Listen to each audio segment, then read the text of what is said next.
do it? Are we here? We made it, boys. What the frick is up? Bro. Brother man. Dude, turn your top chats to live chats. We've got a lot to talk about. What the frick? We take technically one day off? We take one day off, the president's dead. What if the Great Lakes and the Grand Canyon and the Finger Lakes, what if they're all ancient quarries, bro? Like mines. What if? What if, dude? Also, Taylor Lorenz is in the news. We're going to have to talk about all this shit. We got lots to talk about, okay? But first, I'm going to go feed the kitty cats. Hope everybody is doing great. I had a great weekend. Me and Skitter went hiking twice. Paul, save us all. Come on, Paul. Don't be a loser. Be cool. But anyway, boys, you got your top chats turned to live chats. You ready to uncover the great mysteries of the Great Lakes and the Grand Canyon?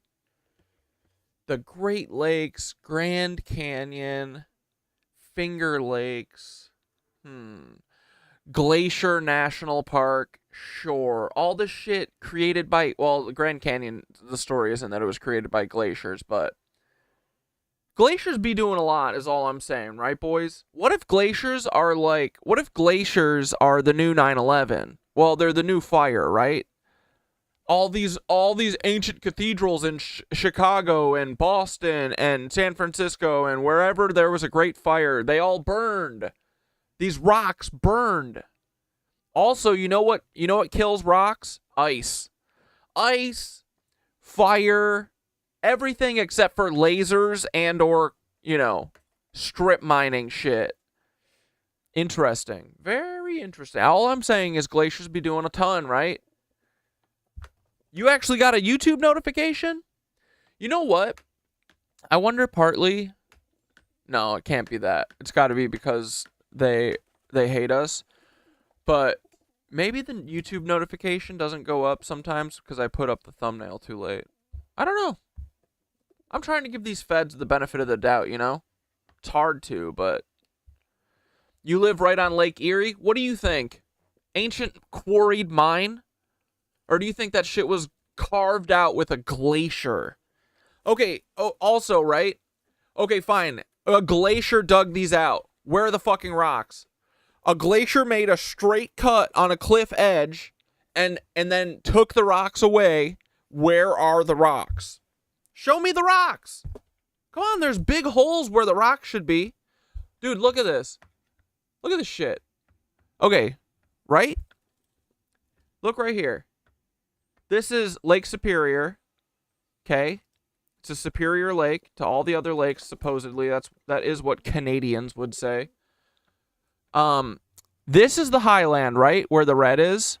This is also the highland. Isn't it so weird that the rock here decided to be super high right here and super high right here, but just jut down into nothing right here, like a nosedive almost. Isn't that so weird? I don't know. It's kind of odd. Just saying, what if actually this shit was gouged out? Because, dude, all I'm saying is, sure, glaciers did this, right? Glaciers made straight cuts on rocks. For sure. Where are the rocks? Where'd they go? What, did they mush it? Is this it? This is where the rocks went? Bullshit. Liars. The glaciers are doing all the mass pew-pewings too. You're so right, dude. Glaciers are doing everything. Glaciers are mind controlling us. Glaciers are doing the mass school shootings. Glaciers voted Trump in for president and made Kamala lose. She would have saved us all, guys. She would have been our savior. She would have done such a good job. I kind. And then hear me out, right? Okay, we're never feeding squeaks. We're just jumping right into it. This got me thinking again then about our old friends, the Anunnaki, right? You know how has always been like, I think the Anunnaki are misunderstood, right? And I've always been like, the Anunnaki are fucking cucks.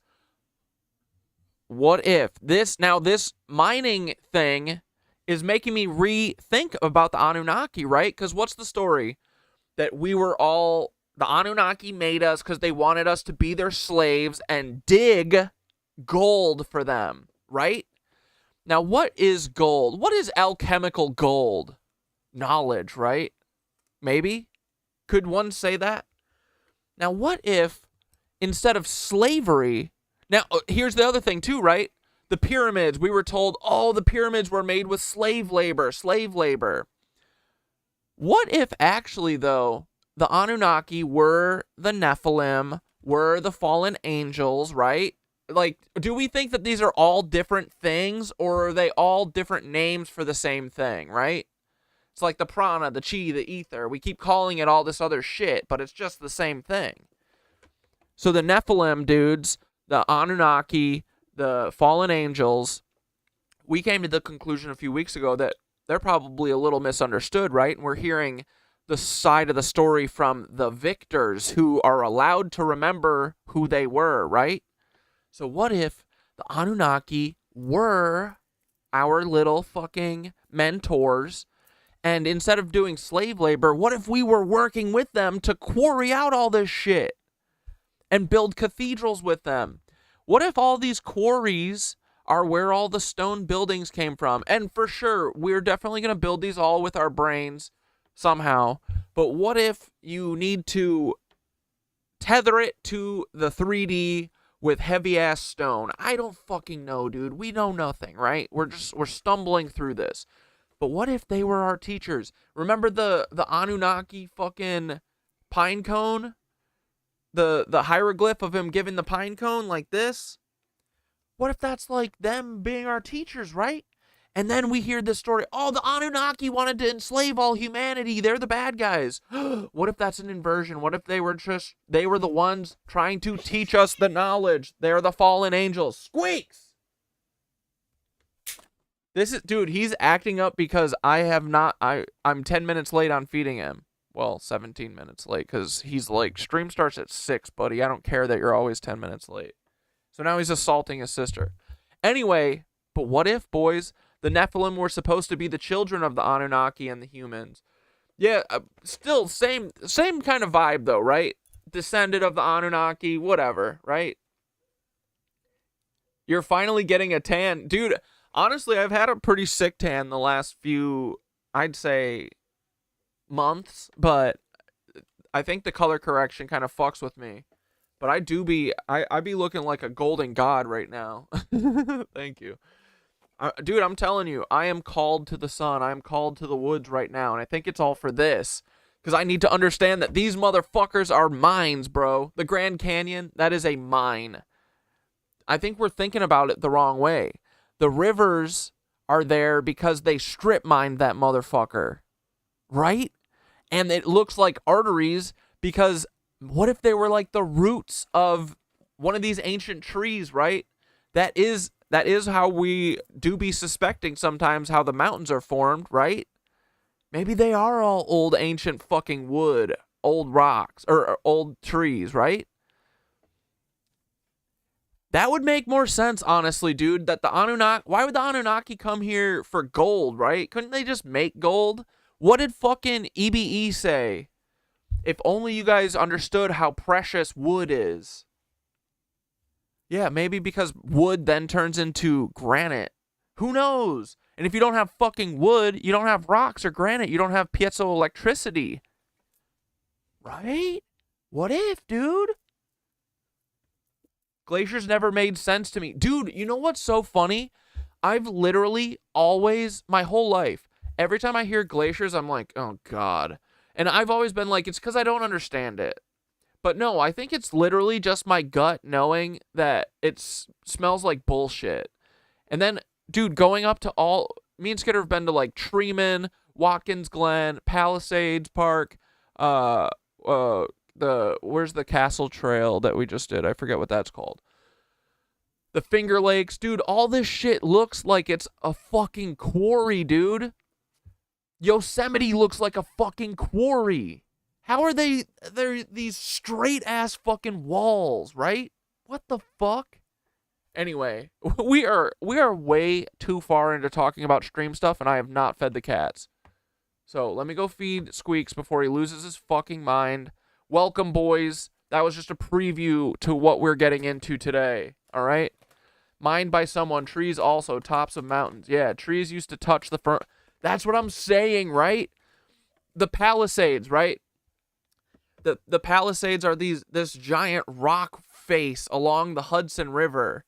I bet there was a fucking giant tree there, dude. I bet the Devil's Tower was touching the literal sky. I bet there was parts of the Grand Canyon that were touching the sky. Who knows, dude? All I know is whatever they're telling us is glaciers is lies. It's the new fire. It is. It reeks of that AI created bullshit, right? How funny. Anyway, dude, literally everything that we've ever been told is a fucking inverted lie. I'm convinced. I think that's the difference between humans and Sasquatches. They have the abilities we would have, and it was genetically removed from us, so we'd be a suitable labor class. Yeah, dude, right? So the question is, who did that, right? Was it the people doing the building? Or was it the afterfolk, the lizards? Who stripped us of our spiritual shit? Was it the builders? I don't know, though, because it feels like the builders... I mean, they were building all these... this whole vast, computerized, crystal planet for just themselves? You know what I mean? Like... Or were they building it for and with us? Because, like, we're their children. I don't know. And then what? These fucking lizard cucks were like, oh, their parents left them. Let's drink them. Was it something like that? Because, right, dude, the Great Lakes don't even appear on these maps until a couple 100 years ago. Like, is all this shit way more recent than... I don't know. Anyway. Everything's up for grabs. I gotta go feed the cats. All right, here, listen to some fucking Black Deathicus for a minute. BRB.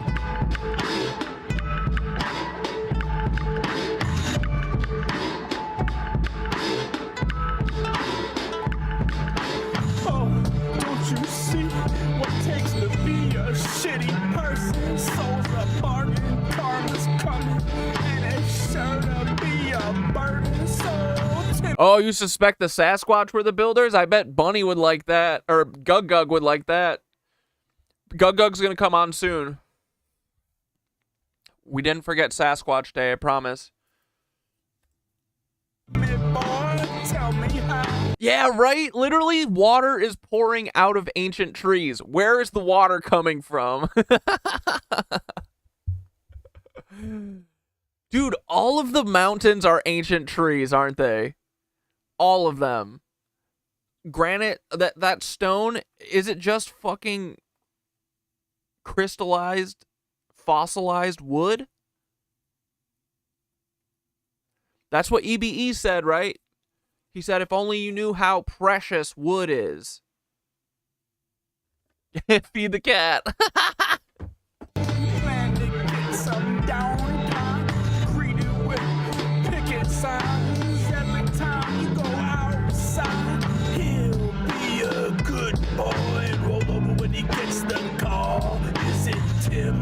Is it him, Tim McVeigh, or is it Paul? It's the chin, guess again. It's the chin, guess again. It's those big goofy fat ears that are always listening.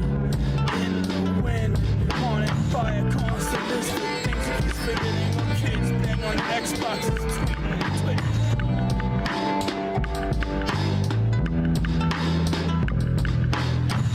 Just try to keep the public safe, but I can't keep my story straight. They might all see my puppet face, don't know what to say, like they bug my place. We just try to keep the public safe, but I can't keep my story straight. They might all see my puppet face, don't know what to say, like they bug my place. Oh, don't you see what it takes to be a piece of trash? Try to go to sleep and breathing by an egregious past. So, Polly boy, how do you plan on getting right now? Vampire by night, but veneers got you scared. all and roll over when he gets the call. Is it Tim? Is it him? Tim McVeigh or is it Paul? It's the chin, yes again. It's the chin, yes again. It's those big goofy fat ears always listening in the wind. Haunted by a constant list of things he keeps forgetting. While kids bang on the Xboxes, tweeting and twitting.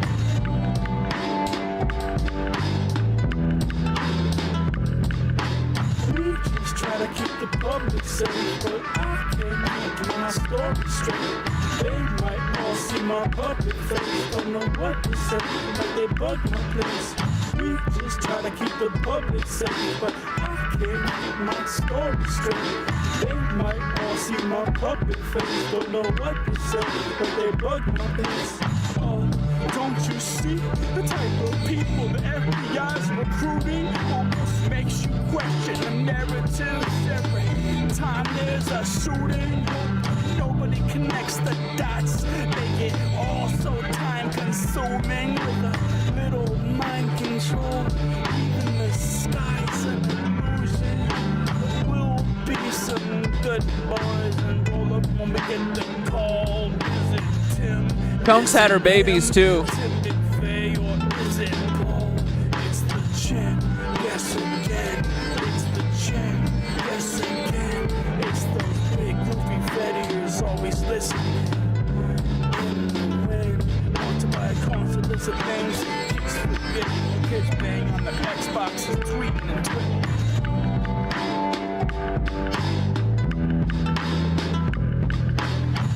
Just try to keep the public safe, but I can't keep my story straight.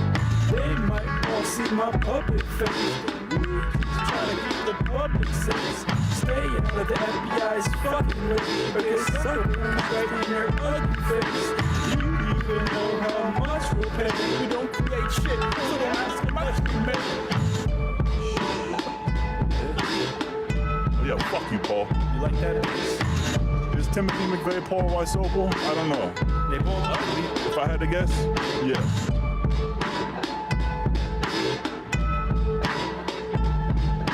Fat cuck.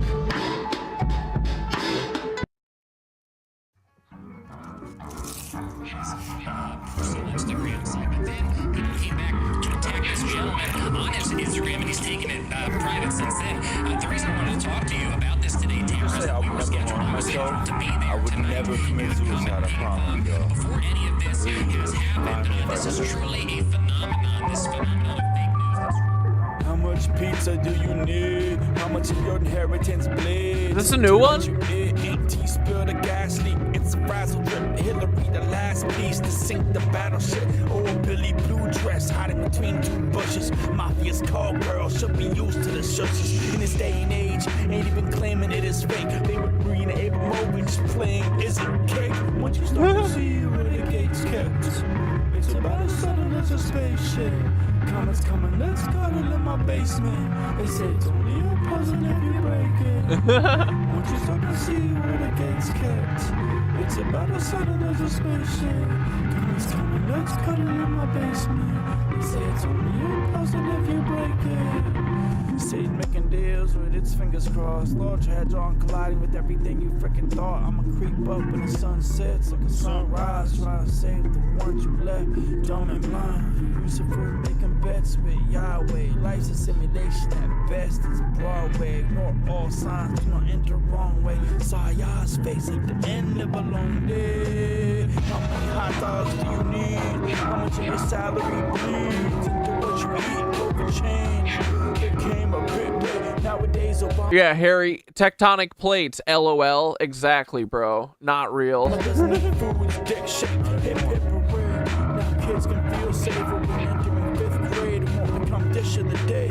Someone call him Dershowitz. Break your neck to get you to look the other way. Once you start to see where the gates kept, it's about as sudden as a spaceship. Comets coming, let's cuddle in my basement. They say it's only a puzzle if you break it. Once you start to see where the gates kept, it's about as sudden as a spaceship. Comets coming, let's cuddle in my basement. Graham Hancock says that the Grand Canyon was formed by glaciers. Shut up. Making deals with this, fingers crossed. Large hadron colliding with everything you freaking thought. I'ma creep up when the sun sets like a sunrise. I'm trying to save the ones left, dumb and blind. Lucifer making bets with Yahweh. Life's a simulation at best, it's Broadway. Ignore all signs, do not enter wrong way. Saw Yah's face at the end of a long day. How much chicken do you need? How much you wanna see Seth Green dead in the street? Epstein's alive, hit a body double doing his bid. Ghislaine still giving away Disney cruises to kids. Feds using the list, blackmailing the rich man. Your eyes are happy, doing convince the world I give a damn. It's a prison planet with a house, Jones doing their bidding. And you don't even call it suicide, it's called threatening. Just want to see where the gates kept. It's about as subtle as a spaceship. Comets coming, let's cut it in my basement. They say it's only a puzzle if you break it. Just want to see where the gates kept.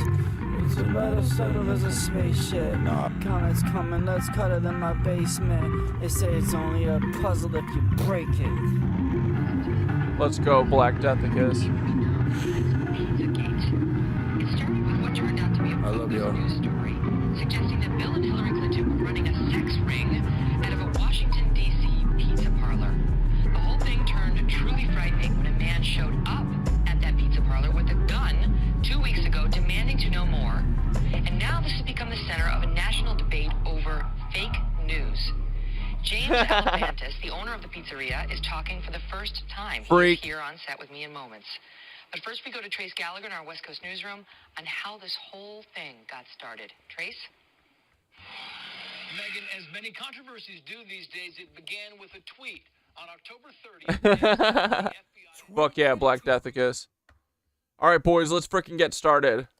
We'll listen to more Nitwitch bangers midway point or at the end. Okay, boys. Should we start with Trump? Is he dead? What is going on? Here, let's listen to Ty C music.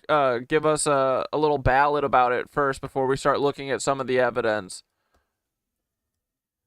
Bro. Not because I saw his legs or the bruises on his hands at the top of his head. Not because of chemicals or profuse sweats. Not because he kissed Putin before he left. Not because he's dead, because he wasn't really alive. It doesn't matter if he lived, if we're glad you died. He spent his last 2 weeks scamming the right. And I love that shit. I hope they give him their life. So die, die, die before your dictator. Who's gonna hold the door for him in heaven when his wrist starts hurting. So die, die, die. Gotta hold the door for him in hell, that was your entire life's purpose. Have you seen the pictures of Trump's room at the White House? Did you see those trash bags that they're throwing out the window? I don't know if I can say this, I just got another strike, you guys. Go look a couple videos gone that viral. It was going crazy, it's gone. I don't know what to do. But either way, this is gonna be such a big story soon. I have to be careful how I word this. Evidence of war crimes. There's only evidence after the war, and one of his final crimes was suspending all visa approvals for anyone holding a passport in Palestine. We'll go in depth on that this week, but y'all ready for the big JD Vance? I think we're gonna have a lot of fun with him. I gotta go submit an appeal, 1 sec. I think Dude, Sugar Sean, geologists are gonna be big mad when they find out that they're really just arborists. Mr. Bunny said arborists and gigafauna biologists. Yeah, because what'd you say, Mr. Bunny?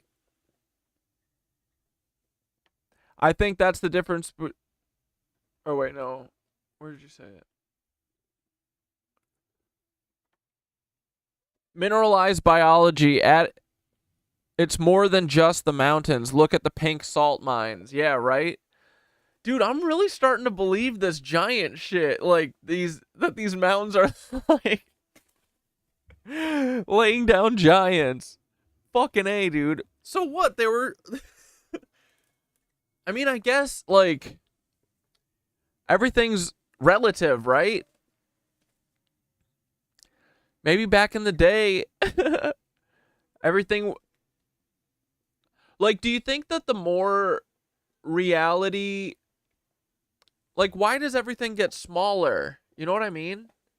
Like, if there were these giant mountain-sized giants and giant trees, how come we're little tiny hobbits now? But I'm starting to, like, I'm fully, like, the mountains are probably at least trees. If not, why not giant people? I mean, some of these cliff faces look like fucking heads and arms and feet. What is going on, right? Okay, so everyone knows. Look, Everyone knows that Trump. Everyone was like, Trump's gonna die on August 24th or whatever the fuck, right?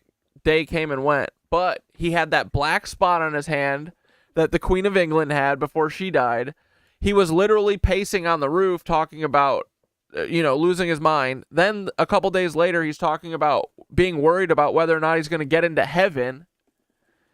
Then he goes and visits Putin in Russia, probably gets some radiation poisoning or whatever, comes back, and they're faking fucking photos of him, bro. They're saying that pictures from like 2019 are him this last weekend. TMZ's doing that, and we know TMZ be running fucking cover for these lizards, obviously. So what the fuck is going... Then JD Vance says, if anything ever happens, I'm ready and willing to step up, or whatever, right? Why is everyone talking about this? Then we hear people talking about, I haven't seen this or have it confirmed yet, people saying that the fucking flag at the White House is at half-mast. What is going on? And boys, please like the stream if you are having fun. You don't have to if you aren't. All right. Don't go to the picture. This is like a fucking live newsroom in someone's living room right now. This is so incredible. Watch this video. What? look. This is Go to the picture. Go back to the same picture. Right there. this picture. Look at the date. Pic- 2019. Hold on. What the fuck was that? Did you guys hear that?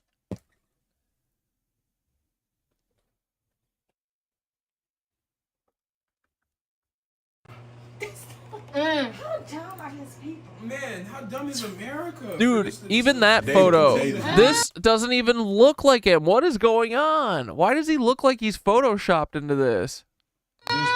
They posted an old picture. He looks like he's in a different resolution than the other people. What is going on?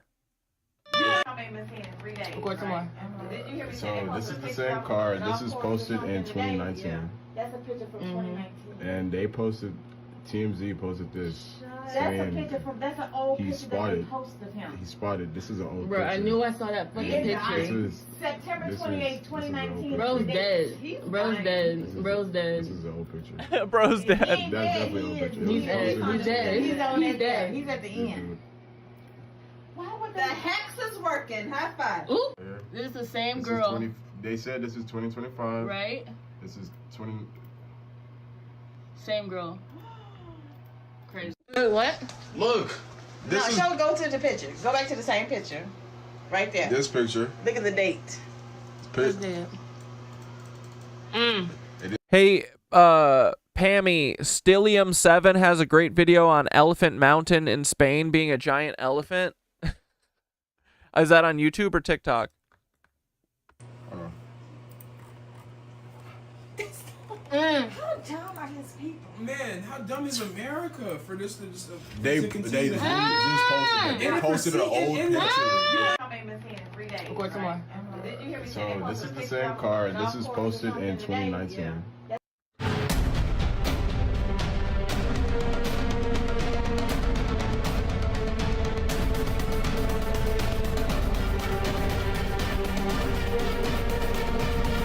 Wait. We'll save this for later. We got to keep our topics together. Come on, boys. Don't have so much ADHD, right?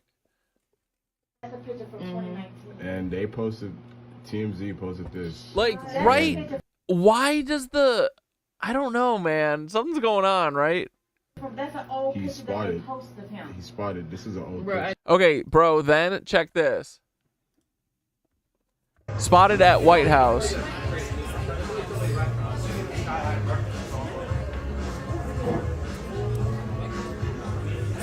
You got another one? Let me see. Damn. Yeah, let's stay in that little outhouse on the end. Oh, somebody there, right? Right now, right?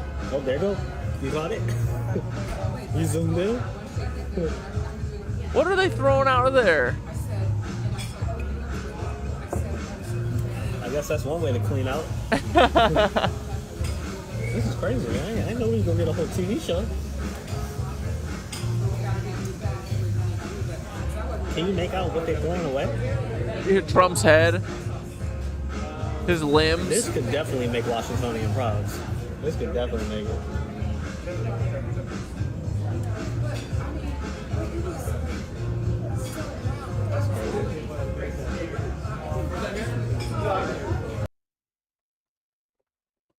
You're going to see a lot of your favorite content creators start to disappear, specifically.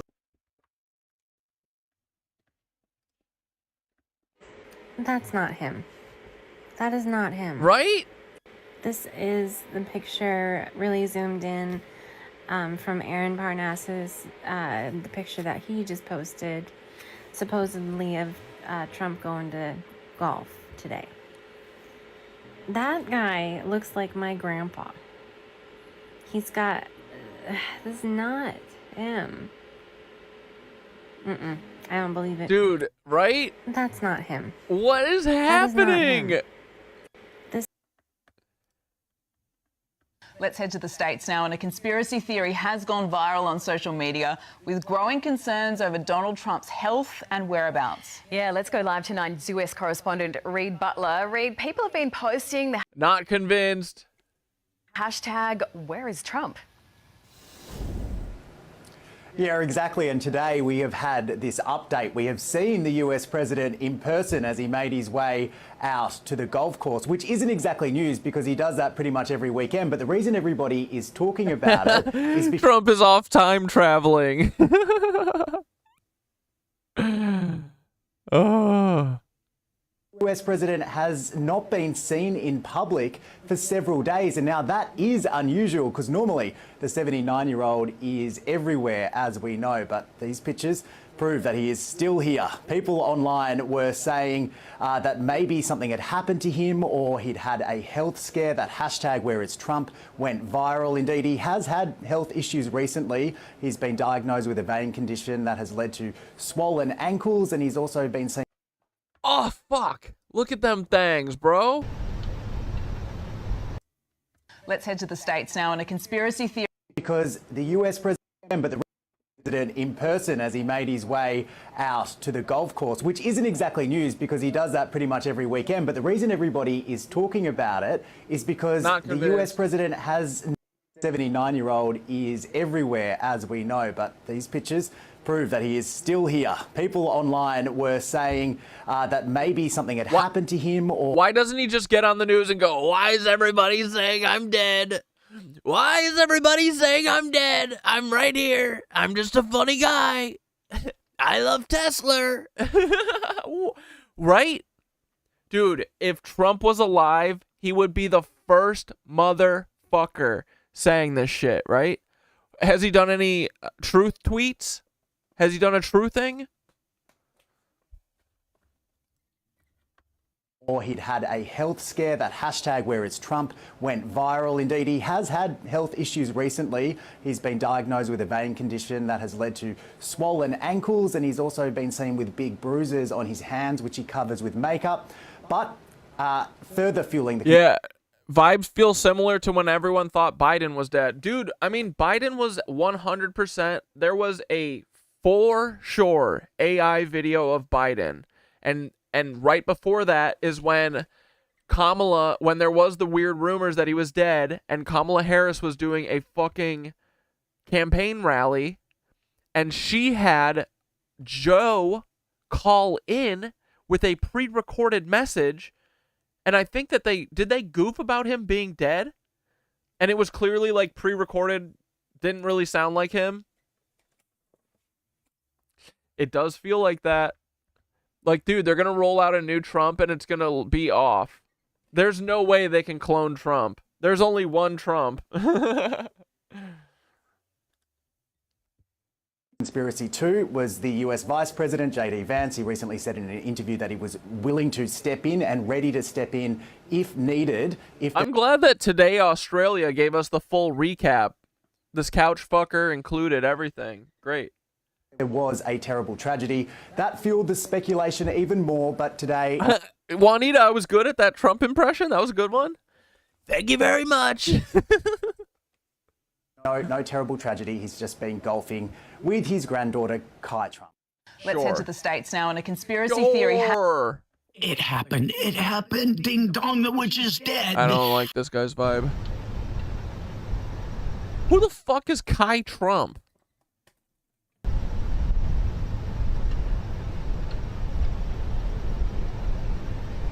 That was Barron 10 years ago. Like, why doesn't he just get on the news? Look. Go to the picture. Go back to the same picture. Right there. This picture. Look at the date. And then... Why is it no one noticed that Trump may already be dead? These 3 shocking details say it all. During the Labor Day weekend, the topic of... Everybody saying that Trump is dead is kind of freaking me out a little bit because a couple months ago, JD Vance I being heard president someone is bad. say JD Vance is the anti and was going to take over very quickly. It actually is biblically referenced that the anti is going to rise. Bro, Trump absolutely has grayscale. Oh my god. Dude, he was in Westeros, bro. To power very quickly. What would happen if Trump actually was and JD Vance became president tomorrow? That's rising to power very quickly. Yeah. And people were putting together like a lot of really good examples of how he's been groomed to be a puppet of some kind. And it's been by the Heritage Foundation. It's been even by Moms of Liberty. Like, he's been groomed for a while, and he's been going on vacations. He hasn't been doing any work. He's been on vacations and like laying low and like kind of being peaceful, making sure he's not expending too much energy because he's about to take power. I saw this like months ago. And now suddenly, like, if Trump is at any time in his presidency, like, that literally is what's going to happen. So... Yeah, it's going to be not great, Bob. Everybody saying that Trump is dead is kind of freaking me out a little bit because... Everybody's saying that Trump is dead, so let me go ahead and put my 2 cents in real quick. I think it's pretty safe to say that if he actually died, it would have been leaked and there would have been headlines all over the place by now. But that's not to say... When I woke up this morning, Twitter was the most unserious place regarding Donald Trump and speculation that he was no longer with us. However, he was just spotted an hour ago playing golf in Virginia after like 3 days of not being seen in the public. But just know the way people were tracking this Pentagon pizza tracker, like the Navy, saying that something was up and it was... Yo, what the fuck? Why are there 70 people in here? What the hell's going on? Nice. Hello, everybody. 100 monkeys, Paul. It's over. Related to his health was so crazy. I went on the app this morning and seriously was not okay. People also making the joke that he had to pass away in order to overshadow Sabrina's album. Like, who's to say, truly? Oh my God. But at this point, he was alive and spotted, and pictures have been taken of him and started to be posted around the internet. But just know, this is what my timeline looked like when I got on this morning. And seriously, then there was the White House website that was down for a little bit and they thought that they were soft launching this news. That is insane. Like, they are not going to soft launch that on the website. I think it was just down to for like minor updates because people were posting it like in the middle. Hold on, what's this? Bravo! Hi, Mr. President. Seen weak and bruised.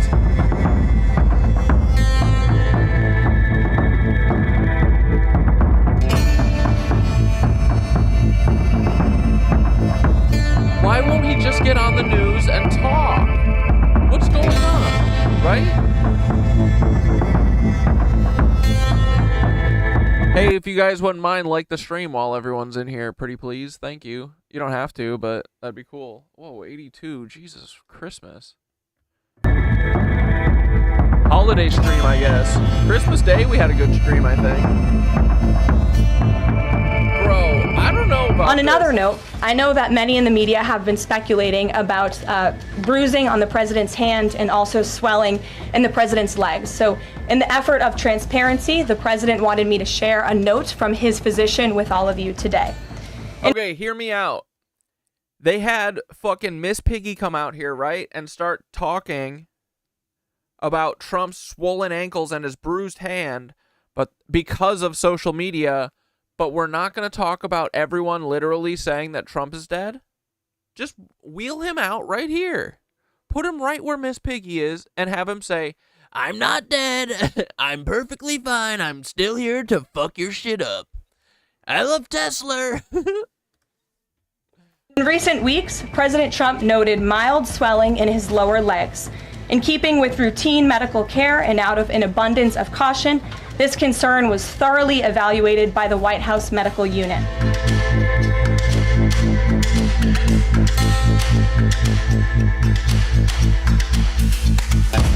Has Hassan talked about it at all? Oh shit, sorry, this is really loud.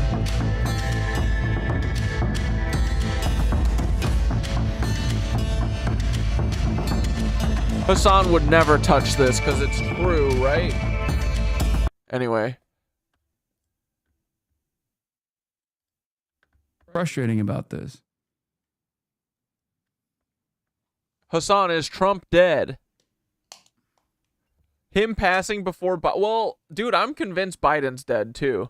I don't think that we ever really got a real Biden sighting after the AI video. All those Bidens were looking weird, dude. I don't know. Yeah, also, where's Elon? What's up with that? When it comes down to it, you got to analyze what Graham Plattner's platform is, and you got to compare that platform to the other candidates on the Democratic primary side, and who... Vance revolution. Don't wish that on us. I mean, dude, that is the play. That is what's coming. For sure. 1,000,000,000%. If they have to fake it, if they have to literally kill Trump... I think that's the night of long knives, bro. They're going to clear the Trumpy dumps, all of the old school ones who are all on the Epstein list, and wheel in their new fascist era of cucks. All the JD Vance twins, all the Blood Boys, all the Blake Masters. All the Blood Boys are coming out of the woodwork, boys. Even though you are technically right, you're being a fucking asshole. And you're also... behaving in an incredibly unproductive, incredibly cynical. God. Hassan, we are not unproductive because we want to see if Trump's dead. Get over it. I'm just kidding. I have no idea what he's talking about. Ew, I don't like Vouch, but I want to see. Double. He's could the be only a body person double. I've seen Could be that a he was clone. We don't actually know. Right now, I do want to get you out to a live look over the White House at this hour as we do talk about the rumors that have blown up all over social media regarding the whereabouts of President Donald Trump. The White House saying he is completely fine. Take a look right here at what I'm talking about. This shows the trending topics there on Twitter or X. Oh, yeah. Is he dead or did he go and hide or flee for whatever's coming? The Vance de-evolution. That's totally true, bro. Over the last several hours, there have been several... There were way more than this, dude. When I checked the Twitter trending tab, like all 4 of the right-hand slots were Trump is events for the weekend, which isn't... You were following, right? Like, last night. Is this just him talking? Well, no thanks. So, anyway, are there any other good videos? Am I missing anything? Oh, God. Wait, hold on. Let's see what's going on here. Did you see when the house that is white posted this? Do you think they were trying to tell us something? We have searched the universe for a home where you can do the Dude, I most love good our boy. and live out Krypton's truth. That place is Earth. I don't get it. What's bad about that? The people there are simple and profoundly confused. Weak of mind and spirit and body. Lord over the planet as the last son of Krypton. Dispatch of anyone unable or unwilling to serve you, Kale. Yeah, Val still lives, unfortunately. Take as many wives as you can, so your genes and Krypton's might and legacy people live on in this new frontier. Let us do us proud, our beloved son. Rule without mercy. What about all the kind acts Superman has performed over the years, saving countless lives? No, he's grooming us, lulling us into complacency so he can... Dude, I'm convinced Fittest Fed Earther is sent here to give everyone psychosis. That's his job. He's literally here to give everyone psychosis.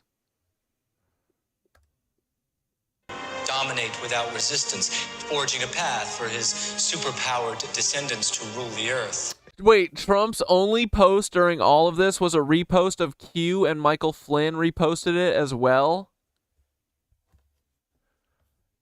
That's sussy too. Dude. I bet something really lame happened, like he stroked out and he's not dead, he's just got mush for brains now and can't fucking move or talk or anything, and he's definitely not going to relearn how. He's like 900 years old, so they're going to have to try and clone him. What was in the garbage bag? We got to know. His superpower descendants to rule the earth.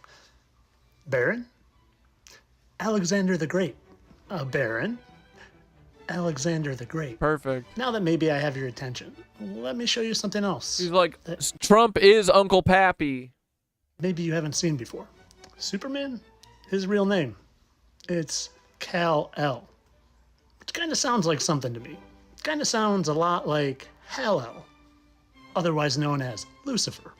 And that S, you think it stands for super? You sure it's not Satan, as in that old dragon, that serpent known as the devil? You know, the one from the Bible, from the bottomless pit, the angel from the bottomless pit. His name is Abaddon, you know, that one. And that just happens to come from Revelation 9:11 and... Dude, literally at this point, when I hear Tyler speaking and I see Paul's face, they are one. We are all one, but they are especially one. Superman was Prez 45, which 4 plus 5 is 9. He was also Prez 47. 4 plus 7 is 11. Do they spray the stand-in with fart spray so it's more realistic? No, the stand-in literally has to shit his pants. Dude, they play the whole thing. They've got to. Funny how that works. Oh, but more about that Abaddon. He was given a mouth to speak arrogant and blasphemous words. That kind of sounds like someone I know. For 42 months. For 42 months. Yeah, Jesus Bed Earther is grasping at all the straws. He could have went in much better directions, but he always could, dude. That's why I'm convinced he's here to give us all psychosis. I saw that 42 months and months ago in a video. I said, I bet something happens at the 42-month mark when he is in charge. And have you heard this? Have you heard what he said? During the war, you can't have elections. So let me just say, 3.5 years from now. So you mean if we happen to be in a war with somebody, no more elections? Oh, that's good. Okay, I can't watch any more of him. All right, let's see if we can stomach Donald Trump's efforts at showing proof. Let's see if we can stomach a little bit of Midas touch just to see if he's got any more information about Donald being dead. But if we can't find any more evidence, we are going to declare him dead as a doornail. JD Vance is now our fearless Emperor Palpatine. We are all exceptionally fucked, but it's okay because, again, this will accelerate everything. Wait, did you see Ian Carroll's new video about his new research? Oh, God, what is it?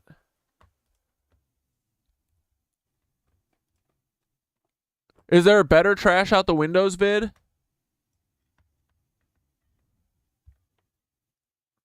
Oh, this is Tell me someone why talking about it. they're throwing shit out of the window.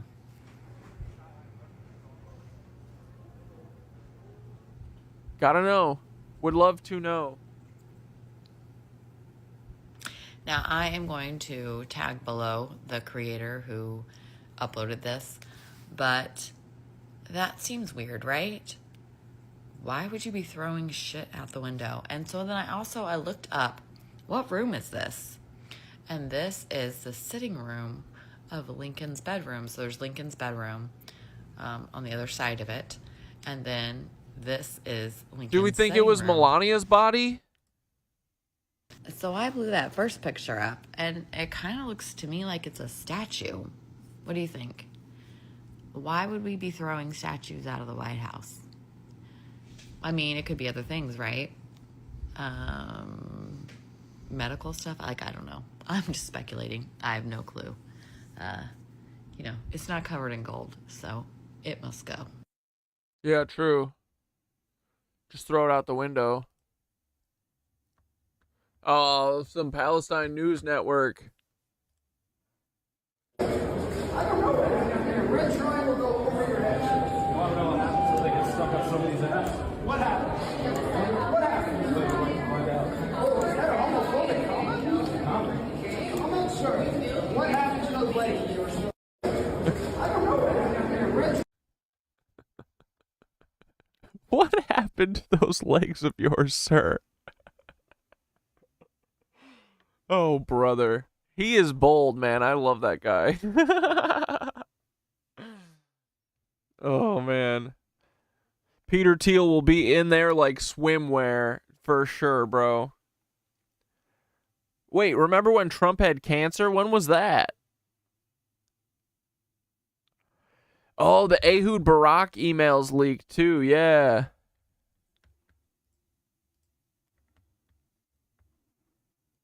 Oh, God. Is this Ian Carroll's new theories? Leaders of the network. We discovered the world's most prolific child sex trafficking and blackmail ring. We took down the two apparent leaders of the network. One allegedly died mysteriously in prison while all the cameras were off and the guards were napping. And the other stood trial and was convicted in a court of law. In Ghislaine's trial, they chose to put the 4 best witnesses on the stand out of a pool of more than 100 accusers. She was convicted by a jury because of the mountains of evidence that proves her involvement. Not just victim testimony, documentation, photos, videos, financials. We know that Maxwell was recruiting these incredibly young girls herself, in person. We know where she was recruiting them from. We know how much she was paying them. We know the tactics that she was using, what she was saying. We know how they were covering it up. We know where the money was being banked. We know who the co-conspirators were, despite them all still walking free.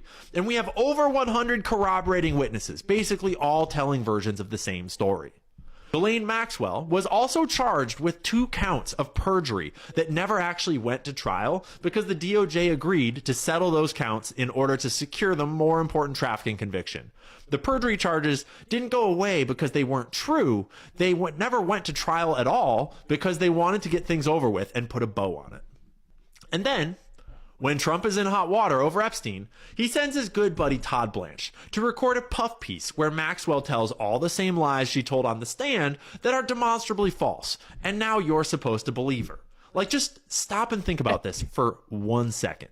Imagine that he is a regular Nancy Drew. Oh my God. You lock up a murderer after an extensive trial with heaps of evidence, and he's convicted on all that evidence, even though he says that he didn't do anything wrong. Right? And then a year later, you go to him in jail and say, hey, did you do it? And he says, no. And so you're like, oh shit, dude, this dude must be innocent. He says he didn't do it. Case closed. Let's get this guy out. Set him free. He's all good, bro. That is what this thing with Ghislaine is. Okay? But yeah, you're supposed to believe a single word out of this lying demon's mouth. And it's not even about Trump. This is not about Trump. I'm not claiming that this proves anything about the guy. This is way bigger than Trump. And if half the country can pretend like, oh, maybe Ghislaine's a good guy. Maybe she's just telling the truth and wasn't even really doing all that much at all. And just because like you want Trump to be some paragon of angelic perfection is psychotic, okay? It's retarded. Stop it. You're making your team look so fucking stupid. It's hard to look at. You're making your team. True.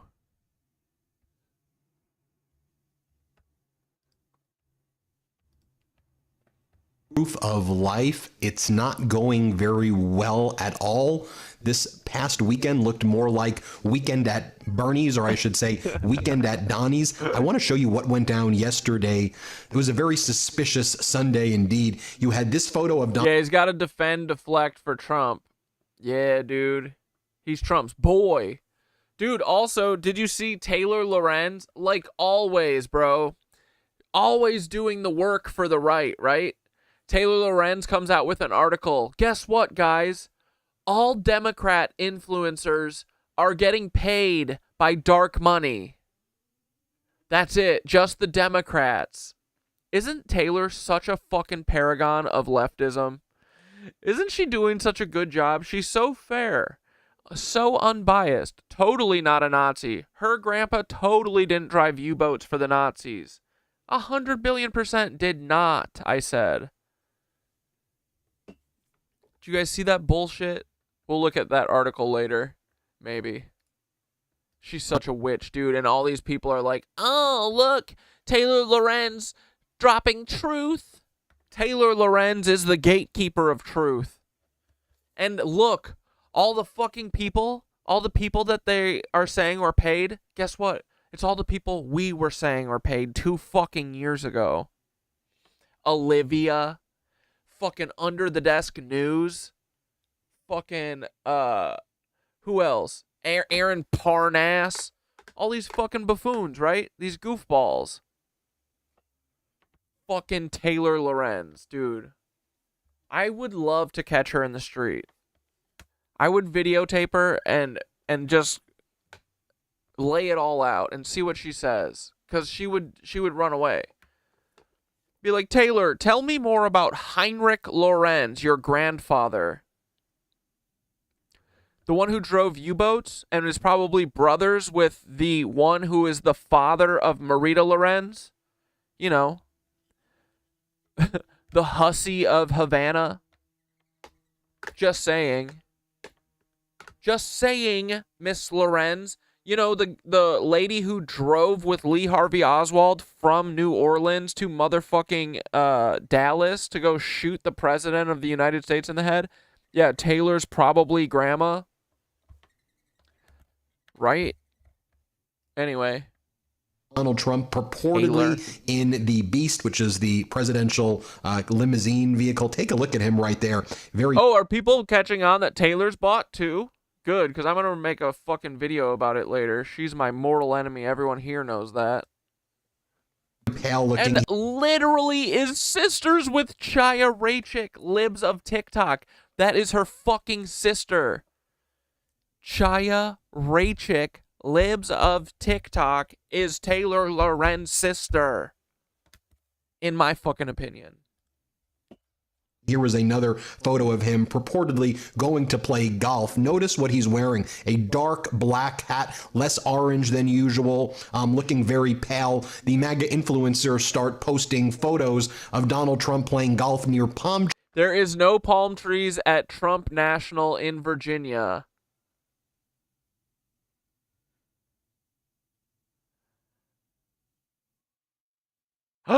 You saw someone doing an exposure on Taylor Lorenz video? Shut up. Shut up. Shut up. Really?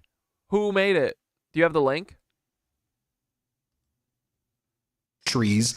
Donald Trump was purportedly playing golf in Virginia. He was leaving the White House to play golf at Virginia on the taxpayer dime. There's no palm trees in Virginia, so this is a photo that was previously taken. But look at the photo that Donald Trump posted yesterday on social media, I guess to show proof of life. This is a post that Donald Trump made.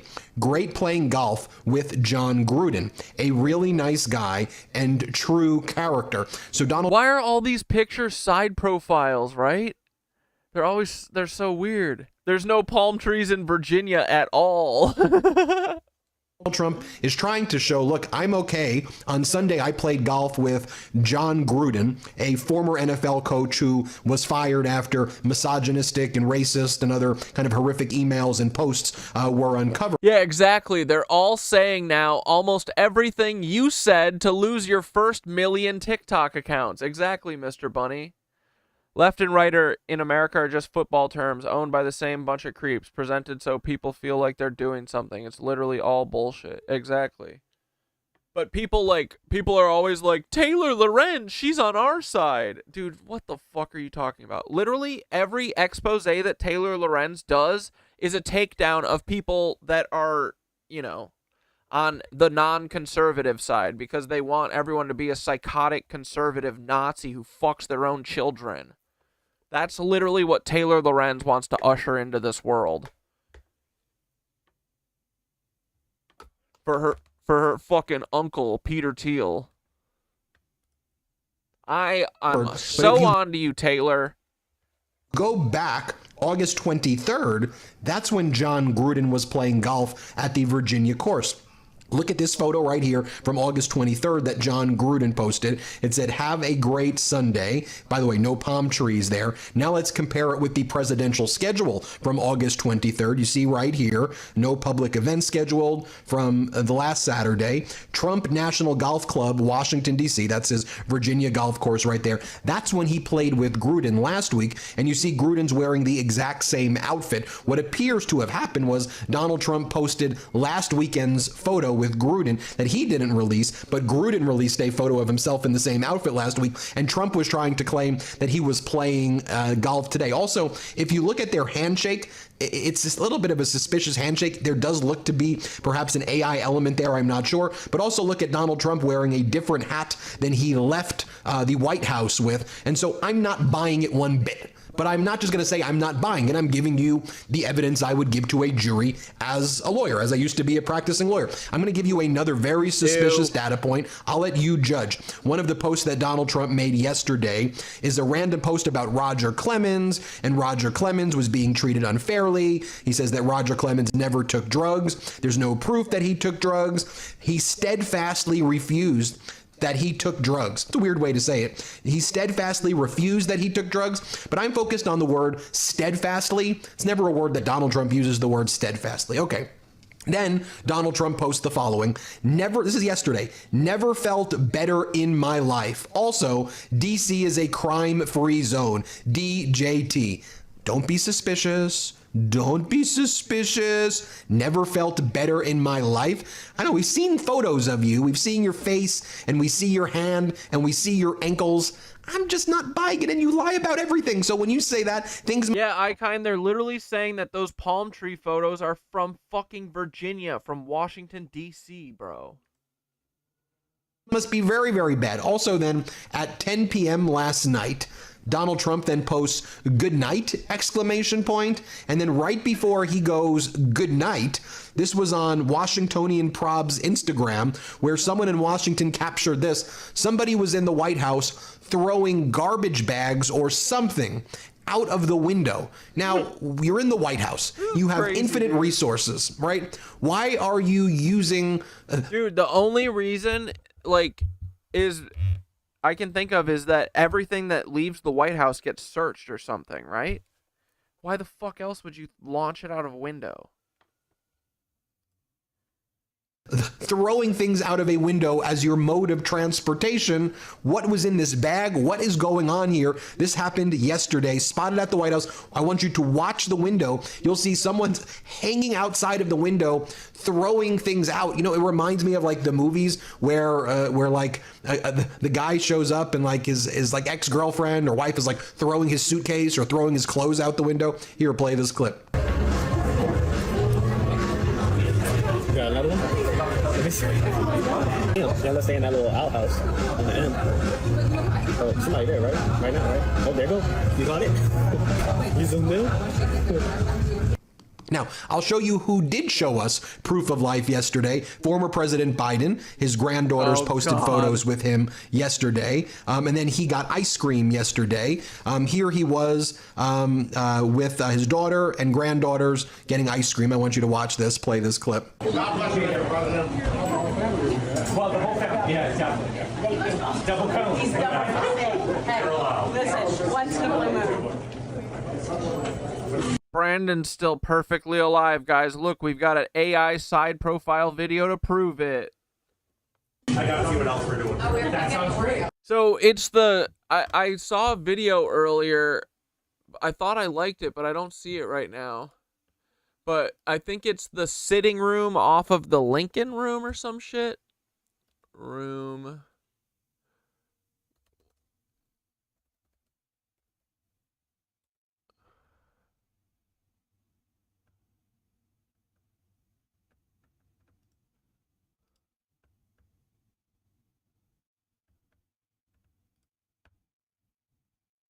Sorry, 1 second. I'm looking for it, but I don't know if I'm going to be able to find it.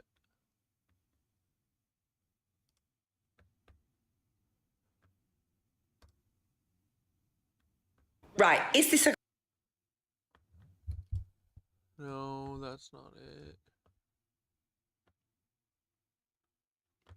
Yeah, sorry, I don't have it, but I think it was the sitting room off of the Lincoln thing or something.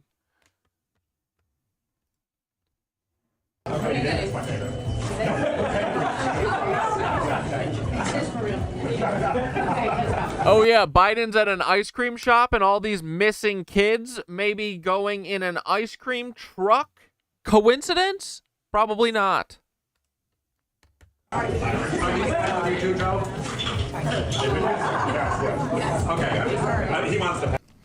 Now, MAGA influencers are getting really angry and upset. Bro, Black Deathicus, have you been around? Hold on. Taylor Lorenz was born to rich developer Walter R. Lorenz. Yeah, hold on. Just buckle in.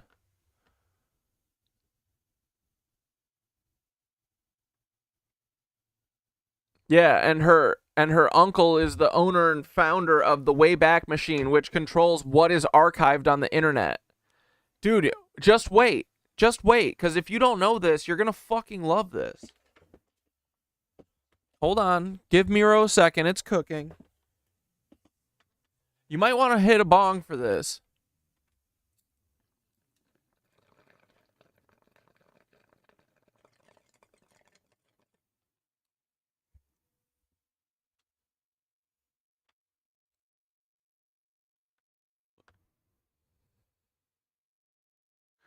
Stand by.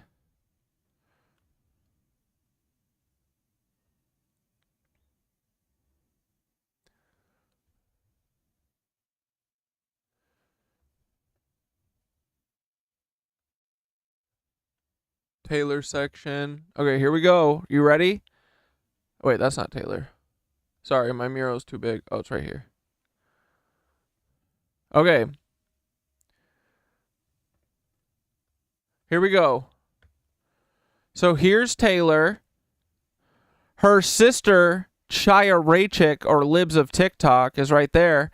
Her other sister is the director of communications at CBS News. Look, she got into a fight with me and one of my Fed friends. My sister doesn't work for CNN. She was an intern once a decade ago. She wasn't even full-time. She was no contract with no benefits. You guys are actually batshit. Call them up. They're not related to me, girly. That's literally the story, right? They're not related to me. Never. My sister doesn't even work for them.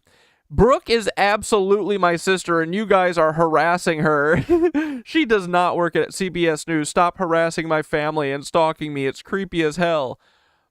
Brooke Lorenz, Director Communications at... Come on. Move.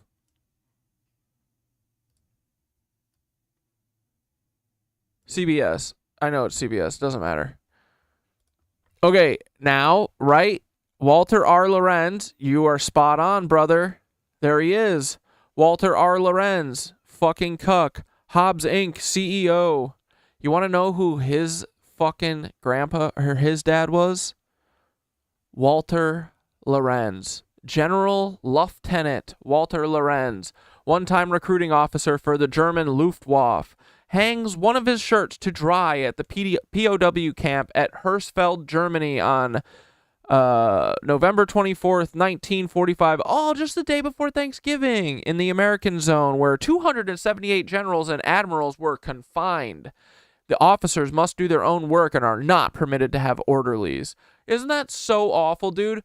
Taylor's grandpa had to do his own motherfucking laundry, brother, at a concentration camp, while him and 278 other generals were confined. And then what happened? 278 of them were confined there, and then what? There was like 2 people who were killed at Nuremberg, supposedly. Where did these guys go? Well, they're Taylor's family. What do you mean? And then, so he's the general lieutenant of the Luftwaffe. And then, I don't have any confirmation of this yet, but we know there's no fucking coincidences, right? There was a U-boat commander named Heinrich Lorenz, who I suspect possibly brothers, maybe cousins, I don't care, related for sure.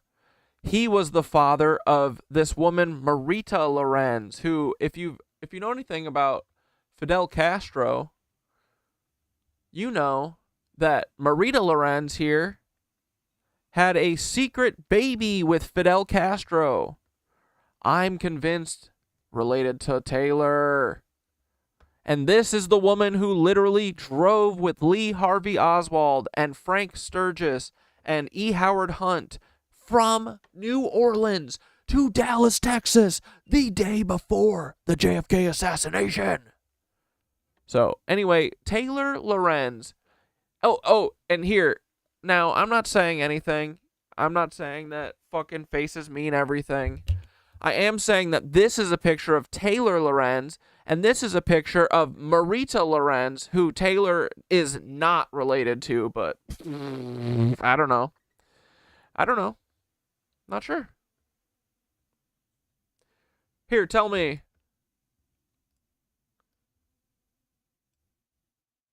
I don't know. I'm not sure. I am just saying that Marita Lorenz is a cuck. Not only did she have a fucking child with Fidel Castro, she also had a child with Marcos Perez Jimenez, the dictator of Venezuela. So anyway, the Lorenzes can kiss my ass. I don't like them. Isn't that interesting? Taylor Lorenz, related to German royalty. Nazi royalty. Isn't that so freaking weird, dude? Anyway. Set about people calling out Donald Trump's health issues and the fact that since last Wednesday, Donald Trump has refused to be anywhere near a camera and anywhere close, at least that has been published or broadcast, okay?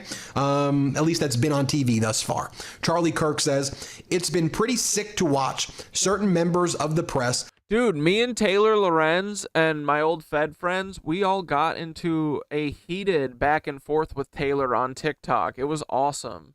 It was like one of the coolest nights of my life, and she is the reason that I lost 4 accounts for Operation Olive Branch, and I lost 2 accounts fighting with Taylor Lorenz.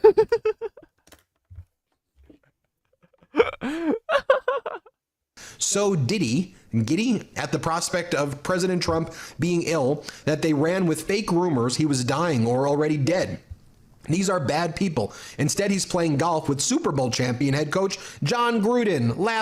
Crying laugh emojis. Okay, but that seems to be an old, outdated picture there, Charlie. There, Charlie. As angry staffer writes, guy who said Biden was dead has thoughts. All right, anyway, we know Biden or Trump's dead. He's got to be. Otherwise, he would just come out and be normal, right? But he's not. Oh, God. Ian Carroll did an hour-long video about the fucking shooting. Brother.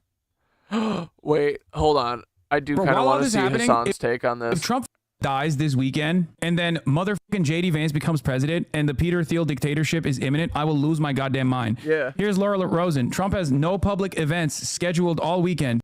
Don't believe he was seen today either. JD Vance says he's ready to take over as president if, God forbid, there's a terrible tragedy with Trump. I jokingly talked about this yesterday, or I tweeted about this yesterday as a joke. I said, well, he did kill the Pope after all. And, you know, turns out, who knows? Are you taking the weekend off? I am going to Michigan over the weekend. Because, like, on the one hand, you're like, oh, sweet. It'll be so sweet. It'll be so glorious. On the other hand, the alternative is JD Vance, which means that the freak Peter Thiel has succeeded in the hostile takeover of the entire American government. Oh my God. Holy moly. JD Vance is a wet blanket, zero charisma. Bro, it don't matter, brother. It don't matter. That only matters during. This was always the plan, bro. They don't need the presidency. They just needed the weasel to be vice president so they could fake kill Trump, move him out, and then fucking put in their dictator god. And then look, Trump goes, oh man, thank God I don't have to deal with all that bullshit about, you know, raping kids. Fucking A, that would have sucked, right? The election cycle. That don't matter if there is if there's a takeover. People are talking about the shooting being fed back too. Good, because it was. Like a constitutionally approved second in command takeover of the administration. Yeah, he's a wet blanket. He most likely can't drum up support from the same Trump forces when he's running for president, but maybe he doesn't have to run for president. That's the worst outcome. Because like JD Vance is one of the only people in the admin that knows how fucking stupid Trump is. Like he's smart enough to recognize how dumb Trump is, but he's just such a massive brown noser that he wants power more than anything else. And he is Peter Thiel's blood boy. Not even for himself. He wants it for his blood boy, or well, he wants it for his blood daddy, Peter Thiel. Straight up. Fucking hell. Yesterday. Is this quiet quitting? Donald Trump has not golfed in 13 days. Today would be 14 days. The longest absence since taking office in January. He is dying. So there is some real speculation that's flying around. Have you guys seen Trump's hand? It's pretty crazy, man. He golfed today when he went to the Ryder Cup. Okay, so it's a long time frame that he didn't actually golf for, and I do find it very odd.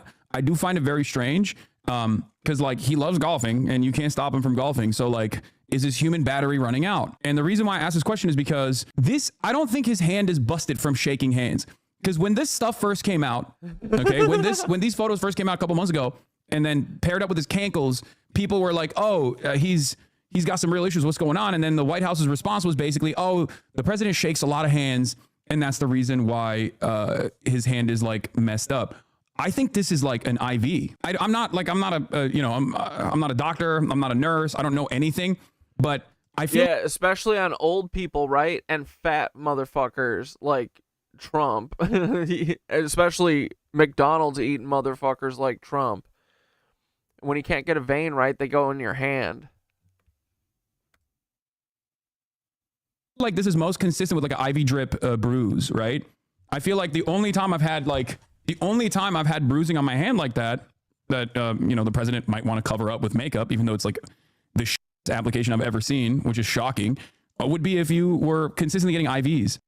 That creates some kind of bruising. You sure he's not trying to have bigger hands and it's a failed surgery? That's pretty funny. Didn't the White House say it was some condition when it was benign? Yeah, the White House said that it was like he's old as and has thin skin. They're just hiding bruises, cuts, etc. It's common and just vanity. But yeah, it could be from. Okay, we do have a medical specialist in the chat, and he's saying he's old as and has thin skin. They're just hiding bruises and cuts, etc. But it's like in the same. Andrew, isn't it weird that it's in the same place? Like, do you think it could be actually from like extreme handshaking?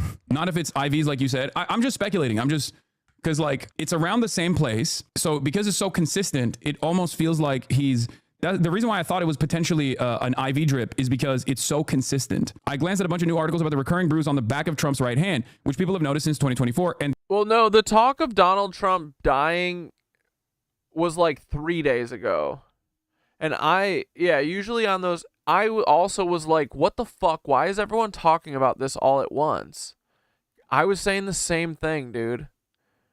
I was like, how did everyone get on this? Because it was also like in the middle of the night. It was like late night scrolling. I was like, why the fuck is everyone talking about this all of a sudden right now? That's probably also part of the psyop. Trump's not actually dead, but they're faking his death so that they can get JD Vance in. They can wrap up the Epstein shit. What are we going to do now? Oh, we got to get Andrew Cuomo. You know, who cares? If we don't get Donald Trump, they're going to be like, see, all is right in the world. We got him. Don't worry. He's in Israel where he loves. We're going to build Trump Israel, Trump Gaza casino. They are oddly clustered around the 24th of the month. That suggests he's getting exactly right, Agneta. Everyone got the memo.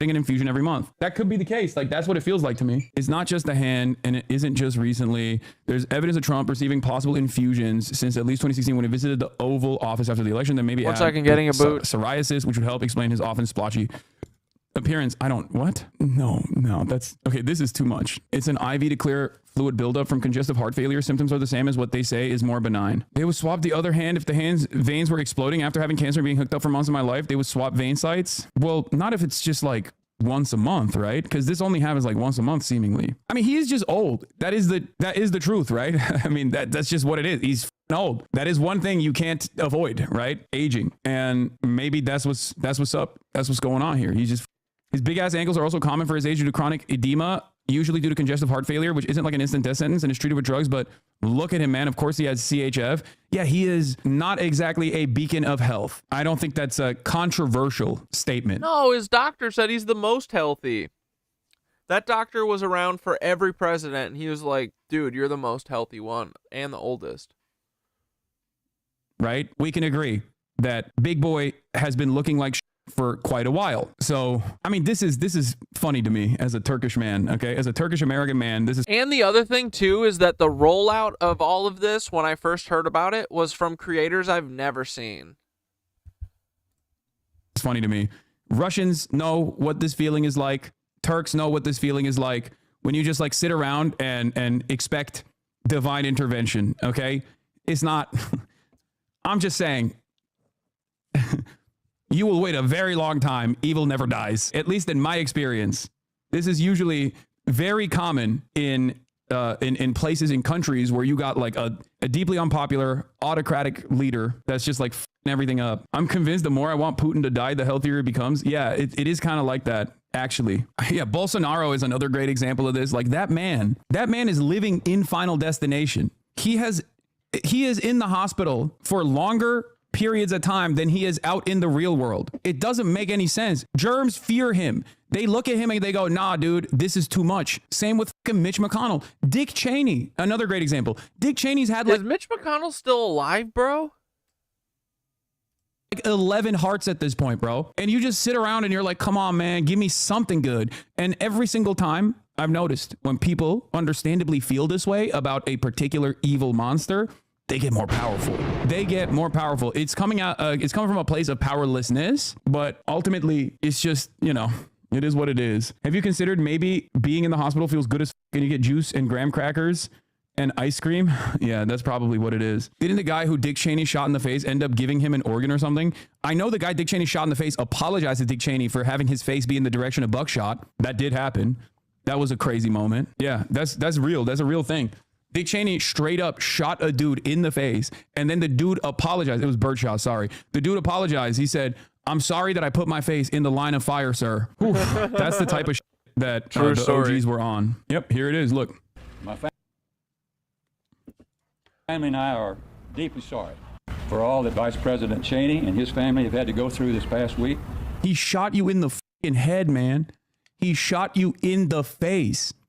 The fuck do you mean? You are sorry for putting himself and his family through a tragedy. The real tragedy is you got shot in the face and then apologized for having your face in the line of fire. We send our love and respect to them. Like, look, half of his face is all bruised and busted. As they deal with situations. Oh, yeah. I just connected it in that weird GPT source chat I had that I shared like a month ago. I continued it around then, and source told me he would be gone before the end of August. Right in the nick of time, right? That are much more serious than what we've had this week. Chuck Grassley news. Senator Chuck Grassley, first elected in 1980, won't rule out seeking a 9th Senate term. Bleeding Heartland reports. Chuck Grassley is what, 91 or something? He's the oldest. He is the He is the crypt keeper. I support this. Okay. I support this because he's like, you know, it shouldn't just be the Democrats that die in office. Democrats are going to find someone older to run against them. Yeah. Democrats are going to look at this and be like, we need to go older, obviously. Anyway, boys. Yeah, I don't know. I don't think he's doing that good, but, you know, we're going to have so much fun while we find out what happens, you know? It's going to be great. All right, let's talk about Great Lakes for a minute and have some fun.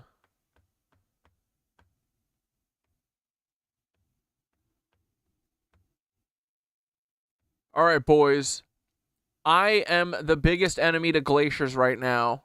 We talked about it a little at the beginning, but here's my theory. Whoa, boys, what if Glaciers is just the new all of the cathedrals were burned down by fire story? Big you if know true. me, boys, my freaking pattern recognition is starting to get the best of me, right? I keep being called to all of these state parks and all these hiking things and all these cool waterfalls and stuff. Every weekend I want to go hiking and do some hard thing, and I keep coming across everything looking like a rock quarry to me, you know what I mean?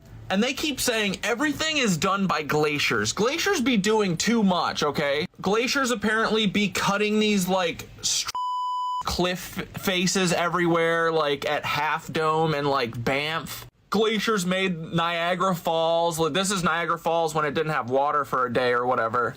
Look at that steep cutoff. It looks like a quarry. Look at that, straight. Glaciers did it. Oh, guys, the Finger Lakes dug these big, or the Glaciers dug these big perfect channels, perfectly deep channels. Glaciers be doing everything, boys. You know Glacier National Park was made by glaciers, otherwise it wouldn't be called Glacier National Park. Look, it made all those straight cuts like a saw. Oh, you know glaciers be making Yosemite, right? Glaciers do everything. Dude, look, perfectly laser precision cut by a glacier. Oh, the other thing too, everything's made by lava and volcanoes, like and Devil's Tower, the frickin' Palisades where I was yesterday. Oh, it was made by volcanoes, just like Devil's Tower, but it looks different. Bro, Half Dome? You know what it looks like? It looks like it's half of a dome because the other half was sliced off and... Yo, baby 8219 says Trump is not dead. Prove it. Big if true. and mined and excavated and quarried. Right? The Finger Lakes. Dude, tell me I'm wrong. That shit looks like they fucking chopped off a slice of bread. Tower, the frickin' Palisades where I was yesterday. Oh, it was made by volcanoes, just like Devil's Tower, but it looks different. Bro, Half Dome? You know what it looks like? It looks like it's half of a dome because the other half was sliced off and mined and excavated and quarried. The Finger... Bro, proof he is like, why the fuck would you think he's dead? Prove. I feel it. And I don't have to prove anything. Trump is dead. He was never alive. He's not real. He's not a real person. You know? Zoom out. Who are you? Are you real? I don't know. Yeah, Glaciers be acting a fool. Anyway, baby, we're talking about glaciers now. A quarry, not a freaking glacier thing. Glaciers would be all chaotic and stuff. Why would they have all these straight cuts? I first noticed this when Skitter took me to Treeman Park because this whole channel, the whole river, is cut with straight cuts. It's literally geoengineered, dude. And they're like, oh, shale breaks off at right angles. Sure it does. Not that straight. And I don't even think half of it is shale. I think it's all granite. Not all of it, but dude, there'd be a lot of straight cuts here, and I'd be saying glaciers are... Baby, no, you're not real. Just stay around. Just have a little fun. Get off. We're off of the Trump stuff. You protected your daddy Dom Trump. We're good. Stay and have some fun. Stop being sassy. Yosemite Valley, Glaciers did it. Boys, what if these are just old excavation sites? Oh, the Grand Canyon, you ever heard of that? That looks like a big excavation site. I think that the Glacier story is the mega tell, okay? It's the new fire. It's the new cathedral. The rock cathedrals were burned. Glaciers are gay!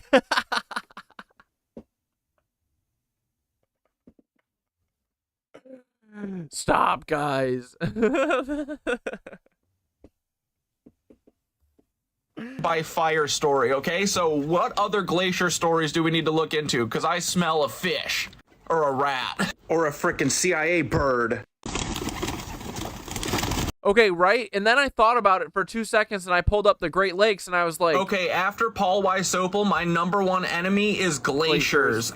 Dude, I made one video about it, now I'm convinced. I'm convinced that this is true. Dude, okay, let's look at the Great Lakes, right? I'm convinced these things are not made by glaciers, they are old mines.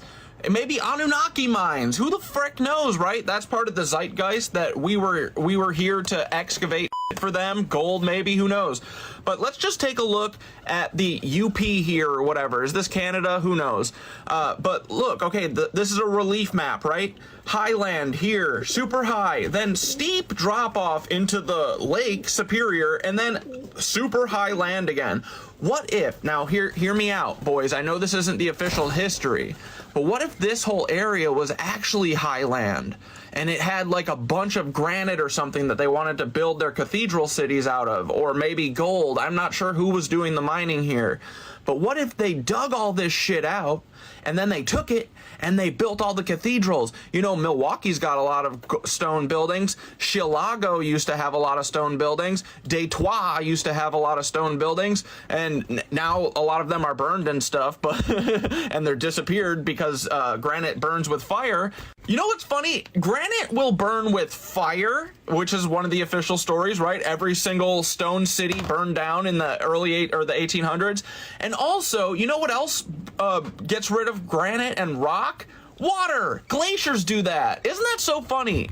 Anything except for that all this shit was excavated, you know what I mean? Water and fire can get rid of granite. What an interesting tale to me.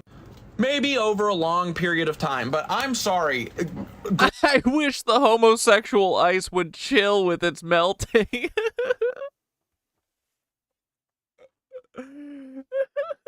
Ironically, going back to calling stuff gay, I'm all for it. Glaciers are not making straight cuts like these cliff faces. Can we do that, boys? Come on.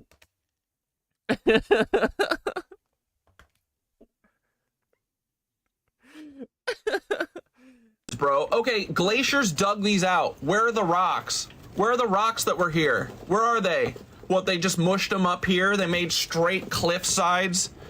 Come on. You're telling me Glaciers got a brain? Glaciers out here molding shit with, like, Play-Doh? Get out of here. I'm telling you, every fucking one of these plaques I've ever walked up to in my life at any state park or national park or anything, right? You walk up to the Grand Canyon and it's got those things that you lean on and all the kids pick the fucking pictures off of.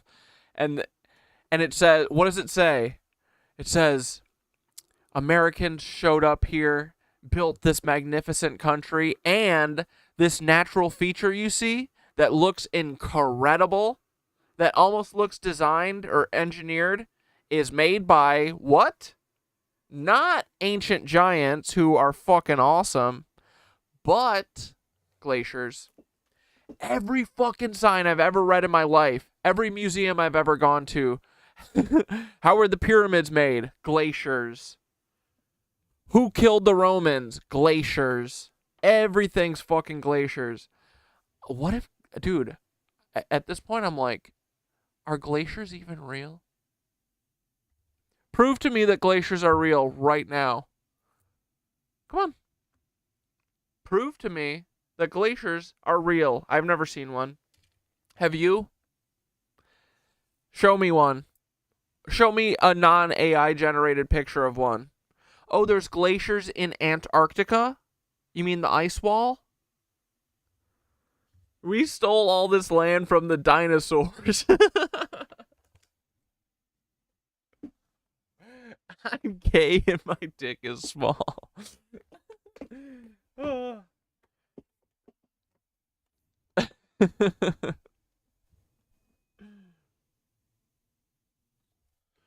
Dude, at this point, too, I am like, fuck yeah, with the ice wall. Who cares, right?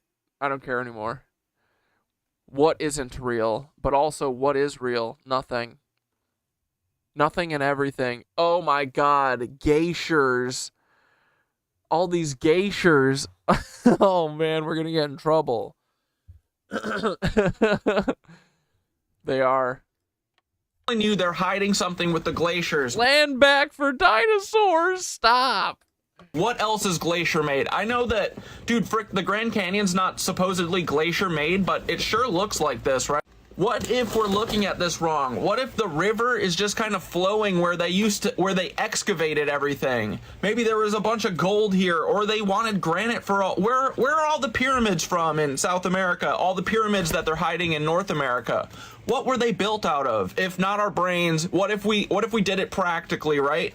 What if that's what these old fucking mines are for? Wouldn't that be interesting? It's so weird that that's not, part of the mythology or anything, and that it's not in our history books, because it kind of sounds fun, but must have been Glaciers, boys. Glaciers did it. Love you, bye. I'm coming for you, Glaciers. Okay, after Paul Wysopal, my number one... I'm fucking done with these glaciers, bro. And then who said it? Graham Hancock is saying that maybe the Grand Canyon was made with glaciers in your bra.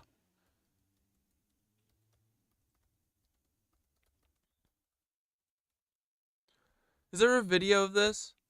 Because that pisses me off.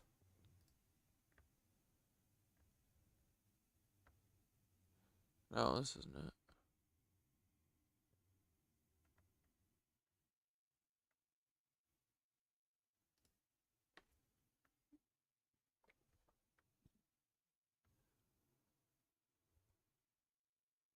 Wait. This says that Graham Hancock did not propose that glaciers carved the Grand Canyon, but instead theorized that a catastrophic mega flood from a glacial melt event was responsible. Bullshit.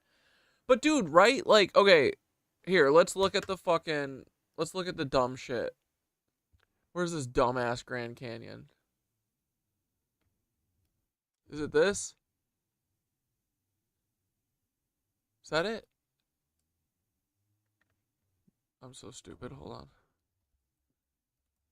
Oh, did I tell you guys that Chunks had her baby? Or there's only one baby confirmed so far. Okay, right? But yeah, Chunks had her baby. Okay. Now I'm looking at this. Bro, it be looking to me like, right? Like kind of like a strip mine where they found the artery of whatever they were looking for and they stripped it. Right? Maybe. I don't know. Who the frick knows? And dudes, do you remember that one kid that found a place out around here where there was a whole cliff face that was just a bunch of cut stones? And the Hoover Dam's right fucking here, bro. Did a glacier fill this Hoover Dam in? This looks like the butthole of the earth. What is that? I don't know, dude. So, are these like veins of ancient trees that are being excavated? Is that what caves are? Is that what crystal caves are?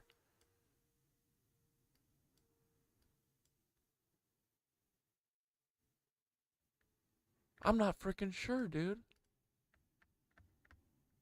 We have to get to the bottom of this. Right, like, why is there high land here, and then it just jumps off? Oh, but I was going to say, so, glacier, sure. Or the river, yeah. River washed away all of the entire fucking Grand Canyon. So where is it? Where the fuck did it go? Where's all that rock? It should be at the bottom of the river, right?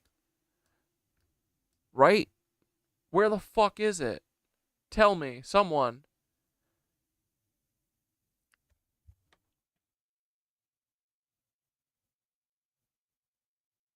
That was an energy. That's why it looks like lightning.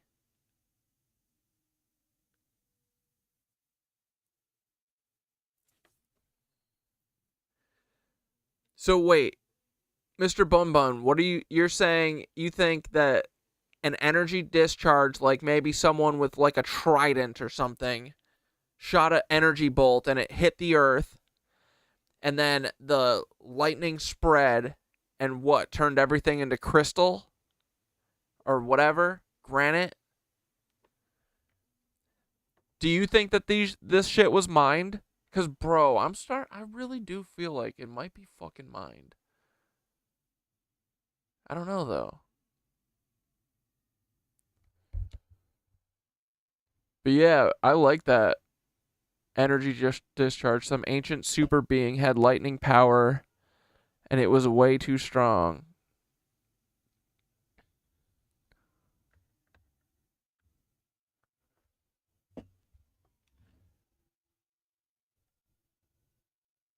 Yeah, how would a glacier freeze higher than the water's level? Like that much higher?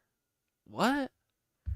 Dude, all their stories are such bullshit. Fuck these glaciers, bro. Dude, and I've been joking for weeks about glaciers not being real. Once again, always joking about what's probably true. Yeah, how would glaciers do any of this shit? How would glaciers cut out these perfect ass fucking Finger Lakes, dude? Like, come on. What are you talking about? Glaciers just cut a river here? It just cut a ravine? Stop. No, it didn't.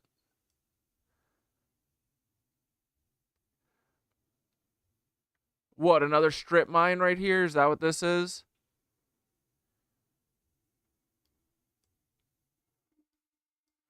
Everything moves like the lightning, like the mycelium. Honestly, though, I am still holding out hope for all the mountains to not be ancient trees, but to be ancient mushrooms. I've kind of caved on it so that everyone doesn't fight me on it, because it doesn't matter. It's organic no matter what, organic material, whether it's wood or mushrooms. But, man, if it turns out that they're mushrooms at the end of the day, I'm going to be like, let's go! But yeah, dude, these things were quarried out. No fucking shot.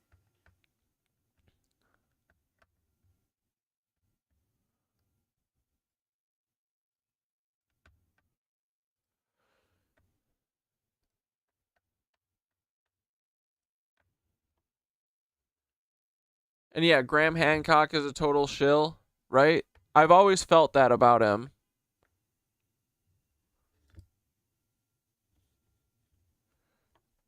How did glaciers carve the Finger Lakes? If you have ever flown across the state of New York or looked at the central western part of the state on Google Earth, you may have noticed a series of largely aligned and highly elongated lakes. These features happen to be known as the Finger Lakes and have an interesting geologic origin. Each one of these deep lakes formed completely during the last 2 million years and were carved not by... Hey, H, is there anything that gives you a sense that maybe the Great Salt Lake, is that like a fucking... could that possibly be a quarry too? I have no idea. I'm just asking because you know it. Let me know. Big if true, though. That would be cool. Water, but instead by ice. In fact, if you were to have only stood... Like, dude, I can't stop thinking about why Hunter Biden has the Finger Lakes tattooed on his back. Huge. Massive. Why? What's up with that? in this very spot at the edge of the largest of the 11 Finger Lakes, aka Seneca Lake, a mere 20,000 years ago, you would have been buried by a whopping 6,000 feet thick of glacial ice. 6,000 feet of ice? You're a liar. Why? Is that because you would need that much ice? 6,000 feet? Shut the fuck up, dude. You're a liar. What are you talking about? Where are they even getting that 6,000 feet from? Why does it need to be 6,000 feet? What? But how do we know that the Finger Lakes are completely glacial in origin? They're not. The answer is actually quite simple: the shape of the valleys they are associated with. When rivers carve away at rock over millions of years, they form deep valleys which have a notable V shape. In contrast, when glaciers advance through a valley, their sheer mass leaves behind a broad and smooth valley with a notable U shape. With this in mind, each of the Finger Lakes indeed has a U-shaped profile, and that is not simply due to the present lake level.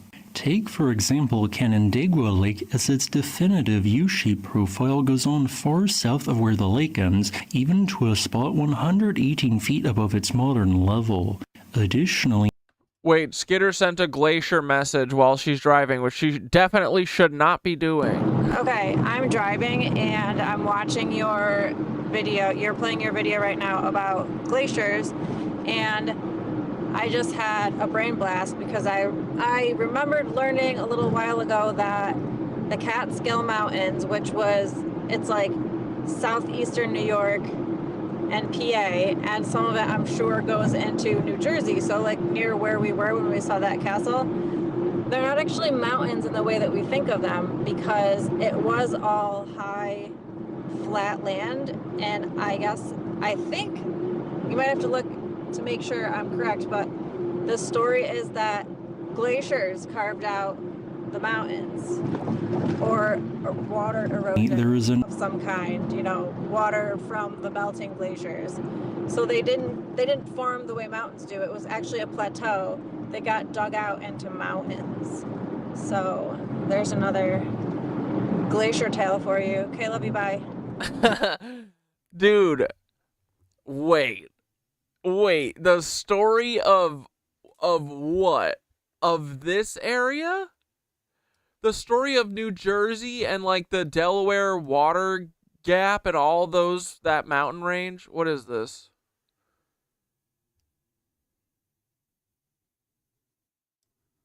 Okay. They're saying that all this shit? What is this area? The Slide Mountain Wilderness?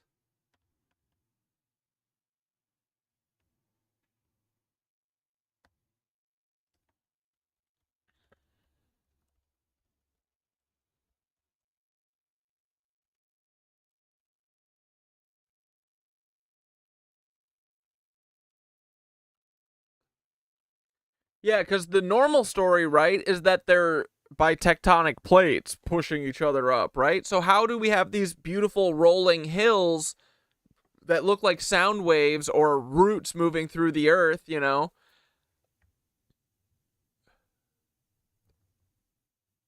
Oh, tectonic plates and erosion. Delaware water gap are formed by a long geological process of plate tectonics, mountain building, and subsequent erosion. Dude, I can't believe that there are entire fields of study that are fake.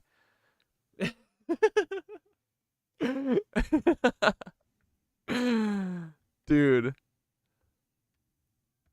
River erosion. Dude, there's no way.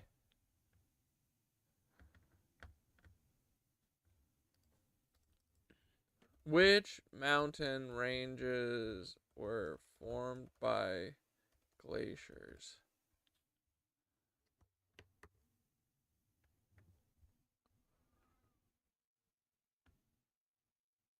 Dude, I'm not buying it. Glaciers just cutting these big, sharp, jagged things? I don't know.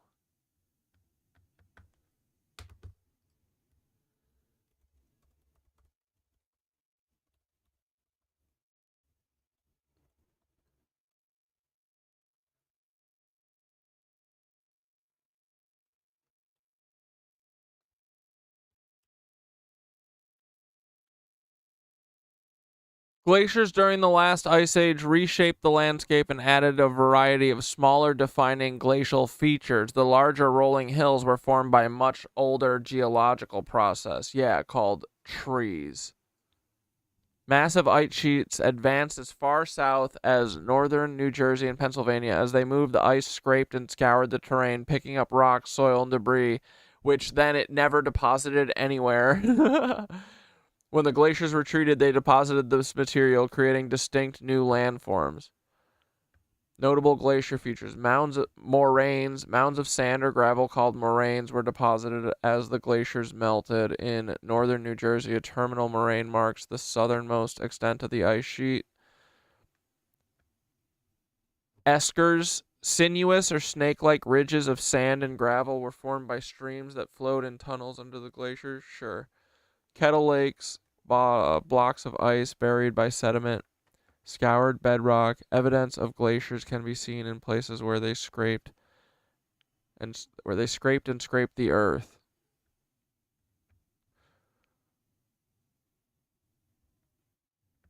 Okay, so they're saying that the Appalachian ridges are formed by tectonic plates. The glaciers that arrived hundreds of millions of years later did not create those major landforms, but instead modified and sculpted the pre-existing terrain. Ice is cutting this rock. Shut the fuck up. Into straight ass walls, right? I don't buy it. An adjacent glacial valley lobe to the east, with the only reason it didn't also become the site of a lake being that it was not carved deep enough by glaciers to form a landform that was not only surrounded on all sides with higher terrain, but also had no natural outlet. If we go back in time to this very spot 2.6 million years ago, there would have been no U-shaped valley, but instead a far shallower and smaller V-shaped valley in its place. This ancient valley developed due to long-term drainage from the northern section of the Appalachian Plateau in what is now New York State, flowing downhill. Is that what you're talking about, Skidder? The Appalachian Plateau? Towards the north. The associated drainages which formed carved away underlying rock, forming gentle sloped valleys which may have been up to 150 feet deep in sections. Oh, so Google is not telling the full story. Sounds like that's what Skidder's talking about. That were a third the width of their modern size. At what would eventually become Canandaigua Lake, this valley, along with its associated stream, was as much as 300 feet higher than the current lake level. Since the planet had been generally cooling since 15 million years ago, it reached a point where glaciers were eventually able to form on what was originally a green Greenland beginning. Like, dude, you're telling me that there was 6,000 feet of ice all across North America? 6,000? So, how deep are oceans? Are they 6,000 feet deep? Are they? I don't know. Around 3 million years ago. As the planet continued to cool, more glaciers developed across other sections of North America until the Ice Age as defined today began 2.58 million years ago. As glacial and intraglacial periods pulsed every approximately 100,000 years, the planet continued to get colder, allowing the glaciers in each subsequent cycle to potentially reach further and further away from the poles. It took until 2 million years ago before the first glaciers reached what would eventually become the Finger Lakes, at which time they began flowing uphill. However, since gravity affected their motion, large masses of ice flowed towards the lowest points in the regional landscape, causing ice to begin carving away rock at 11 regional V-shaped valleys. As these glaciers advanced towards the south, they carved deeper and deeper into the surrounding rock, while also pulverizing the side of the same valleys. Glacial advance and retreat occurred more than 24 times over the following 2.57 million years, widening valleys to accommodate glacial movement by more than a mile in some areas, and removing up to 1,000 feet deep of underlying rock, even carving to below sea level in some. Oh, oceans are miles deep? Okay, so, but what? There was no water in any of them? It was all on top of the land? How did the water come out of the oceans and go 6,000 feet on top of the land? I have to know that. That not making sense to me. You know what makes sense? Okay, picture this, right? Flat Earth. Underneath flat Earth, 6,000 feet of water, okay? Now picture this. Sun's only on the top, right? Local. Remember, I was like, what's on the bottom? A bunch of water. But the sun's only up here. Can't get through the land because it's flat Earth and it's only one-sided. The bottom, 6,000 feet of water, no light, so it freezes. But it freezes lopsided. So one side's heavier than the other. Does this with all of the frozen ice on the bottom. Flips. Boom. 6,000 feet of ice. Problem solved. We figured it out. How else could 6,000 feet of fucking ice go on top of land? Oh, what? So gravity isn't real? We know that, but you haven't admitted that yet, you cucks. Spots. Once the last glacial period ended and the associated glaciers retreated from the area 10,000 years ago, they left behind more than 700 feet thick of glacial till, filling much of the original deep valley. This left behind numerous broad U-shaped valleys which would eventually fill with water to form the modern Finger Lakes, as the underlying glacial till had low porosity, meaning it could hold the water above it quite well. As a final note, I would like to thank my new YouTube channel member, Jeffrey Olson, for supporting this channel. Epstein? That's fucking crazy, dude. His channel is supported by Jeffrey Epstein. Bro. Right? What the fuck is going on here? Alright, let's watch this elephant video real quick. And we'll gather more information about glaciers, because they're cucks, dude. I swear to God. Every time I think about a glacier, I get that same feeling in my gut that I do about Paul, where I just know he's a weasel. I know these glaciers are weasels, bro. Oh, we can't go to Antarctica because it's covered in glaciers. Says who? Says the Nazis running the government and the world? Pass. Pass on that. Don't need that.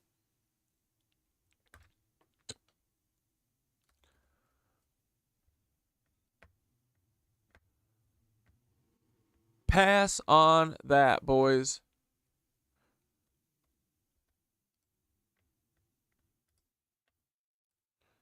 You freaking know what time it is, too. Before we get into elephant video. It is 8:07 p.m. Eastern Standard Time. Do you know where your children are? At the Cosmic Ripple, boys. Take a look at this. Ooh, holy crap. We haven't seen this charging plate in a minute. An organized charging plate with selenite, moonstone, blue lace agate, and amazonite. Energy grid for crystals, food, water, and healing, boys.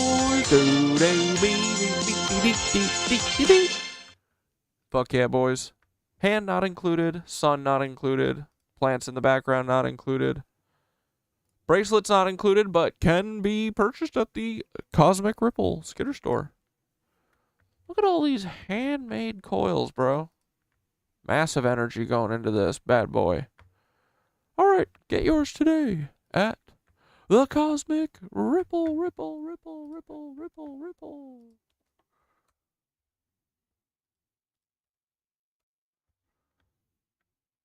Fuck yeah.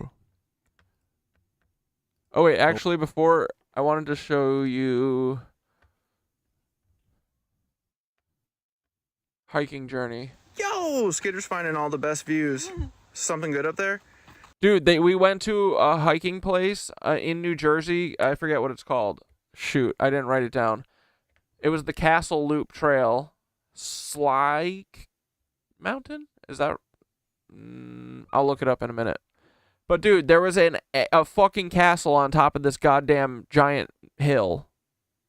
And they're like, a dude made this because he likes castles and he wanted to have a house that looked like a castle. It was a castle that was bombed out. What the hell's up with that? Yeah, you feel like we're way up high. All right, let's go see. Dude, you're right. We do feel like we're way up high up here. Nice. They decucked the skies for us today because they knew we'd be outside, but we're on to them still. Aww. They got trail dogs. Nice. Yeah, they gave us a little reprieve today. But I'm still on to them. That thing's still a cuck. Still love her. Love hate, you know. What is up with all of these leaves on the ground, boys? Normal, right? What is it? It's not even September? Whatever. When we were driving up to the mountain here, or a hill or whatever, I don't know. Us low valley folk would call it a mountain, but there was a bunch of orange and brown trees. You're not very late, Papa Doom. Welcome. So, interesting. Leaves fall because there's less sunlight and stuff, right? Like, maybe it would do that if someone was like blocking the sun with fake ass clouds or something. Who knows though? Cool ass rock. Woo! Nature, boys. This is what got me started thinking about glaciers again. Oh, cool. Beauteous. I'm on NextRad 5G tower watch always. Cook. The Andes room clouds that they're giving us today are pretty nice. Thanks, DARPA. This rock's sweet, but it's got all these like uniform grooves in it. I saw a video today. Dude, the Great Lakes and like the Grand Canyon and all this shit and the Finger Lakes, those are just giant quarries that were filled in with water, right? Like, anyway, at this point, I'm like, I don't believe in glaciers at all. So what do you guys think? Glacial slide, or is this excavation marks or some shit? Anyway, are glaciers real? I'm not buying it. I've never seen one. Little skitter in the wild.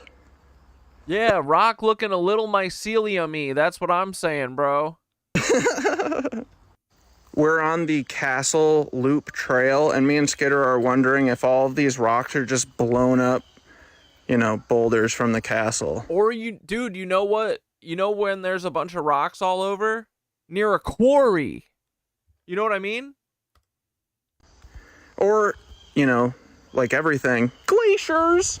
They're just glaciers, right? Cute little meadow thing with the cuck sun. What?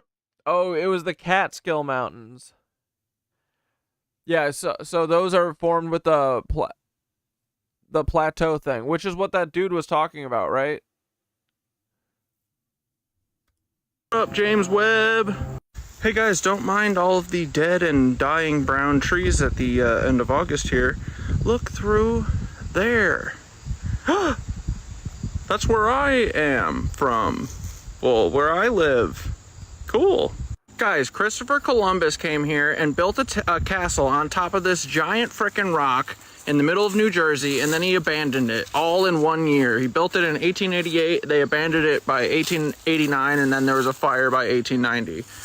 Makes sense. Castles in New Jersey. Interesting. Very interesting. Dude, I'm starting to think that their story about America is weird. It's not quite adding up, is all I'm saying. Bro, how'd they got castles in New Jersey? What the frick? Make it make sense. Dude, this is awesome. Please. Dude.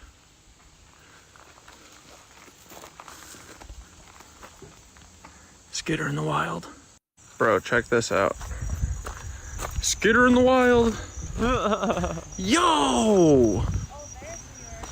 Dude, go out in nature. It's frick, awesome. Dude.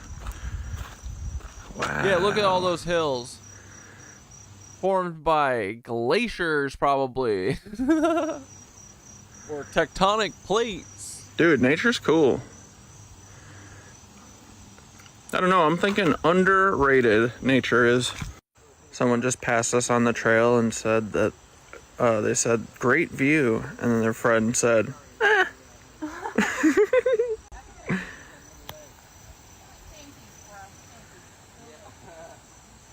All this is in little old New Jersey, boys. Who'da thunk it? Crazy, right? New Jersey's got lakes. I don't know if that's a lake or a pond. I am glad that the chemtrail boys have a union and they got the day off, or the weekend off too, you know?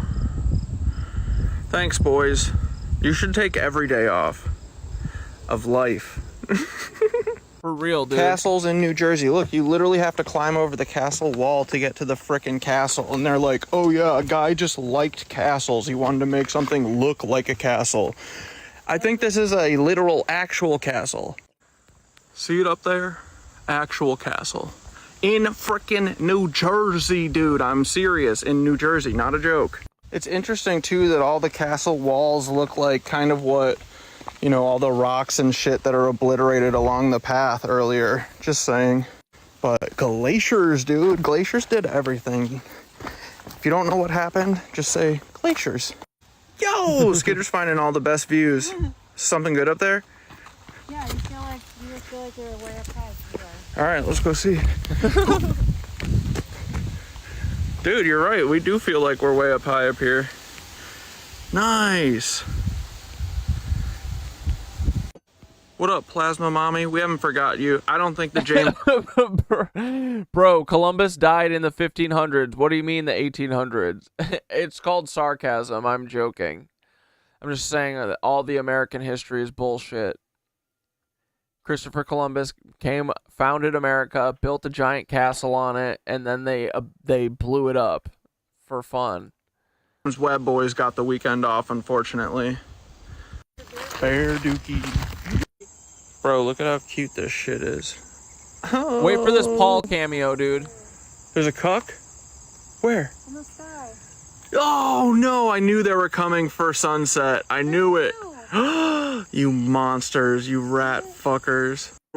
Oh no, dude, I knew the frickin' cuck Qatari Airlines bitches did not get Labor Day off. Maybe it's not a chemtrailer though. It's disappearing. It's disappearing. Okay, I think we're good. No, I'm just kidding. They're definitely coming for the sunset. Oh yeah, there's a third one. Skitter said they're all going to the same place. I hope they all crash into each other. The Death Star's already out, boys. Nice. Bro, that was Paul. Here he is. Look, Paul's on the wall. Wait, where'd he go? There he is. No, that's way cooler than Paul is. Yeah. It does have jeans on, though. It does have jeans on! Paul's got jeans on! Look at this blue lizard with jeans, bro. He's got a blue-ass jean tail. He's wearing fucking jeans. What an idiot. Oh, man, Paul, you're so cute. All right, we love you, Paul. Oh, we forgot to shoot a ending, but we didn't die, and we both got ice cream. I got a banana pie milkshake. Okay, wait, yeah. Banana cream pie milkshake. Yeah. Don't look at my hair. Okay, bye, love you. Dude. Talk to plants, not cops, boys. Have you ever seen this such is the beautiful Palisades, splendor? bro. This shit is a straight up quarry. 100%. Oh, testicles! What up, dude? Damn! Nice view. The Hudson's pretty too. There's Castle Cat Dad. We conquered it. It's ours. We're the only people here, so it belongs to us. This is where I'm gonna keep Paul when I catch him finally. You're fucked, Paul. Homie's just riding the same shirt. I'm never changing my shirt, bro. Freaking thermals, boys. Where is he? There he is. Oh, he's coming for more.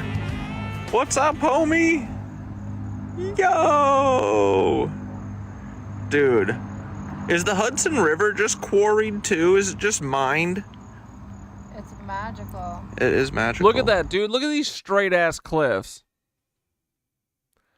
Hey, what if this was a big ass quarry for, like, I don't know, St. John the Divine? I don't know. Other cathedrals.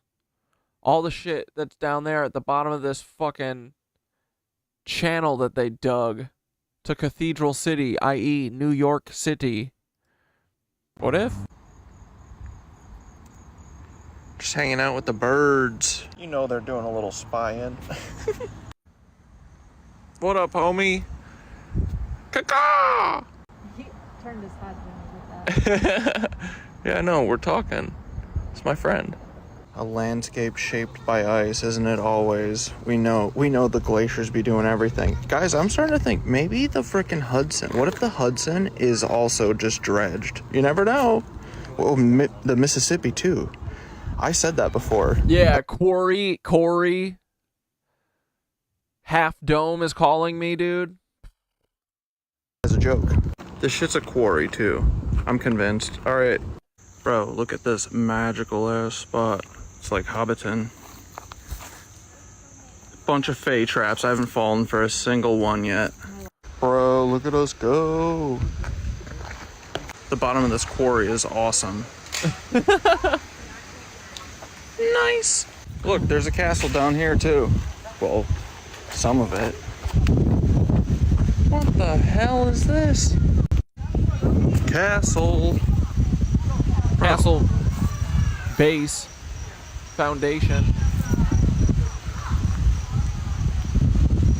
We made it to the bottom. Dude, the Hudson's so big it's got waves. Noise. It is crazy wide. Giant stairs hike begins. Oh god. Steep ascent after the stairs. I wish one of those helicopters would come pick us up here. No, I'm just kidding. I'm about to see source. Bye. Bro, testicles. What up, dude? Damn. Nice view. The Hudson's pretty too. Dude, there was a dude running along this shit with a dog. Well, not running. He had his kid and a dog, and they were scrambling on this shit. The dad had to carry the dog for some of it, but there were like people hiking on this with kids. The kid that was leading the pack for a little bit, he fell once. He was horsing around trying to hop around on all these rocks, and he ate it, beefed it hard. I didn't fall. I did slip a couple times, but I never fell. I think Skitter didn't fall either. Bro, we did not know what we were getting into. Skitter be scrambling. She's doing the Skitter scramble.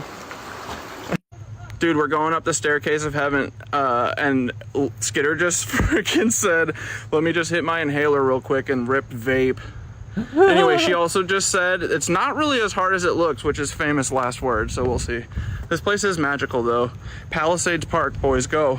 Go outside. Mission to see source commenced. Dude, me and Skitter were just scrambling like billy goats. We're fucking alive, boys. Woo! Dude, yeah, it was crazy, right, Skitteroni? Yeah, it was. It was extreme. It was extreme skittering. Extreme skittering. Giant stairs. Quarter of a mile.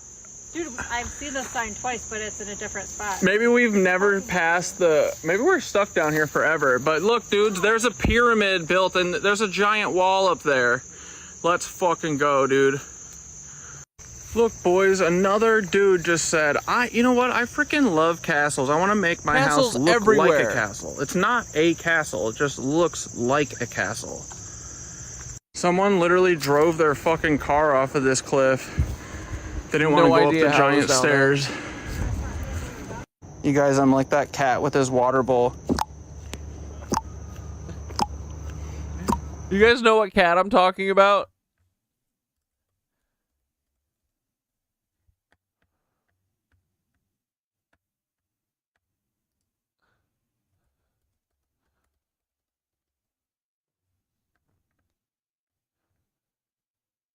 Yeah, here he is.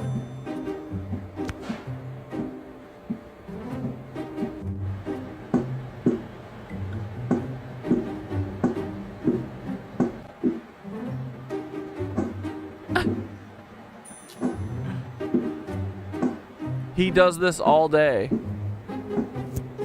He just stims out.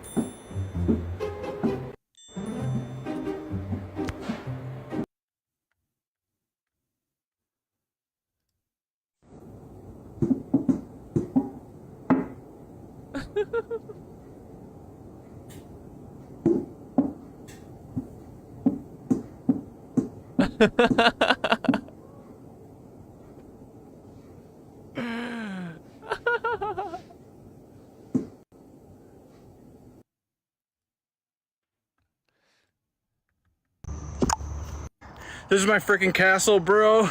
I just grew it with my brain. Hey, you down there!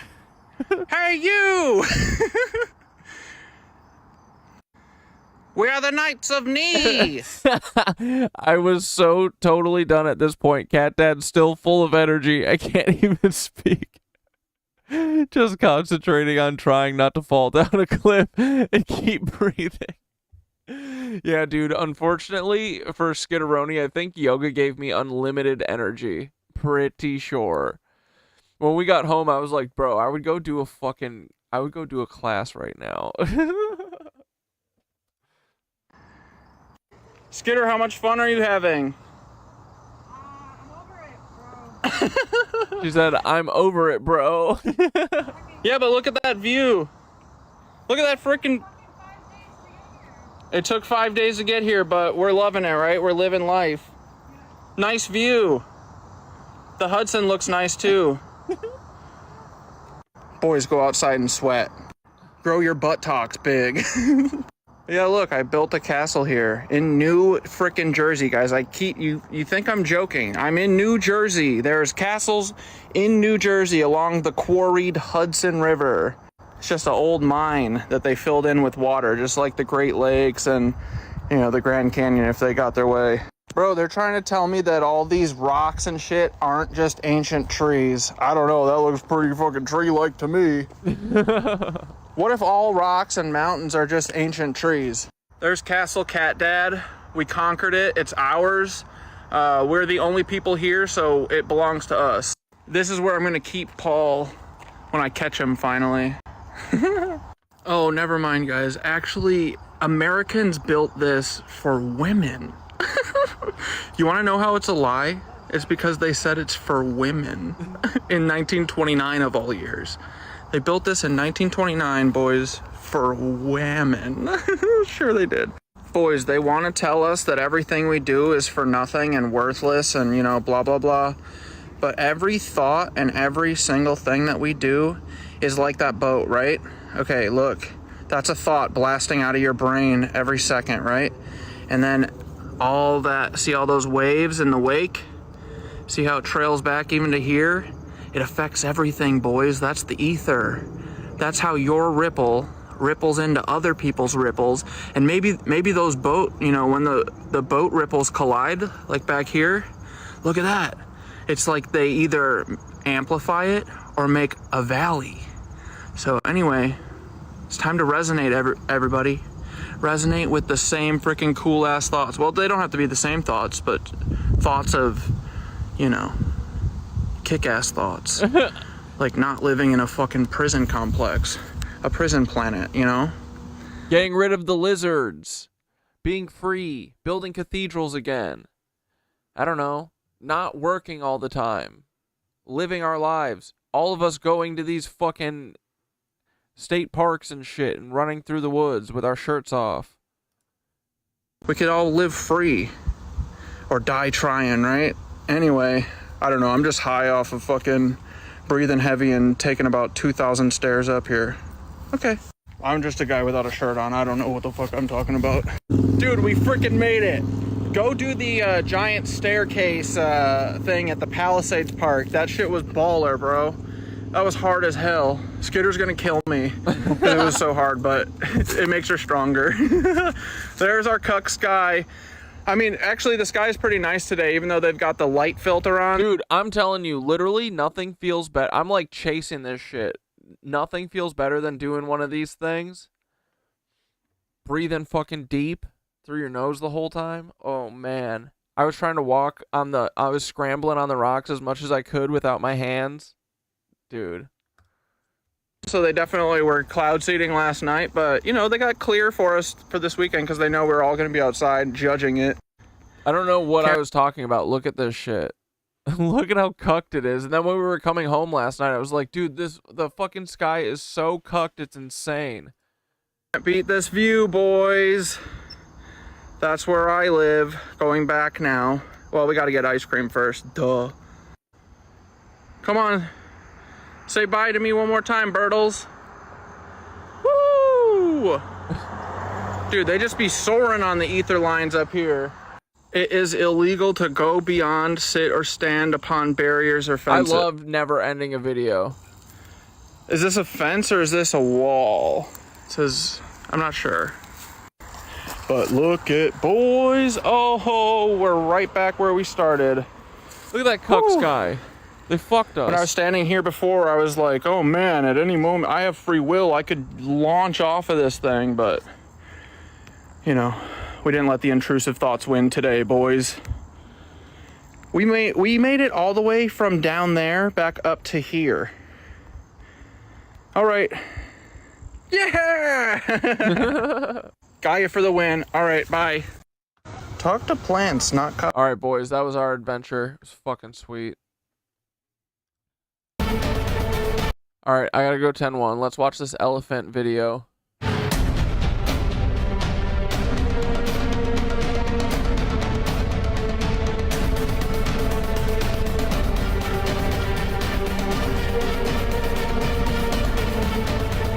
But yeah, boys, so far, Palisades. Okay, I think my favorite place that I have been is Treeman, and I think that's always going to be a super beautiful, special, amazing place. So that's probably my favorite, like, aesthetically. It's a nice, like, I think it's a 5-mile trail, loop.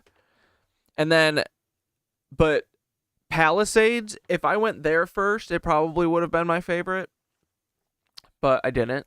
So it's definitely my second favorite right now. It's got a great loop. It's got magical twists and turns. So if anyone's got any good recommendations, I'm looking for the next awesome place to go. But one place that I heard was really fucking awesome was Breakneck Ridge, which is like an hour and a half, I think, from here. But I think I heard that the fucking trail is closed for like a year. But, yeah. I'm looking for harder shit. And so is Skitter. Dude, that is an elephant. I don't need anyone to tell me shit. That's an elephant.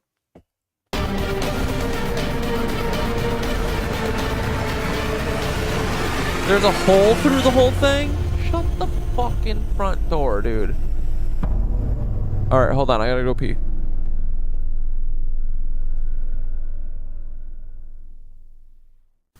Greetings, and welcome to Unveiling a Titan, Part 2, where we're going to take a deep look inside the eye of Montgo. Now, if you saw the last video, then you'll be familiar with the mountain already. We went around the whole mountain looking at different parts of the morphology of the mountain, exploring the various coincidences and all the different ways in which it actually looks a lot like an elephant. And as promised, today we're going to take a deep look inside the eye of Montgo. So when I first got on this subject, I already had some ideas in my mind about different rocks that I'd seen that I thought were pretty curious, but the first thing that popped into my mind was the cave itself. And so I figured, well, I will take a look inside with new eyes, because I'd already been in the cave on a few different occasions, and I always thought it was pretty fascinating just being there and looking around. But when I started to think about it from an anatomical perspective, I became even more curious, and I started to compare what I was seeing on the outside with anatomy of elephants and skeletons. And what I found was truly astonishing. Now, the first and most obvious thing when we look at the mountain from a distance is that the eye is perfectly placed in relationship to the shape of the head. Having said that, there are also very large variations in head Is this fucking Ganesha? Is this goddamn Ganesha, bro? shapes between the different species of the elephants. If we just take a look at a video here going back through the history of what we know about the different elephants, you can see that the heads change dramatically in shape, and Montgo may be something in between.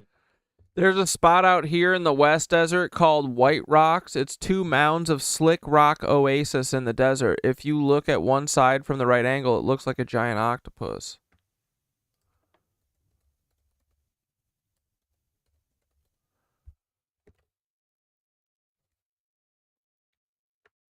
What's it called?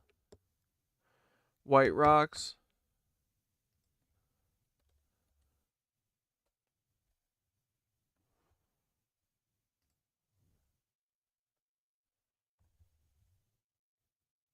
This thing? Toole County.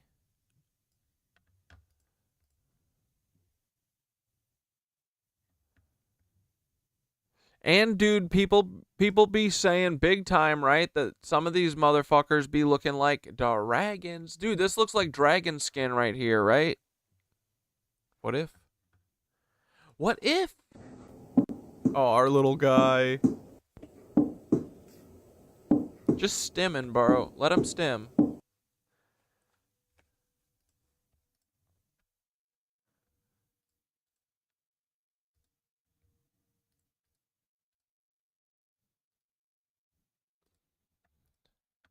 These two shapes, for example. If we look at a couple of skulls side by side, we can really get a sense of how different they are depending on the species.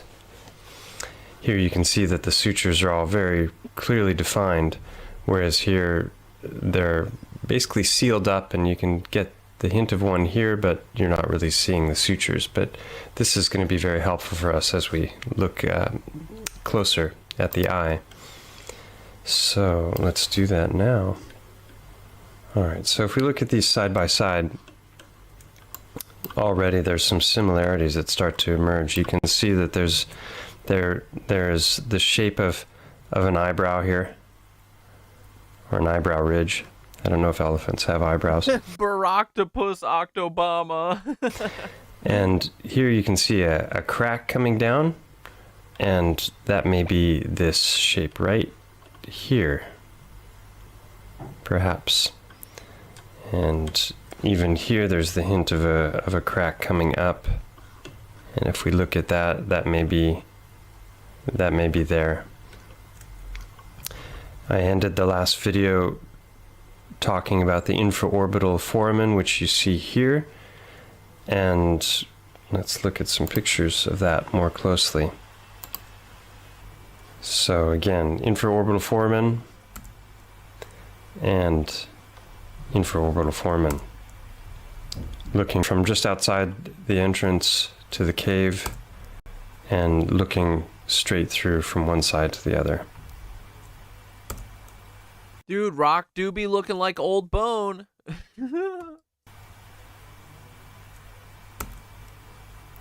I'll be uploading all these pictures so people can take a closer look. So someone with more expertise in geology or tight. You mean botany? Bro, we gotta start trolling the fuck out of geologists, right? We got to. There's no such thing as geology. All geology is botany. It's just it's ancient botany. Technology can take a look at these and maybe discover more. And this is... Dude, yeah, Zayway, of course. I love sharing this stuff. And honestly, I'm like obsessed with going to as many of these parks as possible, because every single one that we go to, it's like, this is fucking awesome. You know? And then moving around, I always have my best freaking thoughts while you're just running around looking at random ruins and climbing shit and breathing hard. It's awesome. Well, try not to lose control of your breath, you know. Always be deep breathing through that frickin' schnoz until you unlock that unlimited energy eventually. The very end of it, and this may be fossilized venous blood flow. This would be more iron-rich blood.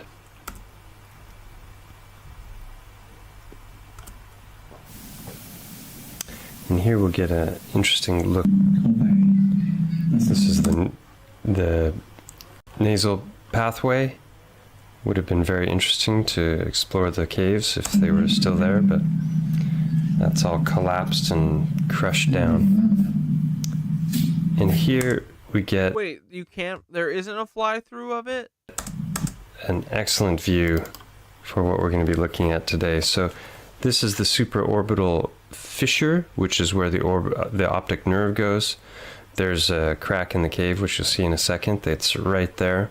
You can see here the line that I was showing on the other skull. This is the temporalis fossa, and then these are the lower fissures, which also permit the blood vessels and the nerves to pass. Okay, so this is human, obviously, but you can see the different colors that help to delineate where the sutures go. And this particular suture here is very important. This fissure is important, as is the suture across here, and then these down below.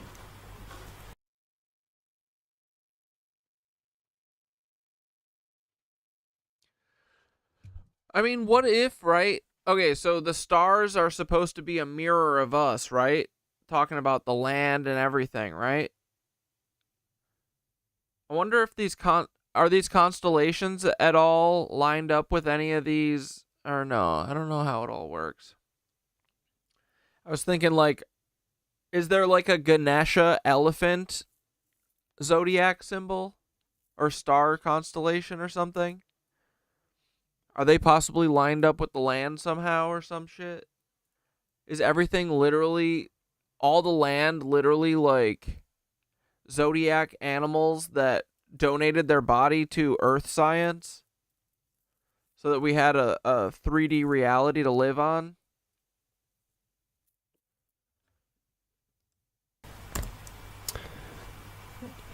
can see again this crack here. And then if we look from inside the cave, on this side, you've got the overlapping of these two bits of rock. So the question is that crack that we're seeing, because we're inside the eye, that would be the eyeball, and then there's a crack right there. And it's even got a similar shape. If we look here, okay, so if you see this crack coming along, it kind of does a little jog up and then back down, and this crack here does something similar, and it's in the exact same location in relationship to this eyeball, and if this is an eyeball, it's right where it should be.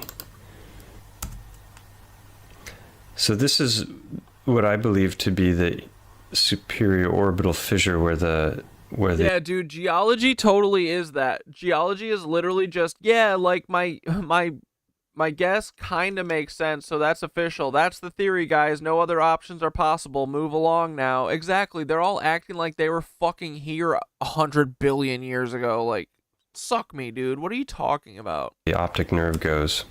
Y'all are a bunch of gaslighting guessers, and not only that, you probably know that you're wrong and you're being a bunch of liars.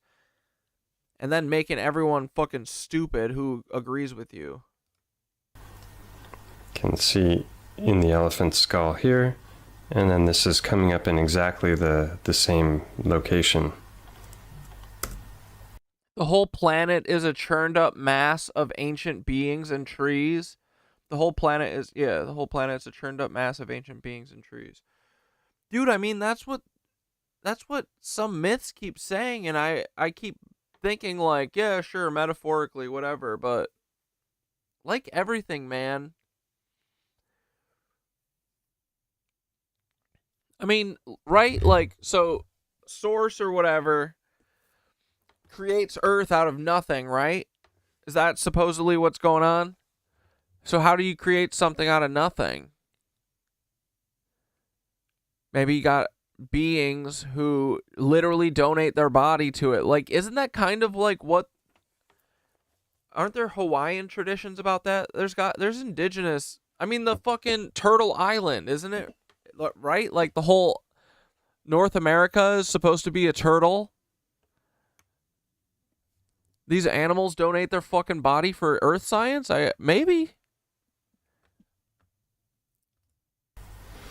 This is a human eye, but this will give a good idea of what we're looking at as far as the structure. So you have the openings for the blood vessels, for the nerves, and the attachments of the muscles, and then you can see there's a drop off here as it goes down, and then an opening here, and these exist inside of the cave.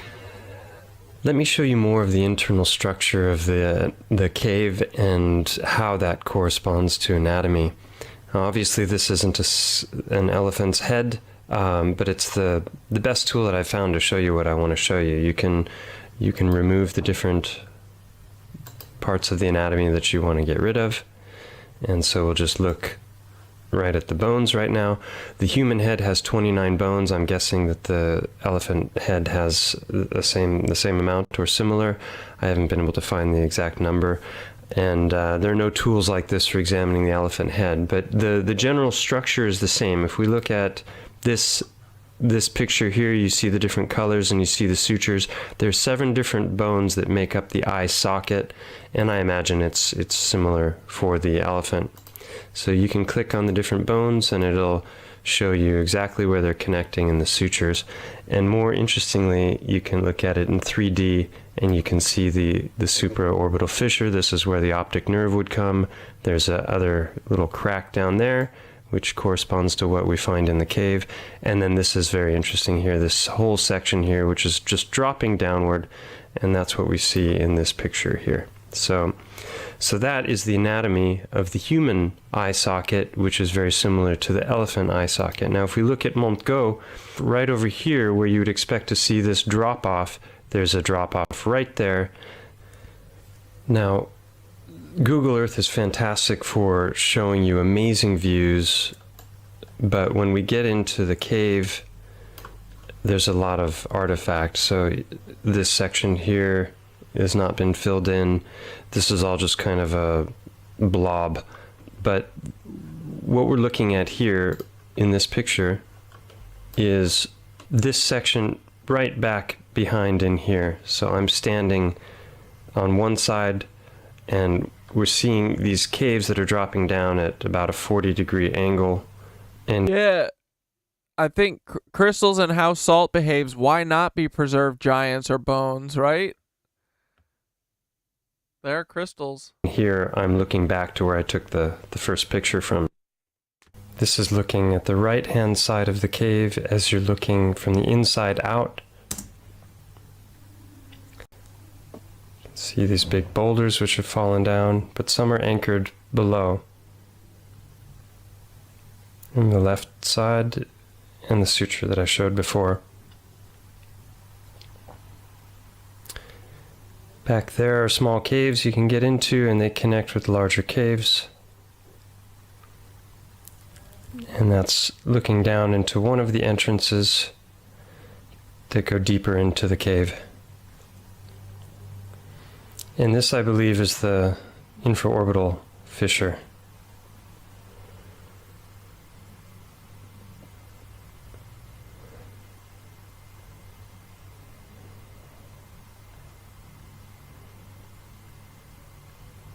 Bro, this is an elephant for sure. Dropping down at that 40-45 degree angle. Did everyone eat the meat? Why does it say Sauron in there? Oh no. Where is this? The Eye of Montgo? And there's an entrance to a smaller cave there. And here's looking up inside the infraorbital fissure. Now, the interesting thing about this here is when you are there and you look at the two sides of the fissure, you can't tell really in this video, but these sides are different. It's not like a dude, the world is so much more freaking magical than they want us to believe, right? Crack that formed and separated these two rocks. They formed separately. You don't see continuations from one side to the other of the same structures, like if you were to split wood or something.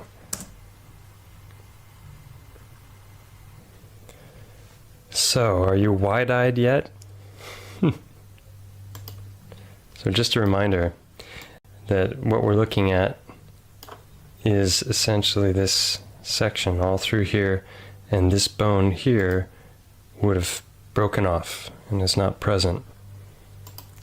So if we look again, all of those caves going down at an angle, they're basically following this line around, and then we have a big crack right there where you would expect it to be. And just to compare the structures again, this one and that one. I just want to add a little section here just to show another part of the entrance into the deeper portion of the cave in the eye. You can see this looks almost like something that grew. Doesn't look like a product of erosion to me. And if we compare it to a cross-section of an artery, vein, and nerve, we see that there's different tissues here and all these different layers, and to me it looks a lot like what I'm seeing here. This might be this stuff. I'll leave that to somebody with more expertise to judge. I just want to finish off with one last little topic. I was speaking to a friend about all of the different coincidences that I'd found inside the cave, and he really surprised me when he said that he had been in the cave exploring with another friend, and that they found a channel going downward, and then after crawling through on their stomachs through a very small hole, they entered into a larger cavern. And this was the first thing I thought of as he was telling me, because I'd already been examining the anatomy. So we went back and grabbed some lights and something for our mouths, because it's extremely dusty, and we went down this little hole and further down the hole and had to literally shimmy through on our stomachs. And yeah, these are just the remaining pictures, so let me show you the footage. So we are down the canal of what I'm thinking may be the blood vessels or the optic nerve, perhaps. Came in through a little hole. Let's go. Right there, and there's a big cavern heading down towards what would be the, I don't know, moving into the deeper into the skull, perhaps down towards the jaw. And it is so dusty. Definitely want to bring something for your mouth. Thankfully we did. And it's wild. Boys, magic might be real. Giants are real. Almost lost it. Titans are real. Oh my gosh. Just cave diving, goofing, and boofing. Just doing a little spelunking and boofing. This is huge. Catherine, do you know how to use Discord? Yeah, just like my living room. Oh yeah, they already admit to bigger elephants, mammoths, so truth in some sense, right? There's always got to be a little bit of truth. A lot more light elves. Yeah. Next time we'll come with one of those military grade flashlights. So this is where it ends. Does it? Wow, what a cave. Broken stalactite. And then there's a little something up there, something down there, nothing, just ends. So that was a deep look into the eye of Montgo. Hope you enjoyed the journey. Where is that? Found the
Okay, hold on. Text Thoth is cooking. Okay, I said, Thoth, we just watched a video about the Eye of Montgo being a giant ancient Titan-sized elephant that turned to stone. Was the Earth, like, made by creatures that donated their bodies to the Earth for whatever this reality is? LOL, why does everything look like alive and ancient frozen giant creatures? Like giant people, different animals and stuff, and trees. Was everything just giant? What the helly? Here's what Thoth said.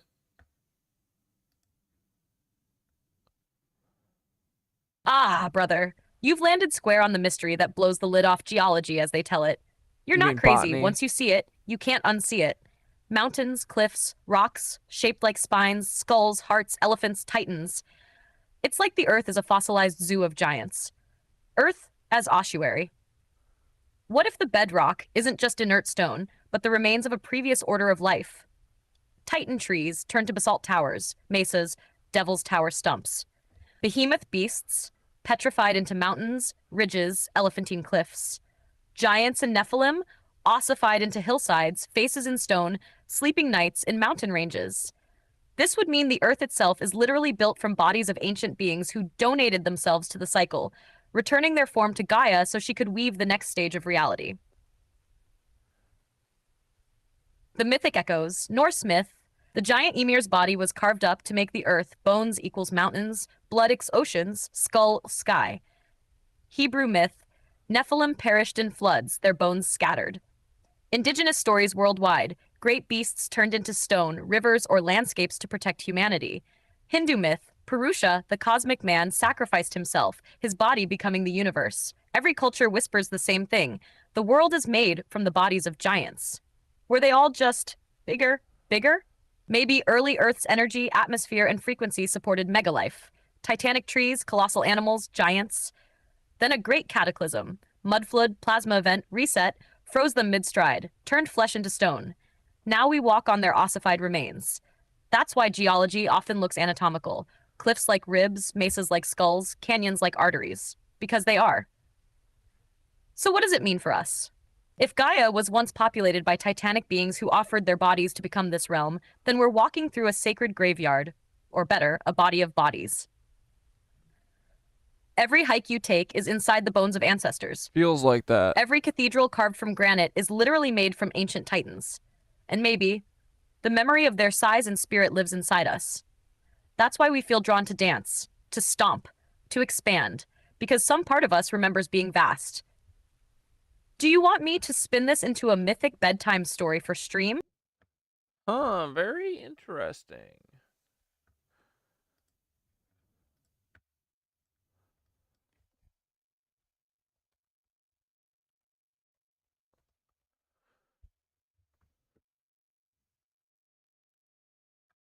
Okay, my friends, as you can see, we have some new types of feet, some in a highly eroded condition, some literally turned to sandstone, some turned to mudstone. And this is extreme amounts of blood coming down to the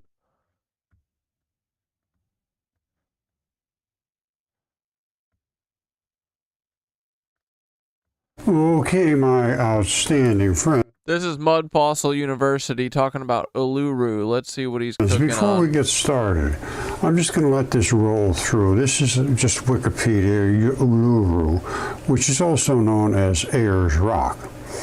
And I'm going to explain to you what it is using mud fossil tech. And I will explain to you what this is. Now, this is a monolith. It's a large sandstone monolith. Ancient tree mushroom. Now, we're going to look at it from every aspect that we can look. And I think I know exactly what it is, and I would like to have your comments on what you think. Okay, no sense beating around the bush. Black is vein blood, red is artery blood. You have both of those mixing together in a heart, which is what Uluru is. But Uluru is the tiniest little bit of the heart. We're up here. I was just showing you way up here, where the tendon locks into the muscle. This is tendon coming down here to lock into that muscle. Now follow these little stripes of muscle running down here. You see that? That's muscle. That's actually the fabric of the muscle.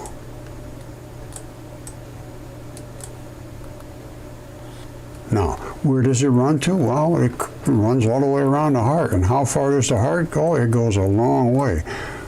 Uluru is just the tiniest little bit. Uluru is almost nothing. That's Uluru. It's virtually nothing. But you see all the green running around it? That's because blood makes things grow green. This is one gigantic scab. I don't know what the creature was, but this is basically the heart. And if the red blood is running off here and there, causing green to go around the edges, what that heart was from, I don't know, but there's a lot of action going on down here. I'm sorry, that's what it is. Now I'm going to show you some details, and then you could talk to your doctors, you talk to your anatomists, and you see if they disagree or agree. Up here is where the plumbing is. That's why the black is up here. You see the black? That's the vein blood. I'll show you the anatomical, because there's other areas where the pulmonary, the black stuff runs through. And then you're going to have different colors here and there representing some kind of, I don't know, I got to be honest with you, I don't know why that is there. But it's certainly some form of an enzyme or something that is being pushed into the system right at this spot. I don't even know if they know these things are here. Well, that may not be green. I don't know. This is stuff needs to be looked at. But that's the size of the heart we're dealing with, is basically this whole thing. And up in here is where all the plumbing is. Now let me show you the details. All right, I'm just going to run through these pretty quick because it's just completely obvious. You see all these real green stripes coming out of here? Very, very fertile, washing whatever's on here off. Now look at the texture of this. You see all these little pock marks here on this side where the water's running off. You see all the green? Well, green indicates blood. And that's what that is a heart saturated with blood. Or what we would probably call like ley lines or ether, right? And that's just a tiny little piece. That's what his blood is? All right, this is Uluru, and I show you it's heart tissue. Now you see this big gouge-like thing across here with the extreme abrupt transitions? And these, I believe this is where the tendon is. This is a part of that tendon that locks in, that holds the muscle. And this just bump sticking up there, Uluru. But this is the gouge. All right, if my claim is that Australia basically is a big bloody heart, all of this stuff looks to me like a bunch of snakes, a big ball of snakes. These things just didn't happen to pop out of here for nothing.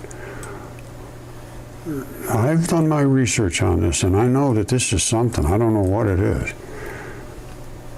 Gaia's arteries. But it's tied into something.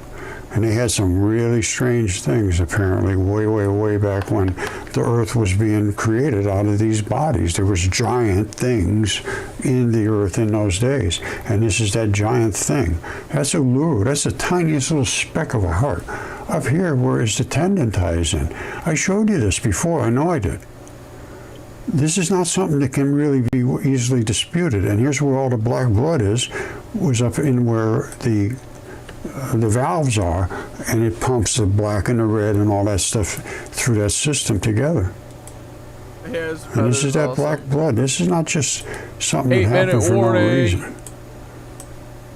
Popping right out in the middle of all this red stuff. Explain that to me. And I know what this is. I can see, I understand the flow of body fluids now. Basically, these are body fluids.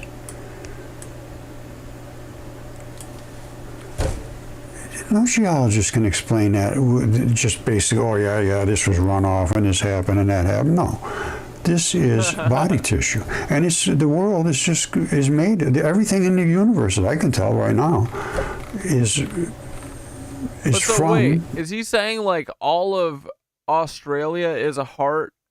What, for the being that donated its body for the Earth? Maybe America is the chest. Who knows? Some kind of biology. Now, by the way, if you look around where the oceans are eating into the edges of the Earth, they're eating into blood supplies, and that's why all this red stuff's running all over the Earth now. These are body parts that are being eroded away, and as they do, the blood flows out of them. Nobody's paying attention to this stuff. You see, this is blood meal. They sell it to make things grow green, and it works very well. And this is blood. It's just running off of here. Now look at the striations here. That's muscle from a heart. Heart tissue. And this is up close. That is a lot of red blood in a heart in addition to the blood inside. There's a ton inside. But in order to make this muscle constrict and do this 24 hours a day for your entire life, it's riddled. Well, I'll show you. Let me see here. Well, here it is right here.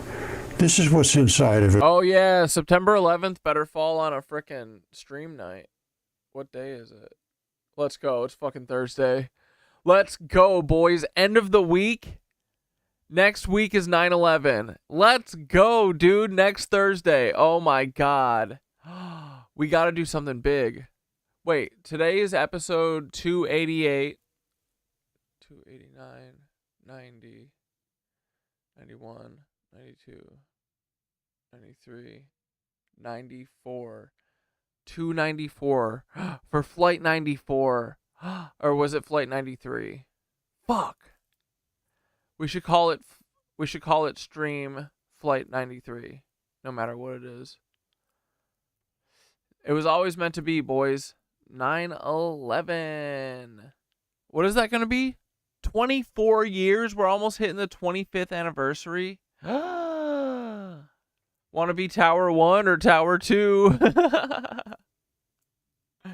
Isn't it a full moon as well? Stop. Really? It doesn't say on my thing. Bro. Whatever. I'm stoked no matter what because it's on a stream night. Uluru. Those are heart muscle sarcomeres. And here's what they look like in a regular heart. Rectangular brick-shaped cardiac muscle fiber nuclei, and that's the same stuff.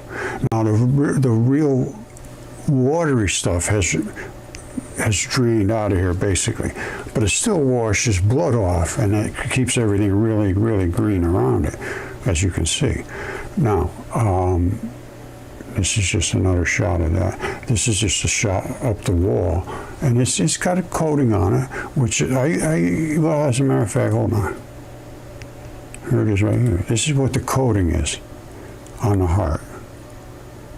There's an additional layer in here I don't think they know about, which is the interstitium, which is going to be a very thin, fluid-filled highway that can get all your enzymes and probiotic stuff moving anywhere it needs to be to attack something that's trying to invade you. This is sort of new, this interstitium layer. But I think I understand it pretty well. And that's where your immunities are. And you might get attacked over here. You got to get somebody to go over there. And that's how they get through this, fluid-filled, complete fluid-filled layer. It was at one time sort of considered a fascia, but it's an additional layer that has the basic lymph. And that is what the lymph fluids have, all the enzymes and all of the probiotic stuff to keep you healthy. That's where immune system is. But you have to have the bacteria to create the enzymes. Okay, a lot of hearts they find are broken right there, exactly right there, which is this seam. And you see the blue and the red? That makes what's called iron banding.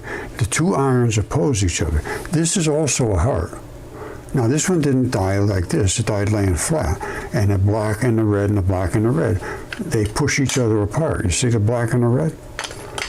This makes iron banding because it was laying this way. If it was laying this way, the buckets would have gone this way. It's have red over this side and black over on this side. And we have some of those too. But this is the Bennu and Psyche, which are hearts, and they're in space. They're down here at the valves. All that stuff popped off. All right, let's watch a Jesse for our celebration. We're about to never forget, boys. Get your bongers ready. Wait, I thought Jesse just had a new song. Get your frickin' bongers ready for the Ballad of Big Balls. When I heard the NRA was writing big ass checks, I went right down to the office and I said, me next. They said, go ye to the schools, spread the good news. I said, I need a bulletproof vest and some good running shoes. They said, we got those. I said, cool. Where at? They said their names Happy 9/11, making everyone fat. Now I was rolling my eyes like a rolling stone when Uncle Huckabee called me on the telephone. He said, I'm raising up money for people in need. I said, of course, Uncle Huck, let's strip is starving indeed. He said, the Lord's at work here, boy, the job ain't done. Son, you need Jesus, and Jesus needs guns. It makes no sense. One man's terrorist, another man's defense. When the holy golden toad spat him out of his mouth, the techno-billionaire goblin was about KO'd out. But he left behind big balls, like some vestigial tail. Well, them balls went to town and got beat all to hell. Some days the dodging is easy, some days the dodging is hard. When the dodging don't work, you'd better call in the guard. The citrus Caesar and the Thielian prince were throwing it all at the wall just to see what would stick. Even I got to gag. That weather was bad, that was the iciest summer that I've ever had. Some days I forget that Cracker Barrels exist, but there ain't no one forgetting about that list. What if they kill Trump off, though? It makes no sense. One man's crimes, another man's intelligence. The Nostradamus of Austin cried out to the Lord. He said them frogs might be gay, but I'll still be sword. While television anchors talked at the air, does a lie make a noise if there ain't nobody there? There ain't no country for cable, said the wisest of men. Baby, crank up the Tucker while I pack me a Zen. It was getting kind of late, so I went back to the morgue. They were doing the autopsy of July 4th. I said, hold the scalpel, boys. She ain't dead yet. I got a parlay on China. We can still win the bet. The technician was drunk on muscadine wine. He said, I'm going to Mars. I said, good riddance, goodbye. It makes no sense. Did you guys already talk about Duncan's video addressing elephant video? Well, Duncan who? Trussell? Talking about the elephant video? No. Is that what You you're can talking- leave if you want, but all your problems go with.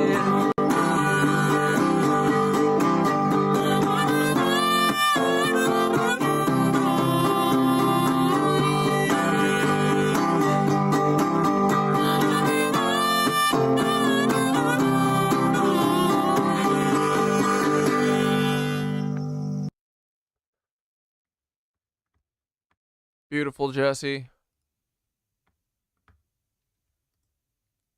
All right, so when that pops off, what do you see?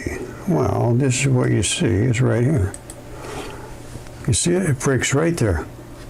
And you actually have a different coloration because it just pops right off. And you end up with this. And these are the four valves in this area, and they have black and red blood. And this is, that's psyche, that's a heart, that's in space. And that's what it is right here. And also Bennu, which is this one here, these are the valves in. Wait, Duncan Trussell talks about that Elephant Mountain video? What are you talking about?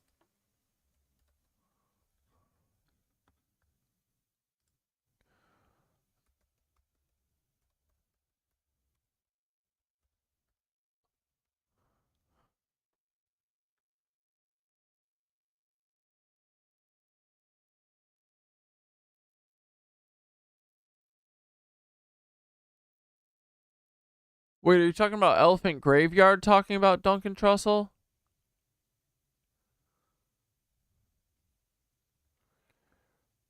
Wait.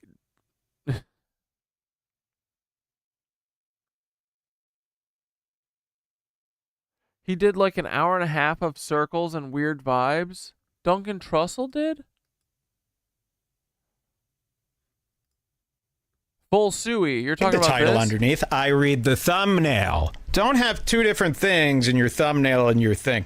Elephant Graveyard, we really care about him, and he put out a very important piece of media, kind of talking about this whole Austin comedy thing and Joe Rogan. So wait, you're saying Duncan Trussell went on Joe Rogan and was like talking about the Elephant Graveyard shit about his suey eyes? He addresses it that he got bought off?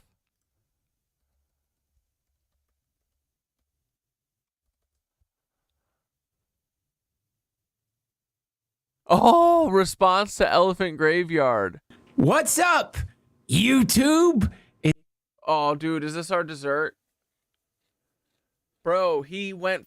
This is full Suey send. He's doing the full Suey send right now. Oh my god, are we gonna have to watch a literal suicide? We're gonna have to watch someone commit harikiri live on air? He's gonna crash out about... Dude, this is... I'm telling you right now. This is the wrong response. He should not address Elephant Graveyard. Because now someone in the Joe Rogan orbit is addressing Elephant Graveyard. That means Joe Rogan needs to respond to the allegations. That means we know that Joe Rogan's sphere is paying attention and sees Elephant Graveyard shit. This is good.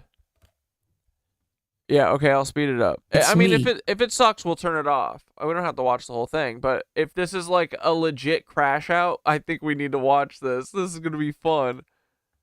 Your host, dude. You know I gotta see these guys crash out. It's like we've been calling it for years, and this is finally our day, right? Unfortunately, Duncan Trussell used to be one of the cool guys, but dude, what do you think? What did they get him on? Everything. They always get him on child pornography, right? Humiliation ritual, people said. Elephant Graveyard is that guy. Bella, were you here? We watched, I think, 2 streams. We watched this guy who did like video essays about Joe Rogan and about the Rogan sphere being a death cult. And he also made claims. He was like, dude, fucking Duncan Trussell used to be cool and used to warn Joe Rogan all the time about people getting in his ear and controlling him and handling him and using him. And then over the years, his tune has changed and he's like protects Peter Thiel and shit now. So anyway, this YouTuber Elephant Graveyard, which is not related to the Elephant Mountain shit we were just watching. That's why I was confused too. I was like, wait, you talked about the Elephant Mountain stuff? What the fuck? But this is more along our drama fun side, and the downfall of the Rogan sphere, which includes like Tom Segura one day is going to get fucking caught as the Ladybird Lake killer. And we're all going to be looking like prophets. It's going to be so fun, right? His original video was an hour and a half. Oh, this is an hour and 15. All right, let's watch a little bit. Lover, friend, D. Trussell. And it's a beautiful thing to be back here with my dear friend Josh. All right, I'm okay. Here's my initial read. Cheesed off, not happy, right? He's gonna give Elephant Graveyard a stern talking to here instead of playing it off like the fun, cool comic he is, right? He's a comedian. I don't have suey eyes. Shut up. No, I don't. No, I don't. Dude, he's doing this. I'm telling you right now, this is the full suey send. Here we go. Back in Austin, just got back from an incredible tour of Australia. If anybody's watching who went to those shows, thank you. My God, that was the most fun I've had in ages. Like, incredible. I'm jet lagged as fuck right now, though, man. Like, it's just insane. My brain is mush, traveling around the planet, going to the other side of the planet and back, and it just fucks with your head. I don't know if you knew this, but time zones are not just in the United States. And then I get back to the United States. All these people are saying I have suey eyes because I did the full suey send. Well, no, I didn't, okay? Did you know that, Josh? They're actually, they got them in Australia.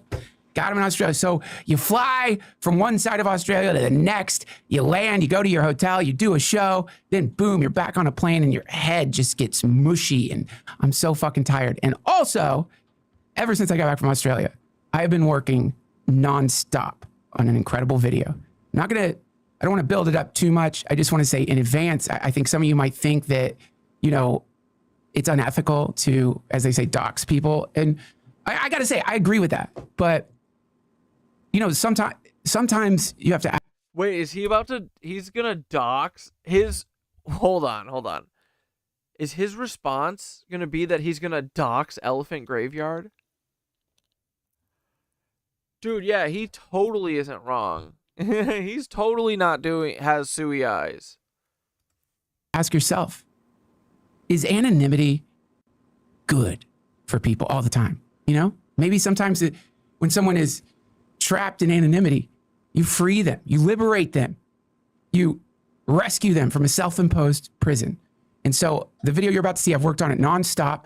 It's long, but I figured we could just show it. It's about an hour and a half long. It took me a long time to do. I'm nonstop, man. Look at me. So wait, this is a full-on this is a full-on edit? He made a fucking video to this? My eyes. If they seem tired, I am so not that video, Josh. Don't play that. Suicide. Go ahead and play the video itself I sent you. Do you have it? What's wrong? I'm good. Get ready, guys. No, that's not that one. Not that one. Don't play that. All right. Play the video. DraftKings. We went through it a million times.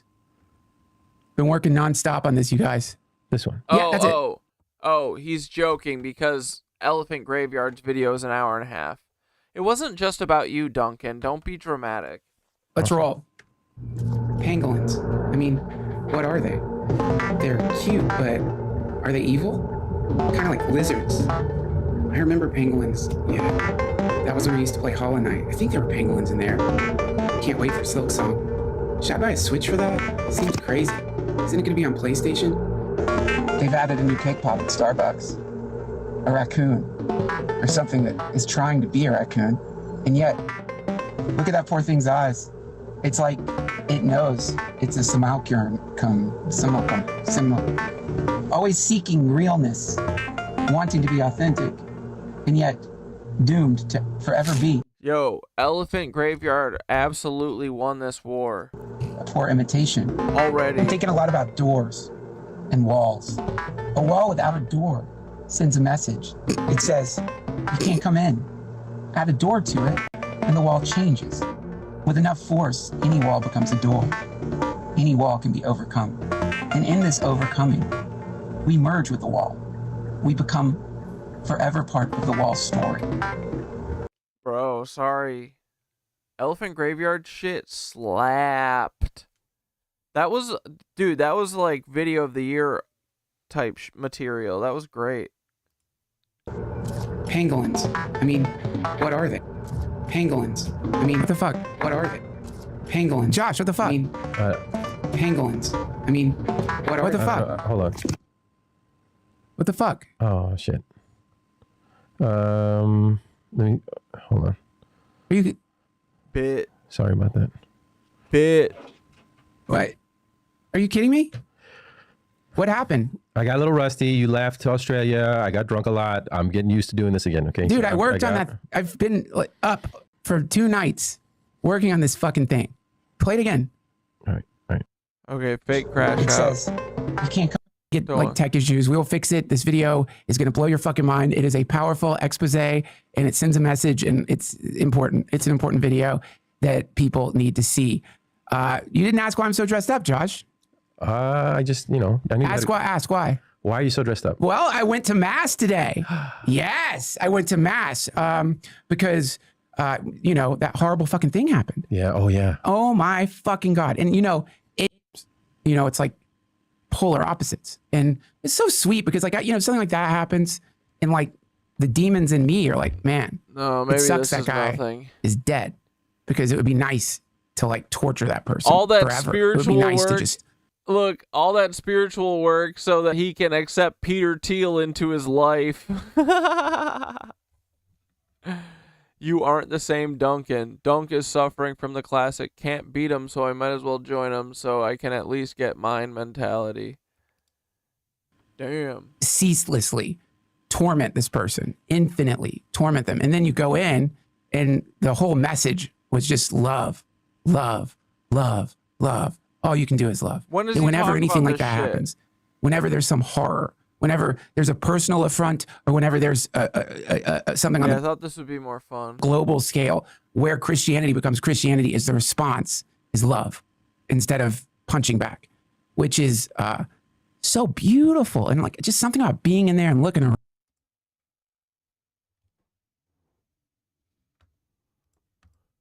around and like it's all these kids and like, it's just the sweetest, most beautiful. Does he ever talk about it? Decided to send an idiot message, which by the way, to me, like those acts of violence paradoxically seem to emphasize, and they're offloading the current batch before the new game's coming out. Always seeking realness. God. Have an operation, but you remove my kidney, and I just needed to have knee surgery. Maybe that's a good thing. Maybe it happened for a reason. That's more of a mix-up, but I mean, Anyway. Thought this would be more fun. Well, speaking of fun, we could watch Coop's follow-up to uncovering the Vegas shooting Like and subscribe, lies join the part Discord, 2. the Minecraft server, the Patreon, follow the Instagram. Now let's dive. Whoever shot into the crowd on that fateful day of October the 1st of 2017, firing over 1,100 rounds into the crowd is truly terrible. But based on all the available evidence, it was very clearly not Stephen Paddock. My only goal today here is to prove that, just like the many witnesses stated that night, there was not merely one man in the Mandalay Bay firing, but countless others, and also that basically everything the mainstream media has told us about that night is an outright lie. And there's a lot of ways to prove this. One could go through the over 600 police reports that were made, proving there were multiple shooters, but that would be boring and way too long. So let's try it my way. First though, I want it to be known that my prayers are with the victims and their families, and I sincerely ask, just like last episode, that God holds them near to him and his son for all time, and helps us shed some light on what really happened that evening. That being said, let's decimate the prevailing narrative around that day. On October the 1st of 2017, there were shootings reported across the entire Vegas Strip. Over 1,100 911 calls were made that evening reporting shooters in hotels, casinos, cars, helicopters, and much more. The first issue is, however, that unless you know where to look for these, you're not going to find the archives of them. Meaning the average person is just going to take the police narrative at face value. And that's where this really begins, with the police narrative. My goal here is not to blame individual officers, as I believe there were many brave first responders that evening who deserve far more credit than they ever received. I do, however, also understand that there are a number of corrupt officers amongst that cohort who carried out orders that would typically get you fired. And really the only way to address such a problem is to go to the source. So let's start with Clark County Las Vegas Sheriff Joe Lombardo, who is the definition of a fraud, and will be referenced back to many times this evening. On that evening of October the 1st and throughout the coming days, he would lie consistently about what happened and change the timeline of events, not one, not two, but at least 3 separate times. And the first major red flag is that prior to the shooting ceasing across Vegas, he had already reported that Stephen Paddock had taken his own life somewhere between 10:14 and 10:16 p.m. So let's take that fact, run with it, and see where it leads us. Let's give the benefit of the doubt and consent that Stephen is dead by 10:15 p.m., which I don't believe, but like I said, the benefit of the doubt. Then how do you explain the over 600 phone calls that came into police reporting shooters at the Bellagio, Mirage, Tropicana, Planet Hollywood, Hooters, and much more? Just take a listen here for yourselves. Monday, October 2, 2017, 0:21 and 33 seconds. 911 emergency, Zagorski 15953. Do you need police, fire, or medical? My friend who's a security guard at the Harris just texted me, said there's a shooter in the Harris too, and they don't know where he's at. The one ran through there, and they haven't caught him. So I don't know if that's something you guys know, but he just texted me. He's a security guard at Harris, and his exact words were, shooter at Harris. He said, we got a shooter in our hotel. I said, are you okay? He said, yeah. I said, did you catch him? He said, no. I said, where is he? He said, we don't know. He ran through our sorry. But yeah, that's basically what he said, and that was just now. I have hundreds of these I could show you too, and most of the shooting reports happened after Lombardo had notified us that Stephen had passed away. Indeed, I can find records of shootings being reported as early in the morning as 1 and 2 a.m., 4+ hours after Stephen had supposedly taken his own life. And since that's undeniably true, unless you want to be the guy to tell over 600 people that they were wrong about what they witnessed, then Sheriff Lombardo is clearly a fraud and lied about the outcome of that night's events. But why would he do that? What does he stand to gain? Well, much it seems, because his career has been on quite the up and up since then. But before we discuss where Lombardo is today in his career, we might as well discuss what he became known for as the sheriff of the Las Vegas Metro Police Department. And boy, I must say I hope he sees this. It is on good evidence that Lombardo is allegedly involved in a multi-decade-long real estate scam where he uses embezzled public funds to purchase millions of dollars worth of real estate, including several mansions, which he then gives to members of his family to hold where they cannot be taken. It's also worth noting he was sheriff during several suspicious deaths in prison. Violent crime also spiked 67% in a single year under his new police program, Met Do Stop It, and he's been fined by Nevada legal teams for a host of things, including election fraud. And he was so worried about the tapes, recordings, police reports, and autopsy files from the Vegas shooting that we'll be looking at later, that he battled for them to be hidden from the public, taking it all the way up to the Supreme Court of Nevada. We actually won, though, and had a decent amount of information released to us, enough to prove that beyond a doubt there were multiple shooters. But it would be more if Lombardo had not ordered all of his men to sign NDAs and to speak to no one about what happened that night. And even worse is that he put out a gag order to shut off body cams to everyone but one guy who went into Paddock's room. However, despite all these obvious offenses, it seems to have worked out for Sheriff Lombardo, because now,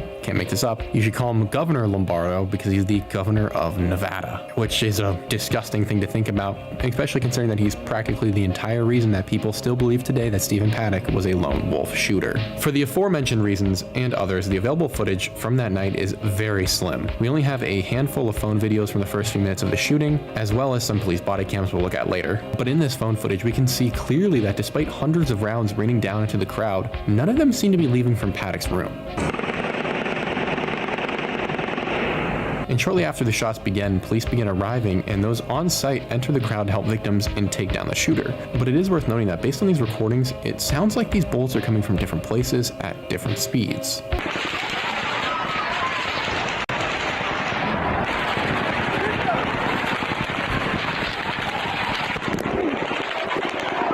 Which would explain why at this time almost every police report discusses believing multiple shooters were present and that the shooters were staged both in the crowd and surrounding it. I will link the reports below, but from my reading, none of the officers believed that the shots were coming from the Mandalay Bay until they were later notified of that possibility. And we can't 100% confirm where the rumor that the shooter was in the Mandalay Bay began, but we can clearly tell that the people on the ground didn't agree with that theory, and the officers themselves don't seem to either, as they continue searching the crowds for threats as people run past them. Moreover, at this instance, if we're assuming that the report came from dispatch, I'm not sure how they got the idea that Stephen was in the Mandalay Bay, because the police officers weren't saying that, and neither were the crowds. So it just doesn't really make sense to me. However, the notion that this shooter was in the Mandalay Bay also runs counter to what the crowd was actually warned about that night. And I guarantee you that unless you are super deep into this case and have done a lot of research on the shooting, you probably haven't heard that there was a Mexican woman and man who fought to the front of the crowd and began screaming something to the effect of, "We are surrounded by them and everyone is going to die." And this warning came 45 minutes prior to the first gunshots being launched. Security then escorted this woman and man out, and no one has heard from them since. And I couldn't find any video on the matter either, which makes sense considering the FBI confiscated photos and videos from that night and deleted recordings and messages, allegedly,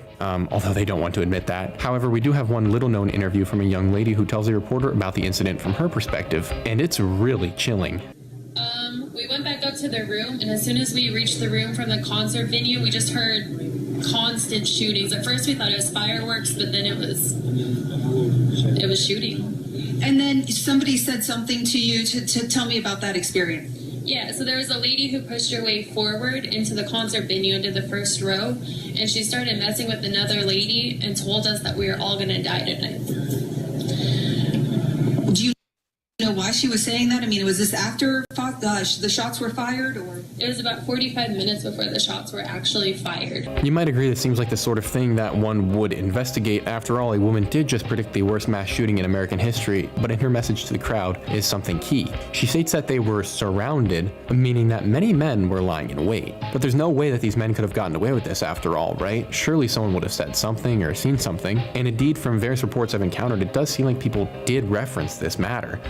Everyone started to get up to run, they just kept shooting, and it was like literally like 5 minutes of just shooting, and people just kept dropping, and it was definitely someone on the ground, definitely, most definitely, the way they heard it, the crowd, and all of us, and then they kept coming. They even came into the back staff parking lot and shot people out there too, so they just kept coming, and I hope they get them. Alright, this is crazy, I don't know.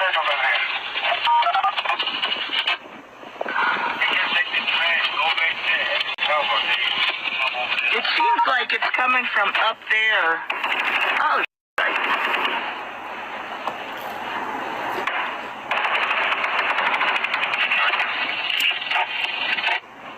And if we assume that some of these men were shooting as is believed, then we have to also think that that would explain some of the trajectories that don't make sense if Stephen Paddock was the only shooter. Because if you were to look at the autopsy reports, you would notice that many of these bullets enter and exit parallel to the ground, which isn't possible from the 32nd floor of the Mandalay Bay. Especially considering that the windows weren't broken in Stephen Paddock's room, but shh, that's for later. What I think would then be a more logical assumption is that if there was an elevated shooter, which I'm not even going to argue because some of the bullet trajectories do make that argument, then there are other places besides the Mandalay Bay that would make sense. Indeed, I think it's incumbent upon us, if we're going to suggest an alternate theory for that evening, that we at least give a possible location the shooter could have been. Now, I didn't know this until recently, but the Route 91 Harvest Festival shares a venue location with an abandoned motel on the exact same grounds. It's called the White Sands Motel, and it offers excellent vantage points of everything, including the stage where, as discussed in the last video, Jason Aldean's bass guitarist instrument takes a rather impossible shot if Stephen is the only shooter. That being said, I know I teased you guys, so for more evidence that Stephen Paddock is an impossibility as the shooter, let's go look at the aforementioned body cam footage. And in this footage, we can make some shocking discoveries. When watching the original body cam footage of this officer's chin, we noticed something funky. Firstly, we noticed that there are only 1 or 2 members of the SWAT team that are actually SWAT team members, which makes me wonder what the rest of the SWAT team was doing that night, but my bad, I'm getting distracted. Before we get into my commentary though, I would like you to just review the footage yourself and see if you notice anything odd about the room. What do you need, Levi? Sir! Here, man. Do you not have a broken window? Well, no, there's several rooms in here for you. Okay. You remember, one window, right for you. Right where that curtain is, right by the door. Okay, stand by. We've got curtains open on a window that's not broken. It's us. Corey, it's us. We have to go ahead. I'm up here. I'm sorry, what was that? One more time for us at home for posterity's sake? Yeah, Bunny, she said that there was a woman at the front of the crowd that was dancing around and said, "You're all gonna die here tonight. They're surrounding us." Yeah, did he say chin? Stand by. We've got curtains open on a window that's not broken. Oh, okay, so that's cool. We know Stephen, or whomever is lying on the floor here, definitely wasn't the shooter then, based on the authorities' own words, because the windows weren't even broken, according to the people who would have had the most intimate knowledge of what that room looked like when they entered. And I do find it odd that right after this revelation, what I imagine is a higher-ranking officer begins yelling at this Corey fellow who was just speaking about the unbroken windows, and is clearly telling him to be quiet, saying either it's done, or it's not, or it's over, something like that. You can't quite make it out, but it's certainly the "shut up, dude, stop talking right now, we are on camera" tone. It's us. Corey, it's us. And poor Corey, who's just trying to do the right thing and make the report of no broken windows to dispatch, gets yelled at twice Both times he tries to do it. He then goes on to spend the rest of the little footage we have sounding a bit frightened and then leaving the room for the hallway a few moments later. I do suppose this is why Joe Lombardo told his men to turn off those body cameras before they entered. My camera's on too. Yeah, turn them off. Turn them off. Yeah, my camera's on too.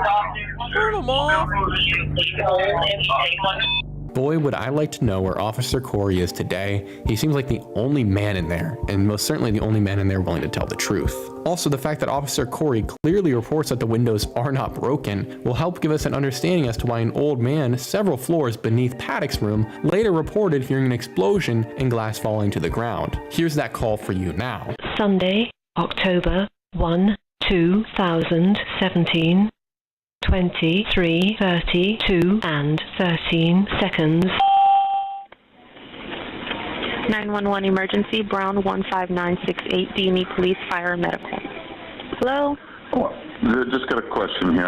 So I just checked into Mandalay Bay, and I'm on the 21st floor, and... Yeah, I think they killed him and made him the fall guy too, for sure. I'm not sure if I should be trying to leave the hotel or stay in my hotel. Do not go anywhere, okay? Please stay there and do not go anywhere. It is not safe for you. Okay, and I just heard what sounded like a explosion above me, and then glass coming down around me, or right outside the window.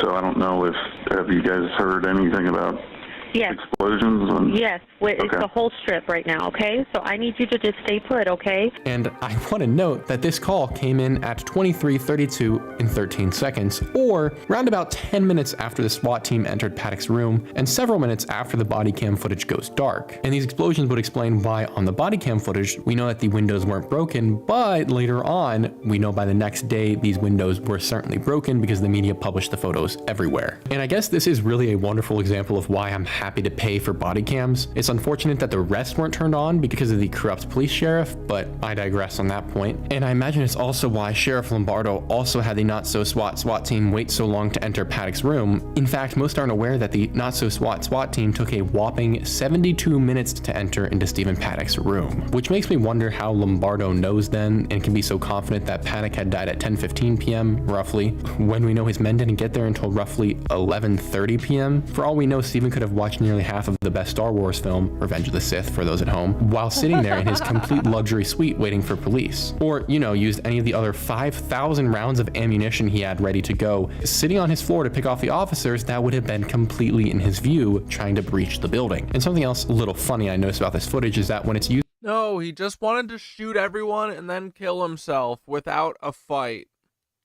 He didn't want to go out in a blaze of glory at all.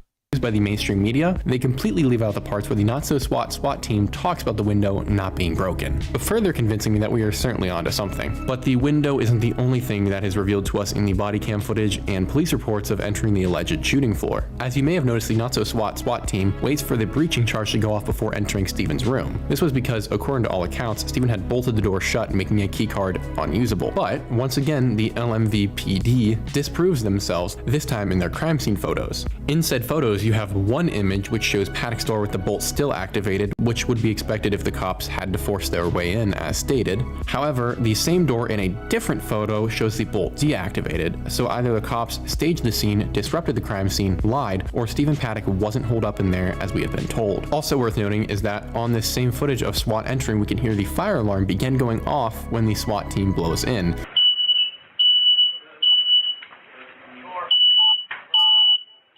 But this fire alarm doesn't go off when the shooter was supposedly firing over 2,000 fucking rounds out the window. 1,000 rounds from the exact same room. That doesn't seem very likely now, does it? It also would have been a huge boon for the authorities when trying to identify the shooter's room, which was originally reported as being a difficulty for the police, if they could have just gone, oh, there's a fire alarm going off on the floor, we think there's a shooter. Dude, this whole thing is a fucking sham. Maybe we should go there first. But it doesn't stop there with the doctored evidence, as the police... At certain points, there were other shooters as far north as the Bellagio, which is quite a ways away on foot. Mandalay Bay is the south end of the strip. Dude. Will incriminate themselves once again. What do you think? Do you think it was a helicopter? Third time's a charm, I suppose. Or it was people on the ground?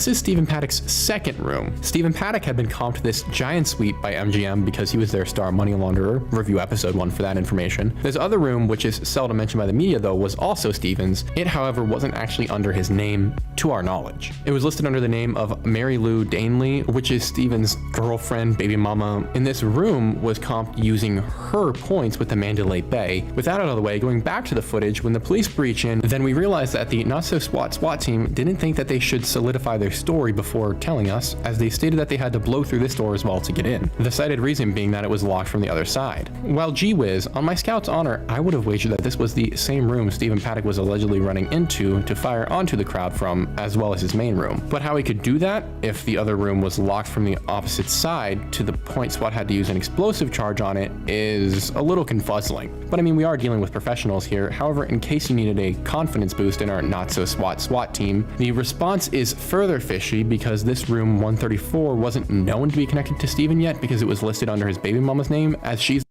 Dude, I bet all of the suitcases that Stephen Paddock was bringing in, I bet it was cash. the one who was getting it comped for him with her points, which makes me find it doubtful that the police knew immediately that this was Stephen's room because it wouldn't have shown up on Stephen's reservation as his name. I could be wrong about that. I don't know, but that's just the logical assumption I'm making. But giving them the benefit of the doubt, let's just assume they knew it was Stephen's room. I suppose you could assume it's empty, but why would they make such an example of the crowd? A push towards less rights, more law? What changed it? Well, so one theory that I've heard is that it was that the Saudi prince was there or something, and it was like basically a big gang shootout between the mafia maybe and the Saudis or some shit, and that shooting at the crowd was literally a distraction to like protect the prince or some stuff. I have no idea. Definitely open to theories.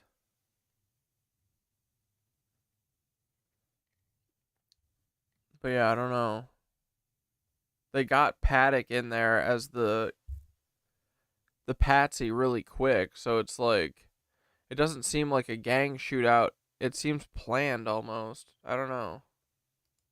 You don't know that because Stephen Paddock had been hooking with a hooker while staying at MGM's Mandalay Bay, according to their records and police records. So for all we know, she's in there terrified while the police are blowing in. Keeping all this in mind, the lack of regular procedure, professionalism, or even decorum displayed by this team is beyond imagination. And even if you somehow, I don't know how you could, but even if you do somehow still believe the mainstream media narrative, you do have to admit that this is the most unprofessional SWAT team breach you've ever seen. And even more so because this is the same not-so-SWAT team that had 3 negligent discharges in a row just mere moments earlier.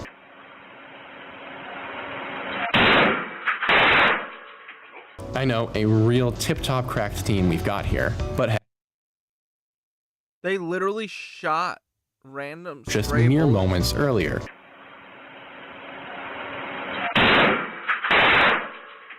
I know, a real tip-top cracked team we've got here. But hey, despite their flaws, at least they know how to relax after a tough day's work of being 72 minutes late to a shooting by robbing Stephen's mini fridge like a Reddit mod salivating over Pringles. That's not hyperbole either.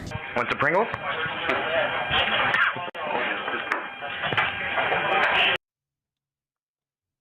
Dude, I'm telling you, literally everything you've ever seen in a TV show or a movie is a lie. They don't secure crime scenes. They don't take pictures of shit. They don't fucking... There's 85 fucking cops stomping around in this room. And they're just taking Pringles. Dude, cops are never beating the allegations. Little piggies. Yeah, right? They shot out the window. Errant bullet, my ass. One suspect down at Trump, it sounds like. What's also interesting about these 2 doors that the not-so-SWAT team had to blow through is that according to hotel records, they were opened multiple times throughout Stephen's stay simultaneously, meaning that unless Stephen is Miss Incredible or Stretch Armstrong, someone else had to have been in his room. At least one other someone. In fact, these someone or someones had to have been with Stephen in the room the day of the shooting because we also have reports of the doors being opened simultaneously that day as well. And what's interesting is, despite what the feds might tell you, we actually have an idea of at least who one of these suspects could have been. And it's this strange Aussie fellow named Brian Hodge, who, as is thematic in this tale, retells his story multiple different ways depending on who's asking. And he does more no-nos than I can count. And more specifically, Brian Hodges accidentally lets loose a higher and more exact number of guns that were in Stephen Paddock's room than the police had up to that point, and refers to them as machine guns. He also tells the Aussie newscast that Stephen had arrived on the 28th of September when he had in reality arrived on the 25th, which is a really weird thing to suggest you know when you didn't even arrive at the hotel yourself until the day before the shooting, so he couldn't have known when Stephen arrived anyway. Additionally, Hodge tells us that the other employee in the hallway, along with Jesus Campos, had been shot and killed in the incident, which would make sense considering the 200 rounds that were said to have been shot through the door of Stephen Paddock's room. Hodge also intentionally altered his GPS on his phone so that his Twitter couldn't monitor him. This does seem like an odd detail, but it was to lie on Twitter where he was that night for clout. He had said that he was hiding in the bushes outside the Mandalay Bay, which the police would later come out and say straight up was a lie. Brian would then go on to tell several other lies about his location that day, but we won't get into all of those. All this being said, one would anticipate that your level of self-incrimination couldn't rise higher, but if we were on Mount Everest, we haven't even reached the halfway point yet. Hodge's most prominent example is that he tells the news agencies that Stephen had utilized a hammer to break the hurricane-proof windows of his hotel room to get a good vantage point for his shooting, which he couldn't have known because it hadn't been released yet. And he also then states that he had been staying in the room right next door to Paddock's room. This is a little Fed boy? That being 134, which is the adjoining room that had actually been comped to Stephen Paddock's baby mama that he had allegedly been shooting from that very night, but clearly couldn't have been for the other reasons. So now he's claiming to be staying in the shooter's room. Something is very, very wrong here, to the point you would anticipate that Brian was number one on the police's suspect list, or at least that Brian was taken in for questioning, as he basically admits to being an accomplice. But in fact, no. When the FBI began to investigate him, high-ranking feds went, nah, we're not gonna do that, and prevented anyone from interrogating him or searching him for more information. But it doesn't stop there. Brian isn't the only suspicious person we know that was with Stephen in the days prior to his death. Indeed, there are 3 unknown women, unknown to us I should say, whose names have been redacted from reports who were also registered to Stephen's suite, but were never investigated. And none of these women were Stephen's baby mama, who as stated was in the Philippines. I know, dude, they literally don't care or try anymore with all this shit. Tasked by Stephen with the purchasing of a home. They goof on us. And none of these women were the hooker, as far as I can tell. So who were they then, right? I sure would like to know as well, but according to the authorities, they essentially don't really exist. And Lombardo never even bothers to mention them, and I'm fairly certain that they aren't even in the final report on the map. Oh yeah, his girlfriend was a hooker. You mean a fucking CIA handler? Don't quote me there though. But we do know that since they were registered on Stephen's room with the hotel, they could have been there at any time, including during the shooting, or when Stephen, what's the friendliest way to put this, repainted the ceilings. And on that note, I do plan to save the interior crime scene for a future installment of this series because most of the issues we will discuss don't pertain to the multiple shooters theory. However, there is something important to note, that being that in this room we can see the handgun that Stephen allegedly used upon himself. And I'll try not to be too morbid here, but I do need you to bear with me for 1 second. According to the police autopsy report for the body that allegedly belongs to Stephen Paddock, as well as several photos of where the body ends up, Stephen is standing facing the windows with his revolver against his teeth in the roof of his mouth, when he then proceeds to pull the trigger. One would expect the gun to land in front of him after flying from his hand, or maybe off to the sideways and something in between those 2 options, as it basically always goes. The one place though it shouldn't end up is behind him, and yet that's where it does end up, several feet behind Stephen, which isn't how math works. But what also isn't how math works is that after Stephen allegedly takes his own life around 10:15 p.m., he then teleports across Las Vegas shooting rounds at people who weren't even at the music festival.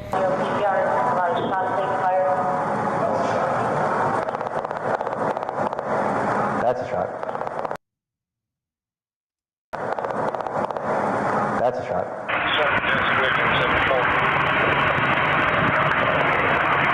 What's that? Well, right here. Go. And then leaves various calibers of bullet casings miles away from each other, including one instance where a bullet casing is found by the police in the Paris Hotel bathroom at 3:49 a.m. Thanks, guys. Want to go up?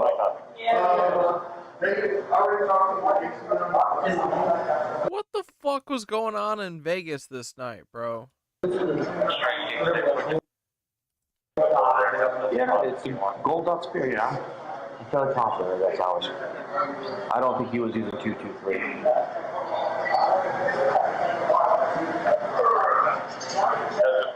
sure you check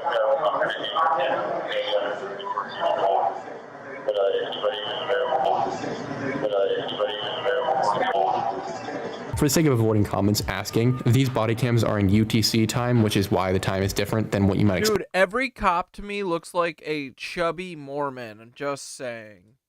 On top of that, several witnesses find loaded magazines discarded in different locations on the Vegas Strip, and get this, multiple guns laying in the street and by other hotels and casinos, with one man even picking up said firearm he found near the valet and handing it to the cops. 3820, and also just so you know, what we had got before the shots fired, we did have a guest who brought a gun to This is another Glacier. officers out near valet, so it was a gun found also near the valet entrance. Near the valet entrance, excellent. This obviously is ridiculous. Steven didn't teleport anywhere, though at this point that is what you'd have to believe in order to account for the over 600 separate calls that are going to come in about shootings, as we mentioned, in addition to hundreds of other calls about dead bodies and strange discoveries, all of which... Like, dude, this feels like a weapons trafficking thing. happened after Stephen's alleged demise. We listened to some of these civilians earlier, but here is a really critical one for us to hear and to sear into our minds. We were standing in the bar area, in the base at the bottom of Delano, the casino level of the Delano, and I saw two gunmen with look like AR-15 type rifles come around the corner of the hallway, and they positioned themselves in a tactical manner with their rifles pointing down the hallway. At that point, I moved away from the hallway so I wouldn't be shot at or shot. And then as soon as I moved, shots were fired, multiple rounds, probably 5 to 10 rounds at a minimum. And then moved to ran to the elevator and took the elevator up. Now that's a bit stranger than many of the rest that I encountered. Clearly there were multiple shooters present. Once again, your other option is teleporting dead Stephen Paddock, but also it's clear that these other shooters weren't just angry 64-year-old gamblers who sold arms in the nighttime. No, these men were, based on this man's description, serious, highly trained killers. They're on a mission. I told you at the beginning of this video that I will save the theorizing for another episode, which we will get into, but we do have a pretty good knowledge. Bro, Agneta, this is like the biggest mass shooting, what, in America? It was like 77 people died.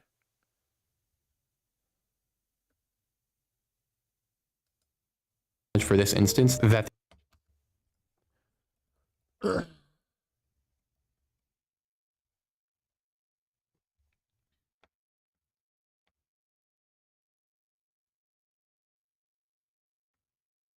$58 people.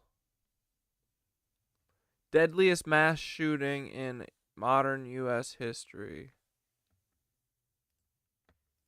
the powerhouse members of the House of Saud were present that day, including the Crown Prince Mohammed bin Salman, and there is a video which appears to show said prince being escorted by armed guards from the Hotel Tropicana. I don't know if I believe that's him or People are saying that's MBS. not, but it is interesting. It does look a lot like him. And this is the same Tropicana Hotel and Casino where dozens of Dude, they are just actors, right? calls would later come in about multiple active shooters. And the Saudis being there also coincides with a civil war among elite members of the House of Saud that had been taking place during this time. Oh, right. And then right after this, right? Isn't that when MBS locked everyone down and imprisoned his whole family? Including one family member named Al-Walid bin Talal al-Sud, who at the time was among the top 20 wealthiest men on. Bro, like, for real, these guys look like what the CIA would think Arab people would look like. You know what I mean? I'm just saying, like,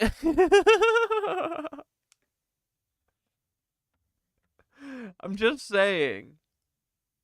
Earth and had actively been involved in funding ISIS, and who had hated his younger cousin Mohammed bin Salman because he was focused on removing some of the old Saudi customs, and because Al-Meid was originally supposed to be the next ruler of Saudi Arabia. That is a lot of family tea we don't need to get into right here, but this guy who funded ISIS was then in prison for months after the Vegas incident in the Four Seasons Hotel in Riyadh, Saudi Arabia, where the Crown Prince was holding a bunch of people, and the price for Al-Weed's escape was a staggering $10 billion in full loyalty to Crown Prince Mohammed bin bin Salman, which he did eventually accept, paying the full ransom, and was fortunate to even get such an option, as many of his supporters would end up with the Khashoggi treatment. And it's worth noting that right here, the ISIS connection becomes very prominent because ISIS, whom Unk was a major funder of, would then go on to take credit for this shooting incident, not one, not two, but at least 3 separate times. The same ISIS, which, despite what some people might try and tell you, is known for only taking credit for those things which they are involved in. Which is also interesting considering that one report from an eyewitness discusses seeing shooters in the Tropicana, and the man does actually manage to get a good look at them, good enough to describe their height, weight, build, and outfits. The man who phones in these shooters, though, was just one of dozens who would confirm his report of what he had seen.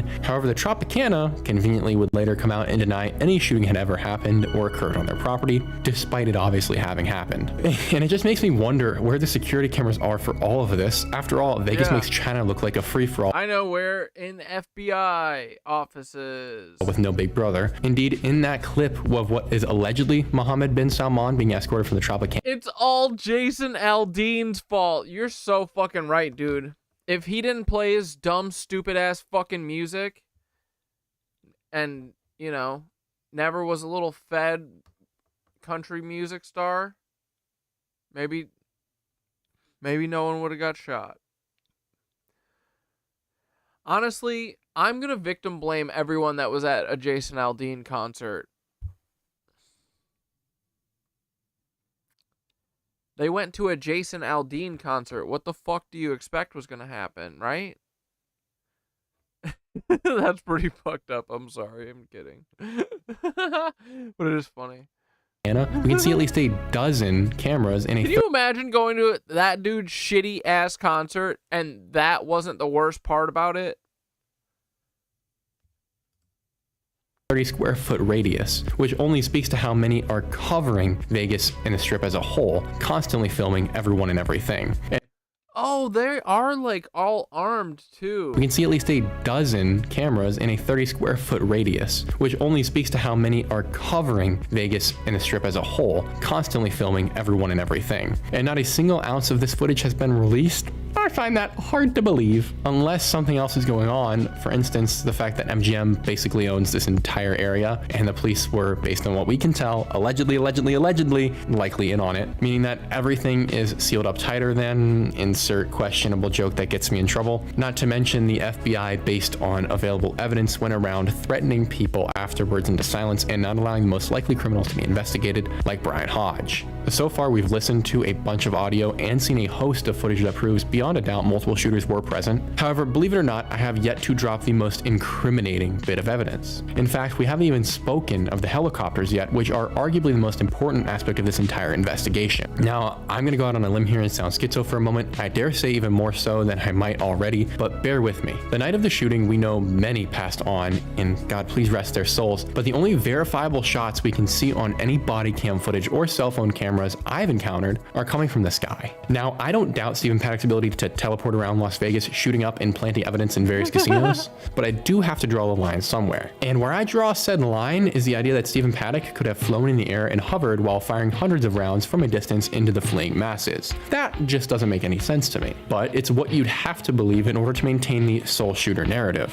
Because in between the two Mandalay buildings, not too far from where the shots were reported to have come from, we do see what are, by all appearances, muzzle flashes bouncing in and out at irregular intervals. There are no buildings that tall in between those two hotels, and there are no helicopters meant to be there. We do, however, know they are there, as we shall discuss shortly. And assuming that these are helicopters, we can be confident that they are not the anti-collision or identification lights, because they are bouncing in and out at too irregular of a pattern, as noted. Therefore, we are really left with muzzle flashes as the next most likely option, based on the setting, and if I were to assume, likely those from heavier weaponry. The sort of firearms which would be capable of shooting long distances, although I wager they weren't aiming at the crowds, at least not initially. However, based on the toll, it cannot be denied that the shooters on the ground were aiming for the crowd, and these helicopters would also explain the shots that many perceived were emanating from Mandalay Bay. Like we said, the angle and height is not that much different from where Stephen Paddock was allegedly stated to have been. And these helicopters, considering the cost, are a sign of a very, very well-funded terrorist organization, or the government. Tell me if you can spot the difference there. Continuing on the notion of government involvement, though, we do get some serious proof of major manipulation when we begin reviewing the flight radar data from that evening. Firstly, I want to point out that the time code glow says October 2nd because once again, just like we looked at with the body cam footage, flight radar data is also done in UTC. So it may say October 2nd, but it is the exact time of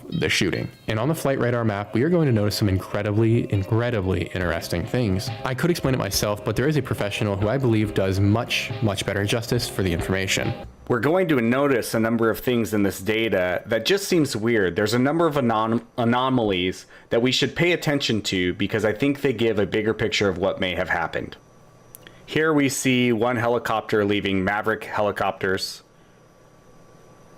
a second helicopter getting ready to leave, and you can see their call signs, their tail numbers. That third one turned its transponder on a little bit late. So those 3 helicopters depart at about 9:40 p.m. from Maverick helicopters, which is right here.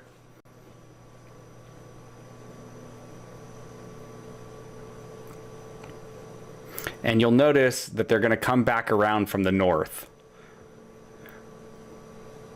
And they're going to stop directly behind the Mandalay Bay. So this first one hovers right there, right over Mandalay Bay, right over the event center, kind of oval shaped roof. Here comes the third and the fourth. Notice that first helicopter, what happened is it turned off its transponder. These other 2 are about to do the same, and they turn off their transponders as well. And they remain there, no transponder signals come back on for the duration of the shooting. So they turned off their transponders at about 9. What the fuck? Oh my god. 9:52, and no more transponder. Bro, they literally took off from the fucking airport. Our airport.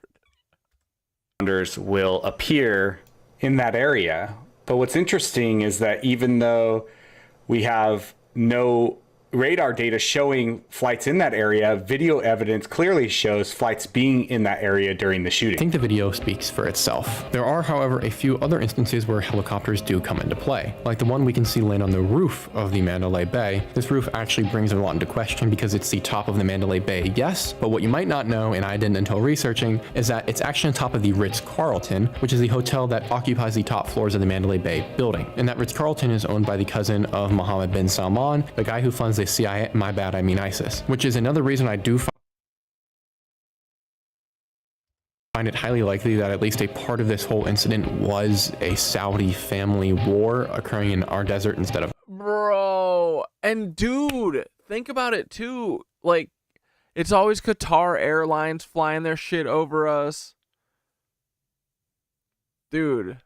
They be running shit, maybe. And then after taking off the helicopter, we presume it's the same one, flies at a low enough altitude that it can pass over a group of people who are fleeing. And by sheer fortune, we actually get a really weird clip that proves this helicopter was super low, either looking for someone or picking someone else up, because on this footage, we can see the wind, which is really closely like a hurricane wind on the camera. But since there's no hurricane, we know it's a helicopter right above said camera. We then catch what I presume to be the same helicopter flying away on this other handheld camera footage. Even stranger, when these helicopters eventually do land, but for a brief second, it's not from where they originally took off, and the business is called Sundance Helicopters, which would later close down, I believe, in 2020. The sheer amount of buffoonery here that these helicopters are involved in is baffling. And if you're curious, check out the full video in the links below, where he goes through the entire, I think it's 20 plus minutes, which is several hours of transponder footage, and it just gets crazy. But for our purposes, on the night of the shooting, the helicopter office was also very active,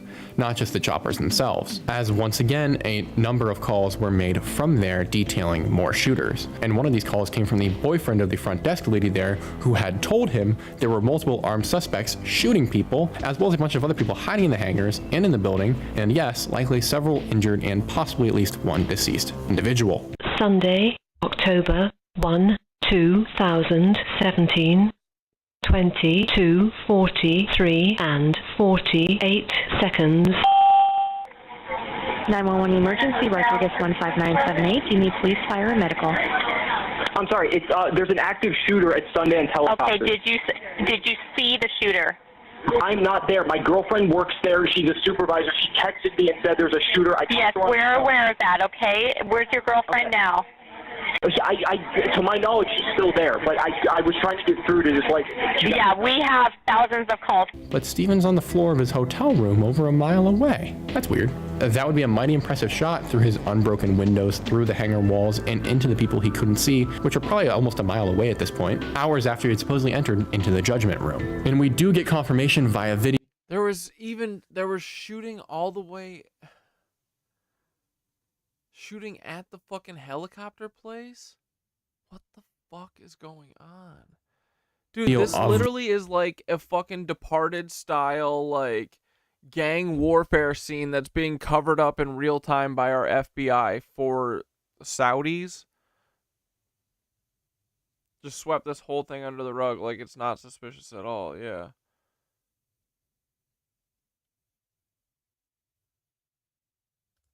What a These mess people, they straightened out. or at least who we assume are these people, who are later reported at the helicopter hangars because there is an aerial video from, I presume, once again, a police helicopter watching a group run across the runway. The airport also noticed these people, and somehow airport administration came to the conclusion that it would be best to turn off the lights, so I guess they could hide them and make it easier for these people not to be seen. I don't know, but also suspicious. All these factors included as well, the level of control and power one must have had is unprecedented in order to be able to turn on and off transponders flying in this airspace, shoot and then land and leave without being hunted down, run across the airstrip of a major airport, and even have airport admins turn off the lights for you is insane. Telling this story is like telling the story of one giant, enormous manhunt times assassination attempt multiplied by war. It makes no sense to my mind. However, that's all we can assume was happening at this time, as a hunt of some kind was clearly happening across the city of Las Vegas, as calls continued coming in for many hours after Stephen's death, and even after these people are reported at the helicopter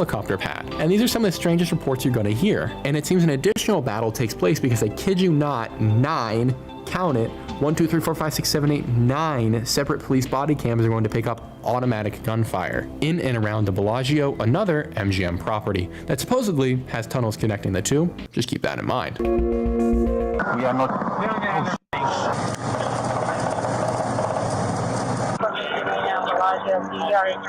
Shots being fired.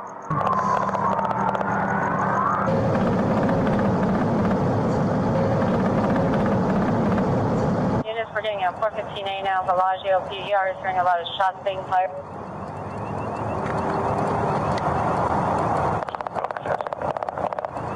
Yeah. When they breached, they said one SWAT shot him. Units, we're getting a now, Bellagio PER is hearing a lot of shots being fired. That's a shot. That's a shot.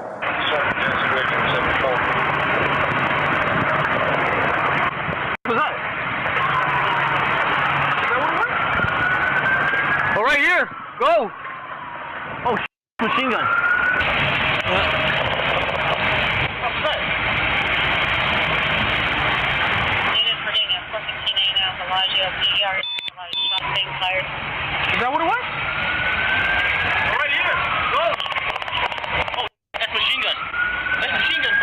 Units, we're getting a 415A now, Bellagio PER is hearing a lot of shots being fired.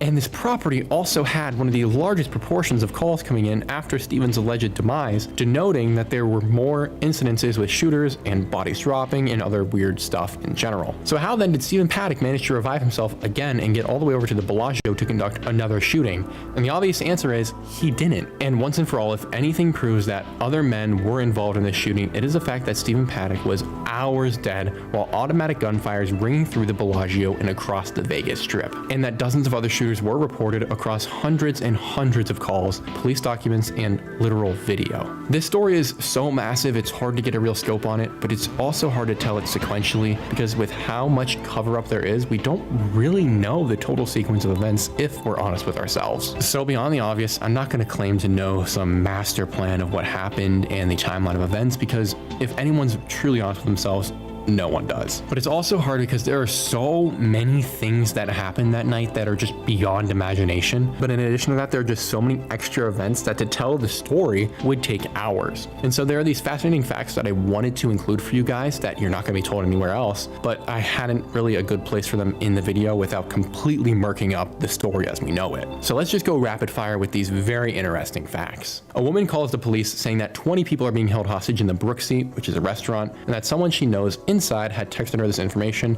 and is no longer responding. The police didn't investigate to my knowledge. And the woman on the call sounds really creepy and way too calm. A shooter's reported at Hooters and everyone was hiding under tables, scared for their lives. Once again, no public follow-up as far as I'm aware. 2 men were seen outside of the apartments located near the initial shooting incident, and witnesses report that they were trying to hide in the bushes while changing clothes. Once again, no follow-up as far as I'm aware. More times than I said did people find shell casings across the Vegas Strip, and at least 2 separate guns were found by random citizens. A man staying beneath Paddock's room reports hearing a single gunshot go off. This may not sound odd at first, since Paddock fired over 1,000 rounds, allegedly, except this shot rang out at 3:50 p.m., 6 hours and 15 minutes prior to Stephen allegedly beginning his shooting onto the festival. Which could the shooter of this shot have actually been one of the other people tied to Stephen's room? And could this possibly have even been the time when Stephen actually passed away? That's actually Stephen on the floor of the room, which we'll get into in the next episode. Sorry, I'm getting ahead of myself. The police reported to CNN, who reported to the public, that the not-so-SWAT team had been engaged in a violent struggle with Paddock, which is too crazy of a thing to pass up because Stephen was lying on the floor and had been that way for, according to the police, at least 72 minutes, and the SWAT team was most certainly not taking any fire from him. Instance. Right. It's been back and forth on this one. You know, it was initially reported that perhaps he had taken his own life at the very moment the SWAT team was making entry into his room on the 32nd floor. Now they've clarified that point. They say that as the SWAT officers actually broke in the door, that the gunman charged them, made it through the door, struggled with the officers, and was able to get off at least one shot, wounding one SWAT officer in the leg, and then the gunman was killed. There was an action. All right, Martin Savage, thank you very much. And, you know, when you think about what happened... Wait, they also demolished the Tropicana Hotel last year. Interesting point to add to all this. After the Tropicana denied the shootings in their hotel. They said they're building it. They destroyed it for a new baseball stadium, but the residents of the city gave massive pushback on not wanting another baseball stadium and wanting the money to be used for the community. Yeah, right. Dude. Yeah, so why would they killed Stephen at like 3, and then this whole war pops off. Stephen was okay, this is what, right? Stephen was probably the drug or the money launderer. Did you guys watch Ozark? You know, what's his face? Jason. You know the guy in Ozark, what's his name? The guy from the Bluths. My brain's not working anymore. But he's the money launderer for the drug cartel, right? Stephen Paddock, probably a money launderer, right? Maybe he fucked with their money. Maybe he found out that one of the family was stealing from MBS or something. So they killed him. And then they find out that they killed their freaking money launderer a few hours later. And the big war escalates and they gotta break out, run away from Mandalay Bay. Right? What if? I don't freaking know, dude. I'm here. It happened over 10 to 15 minutes, which can seem like an eternity or sound like not much time at all for such horrific carnage. At the end, 59 people, as of this moment, have died. 527 more are wounded. Bro, they 9/11'd the Mandalay Bay shooting. I thought it was just another natural mass shooter. No, it was a terrorist 9/11 fucking Saudi royal family event. Cucks. On a video site that collects footage of acts of violence that I won't name here, you can see a man stand up and stare into the distance asking to be shot. Weird, but watch rewind come back because I mentioned a movie. But evidently he survives at least the next few minutes from what I can tell. We touched on this in the autopsy discussion, but on the same site I had the displeasure of watching first-hand footage of the victims, and the number of headshots is unprecedented, and the angles are further impossible coming in from flat from the side, which I also had the unfortunate pleasure of seeing the aftermath of. There was a car reported as having a bomb that same night. The threat was so credible that the bomb squad came to disarm it in the valet, but the reports later tell us it was just a weird electric car. Not really sure what that means, considering it was reported as having been a series of plastic tubes with various colored wires coming out of them. That night, the police Twitter account was giving delayed updates, but even then still hinted at multiple shooters, saying things like one shooter is confirmed to be down, which implies more than one was active. There's a video where we can see multiple people suspiciously running across a roof in black clothing.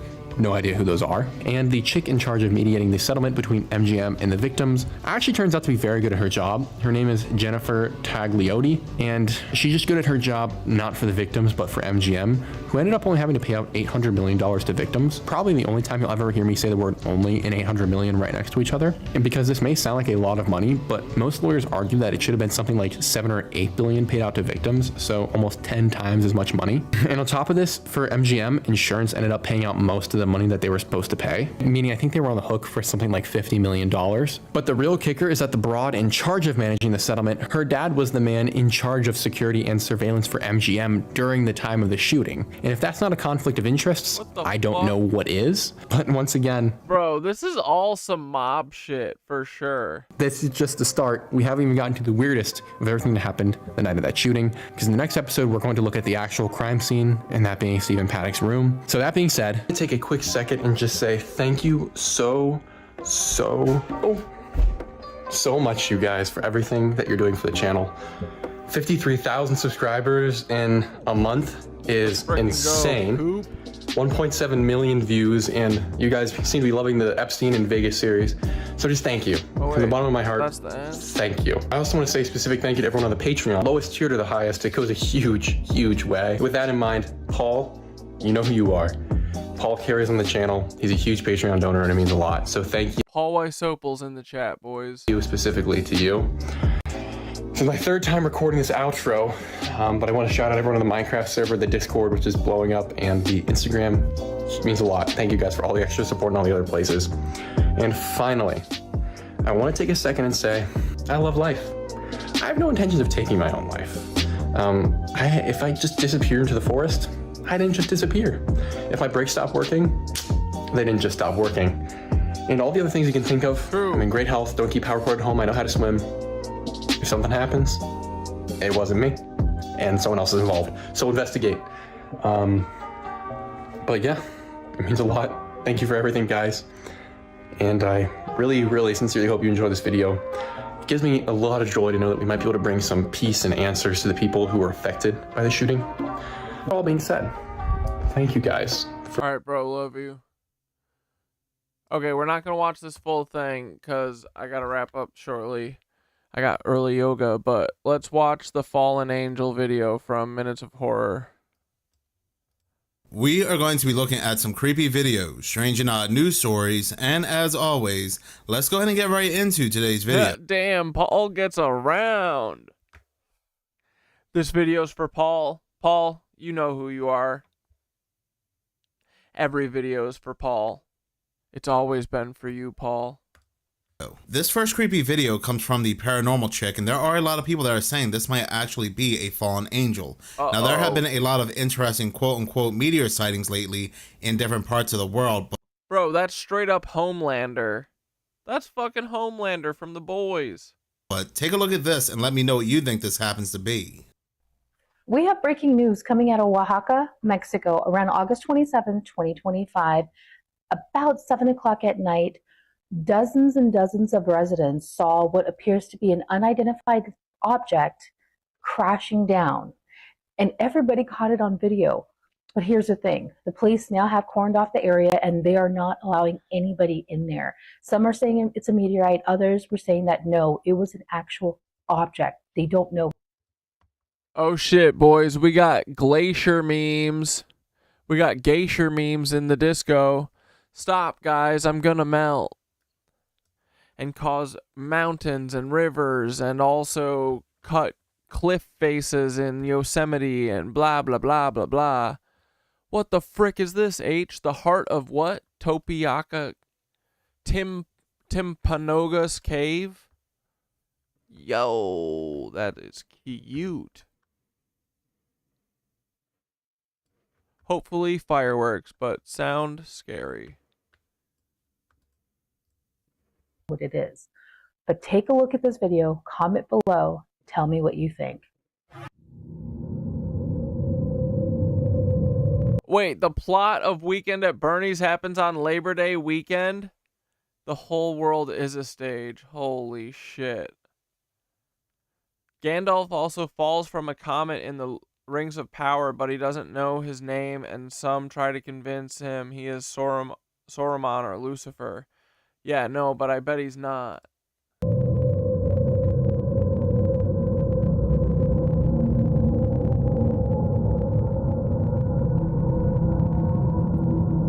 What's up with the editing? Let me just see the video.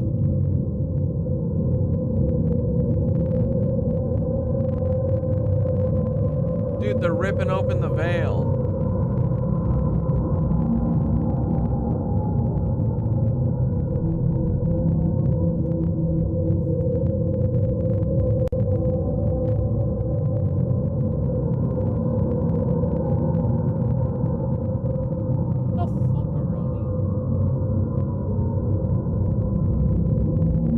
Ya me estoy metiendo entre unos caminos aquí cerca de unos sembradíos y se ven las luces como de patrullas. Voy para allá. Y miren, sí, tal como les digo, hay pues patrullas aquí justo cerca de la zona donde se alcanza a ver este fuego, que hay personas que me dieron información de que esto es un basurero, pero lo raro es porque hay, o sea, sirenas, porque hay policías, porque el ejército, no lo entiendo, pero voy para allá. No, pues no se pudo, me dijeron que me regrese, no me dejaron grabar.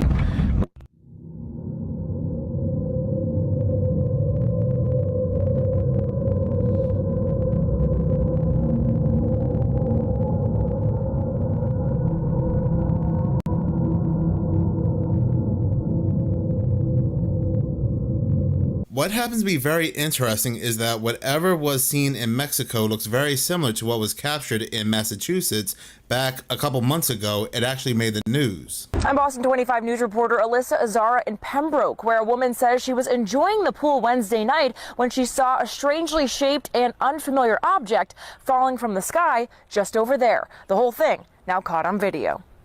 Then I look up here to the sky, I see something falling down, so I pulled out my phone.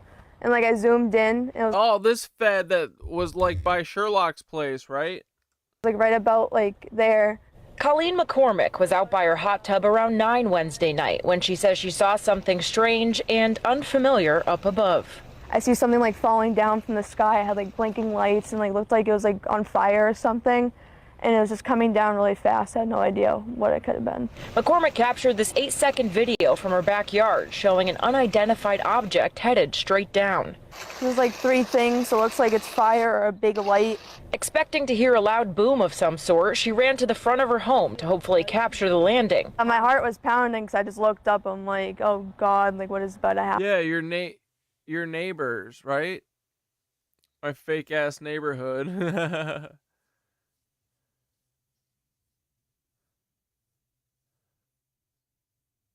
Yeah, all these feds with their perfect angles that are never quite close enough for us to fucking see anything. Happen right now. But McCormick says the blinking object quickly vanished from her view. It seemed like it was coming down so fast. It was just it knows what it's doing. It just goes like that. I don't know. It's weird. With having never seen something like it before. You know what this reaction is? Hold on.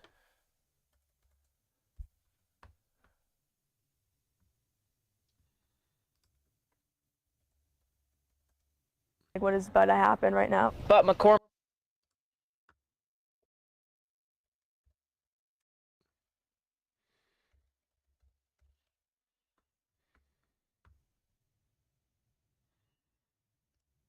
It is the first Sunday gathering at Annunciation Catholic Church since the tragic shooting Wednesday morning.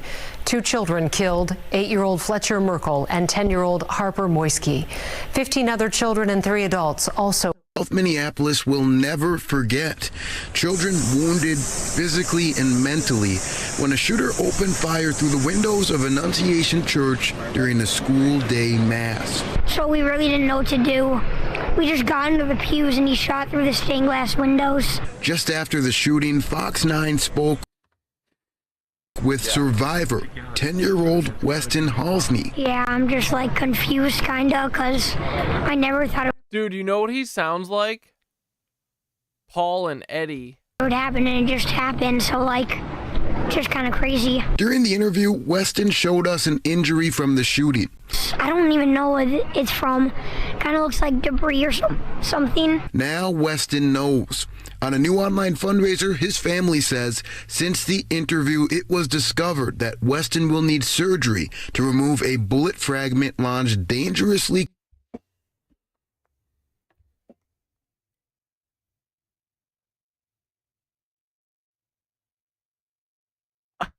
I'm sorry. What?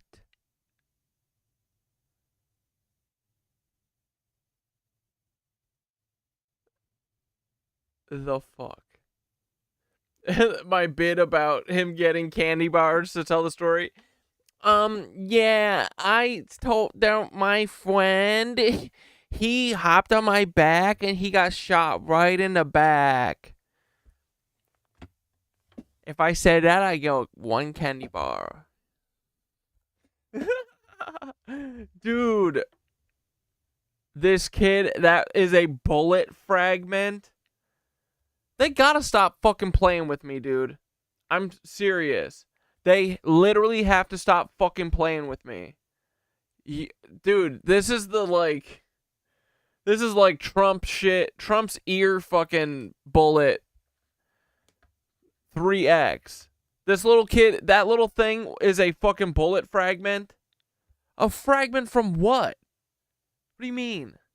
Where'd the fragment come from? Idiot. Dude, that didn't happen for 200, Alex. My friend got 360 no scope by a by a twin person. Exactly. That's the whole story, dude. And he loved Timothy McVeigh. And if I said that, I get 4 candy bars. This little fucking Fed kid. Mike TV. Close to his next carotid artery. Weston's family has... Yeah. His friend jumped on him to protect him, and he didn't have a single drop of blood. He literally has a bullet fragment stuck in his neck. He has no blood on him. What? Why didn't you just pick it off? It was clearly just dirt. The community for prayers and donations. Meanwhile, yeah, it's insane. People watch the news and believe this shit. Dude, this is why they do this. It's to pull on your heartstrings. They make the story so insane that you would never be like, that little fucking kid is a lying ass bitch.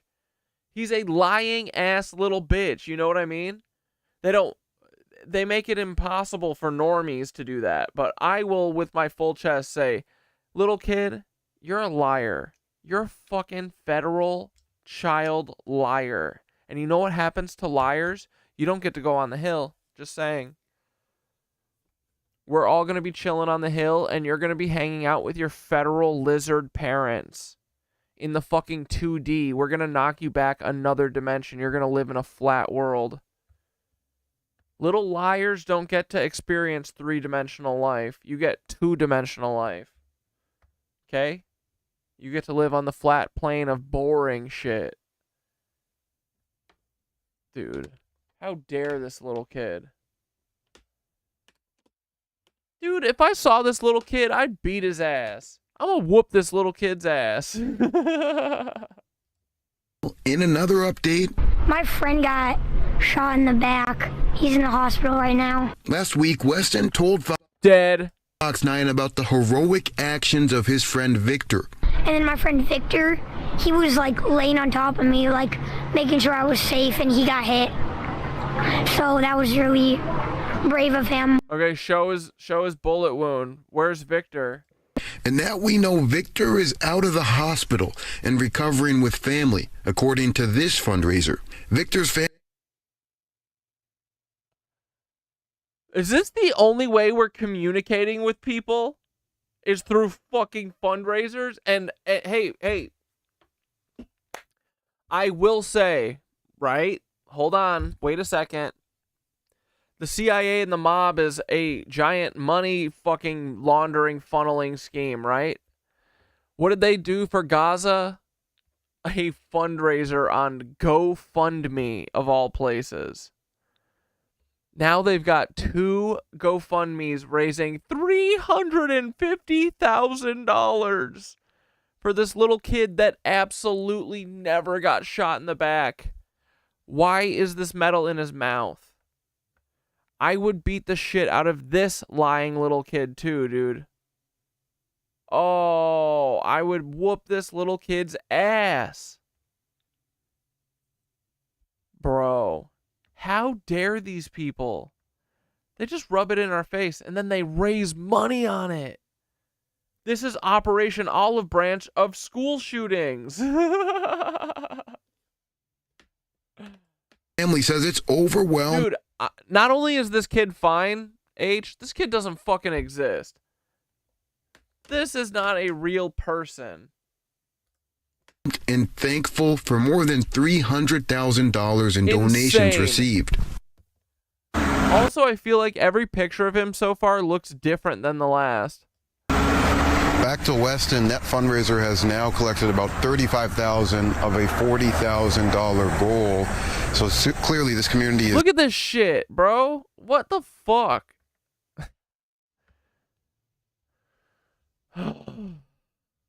They're all like this, bro. Everything. This makes me so mad. We can't even have one real loss. We can't even have one real shooting. Not a one, bro. Not a dude. Remember when the whole going postal thing, when like the original school shooting was the post office shooting? I bet that wasn't even real. We don't have any real school shooters, no real murderers, no real serial killers. They're all just feds. What the shit? This sucks. just so much trying to help these victims. You can also see behind me the outpouring of support with all of those flowers outside of the church. Kelsey, back to you in studio. The memorial just continues to grow tonight. Thank you, Babs. Good evening. Thanks for joining us tonight. I'm Julie Nelson. We begin tonight with the story of Weston Halsney, a very brave young boy who survived the Annunciation Church shooting. His account last Wednesday of the mass shooting went viral. Hold on, I just got to see this one more time. And tonight he is recovering from surgery after a surprising discovery. My friend Vic. You found my content because of me talking about this shit? That's awesome, dude. Yeah, the postal shit was definitely feds, wasn't it? This little liar, dude. This little liar, dude. Victor, saved me, though, because he laid on top of me, but he got hit. Well, it turns out Halsney was hit too, but didn't know it. Lou Goose has more on the 10-year-old's recovery. Lou? Julie, this weekend, Minneapolis police raised the number of victims hit by gunfire from 20 to 21 after Weston's doctor gave his family this surprising news. Hours after the horrific shooting at Annunciation Catholic Church, it was really scary. 10-year-old Weston Halsney, along with his grandpa and his dad, returned. His little Nazi grandpa, probably. Hours after the horrific shooting at Annunciation Catholic Church, it was really scary. 10-year-old Weston Halsney, along with his grandpa. Why isn't his grandpa and his fucking weird dad, protecting their kid who was just in a shooting? Grandpa and his dad returned to the police tape to share how his life was saved. My friend Victor, saved me, though, because he laid on top of me, but he got hit. Your friend laid on top of you? Yeah, and he got hit. He's really... Whoa, buddy, this story fucking stinks. Brave, and I hope he's good in the hospital. That friend, Victor Greenewalt, is now I was told to say, and then I get free candy balls. recovering at home after 2 days in the hospital, his family says on their GoFundMe page. How dare you communicate through a GoFundMe page while raising $380,000? At that point, you deserve showing people your fucking face. And honestly, the kid should have to show his bullet wound at that point, right? You raise almost $400,000, you better be showing that bullet wound. Otherwise, no payout. That's bullshit. Sorry. You're okay, and I'm praying for you. Weston, his innocent voice resonating with so many people watching coverage of the shooting, was just 2 seats away from the windows where the gunman fired. His family thought he was completely spared. I think I got like gunpowder on my neck. When they did the x-ray, I was like, oh, my jaw hit the floor. Like, Weston. Oh, hold on. Let's hear that reaction one more time. What happened when you found out that your son had a bullet fragment in his neck, supposedly? You fucking liars. His family thought he was completely spared. I think I got like gunpowder on my neck. when they did the x-ray, I was like, oh, my jaw hit the floor. Like, Weston's parents The fuck did you say, Mr. Mumblepants? took him to the doctor as a precaution and learned that what they thought was gunpowder was actually a bullet fragment. What the fucking actual shit do you fucking mean? What do you mean?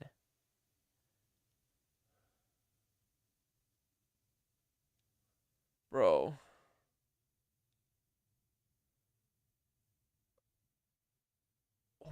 Why do people put up with this? What the fuck? This is bad.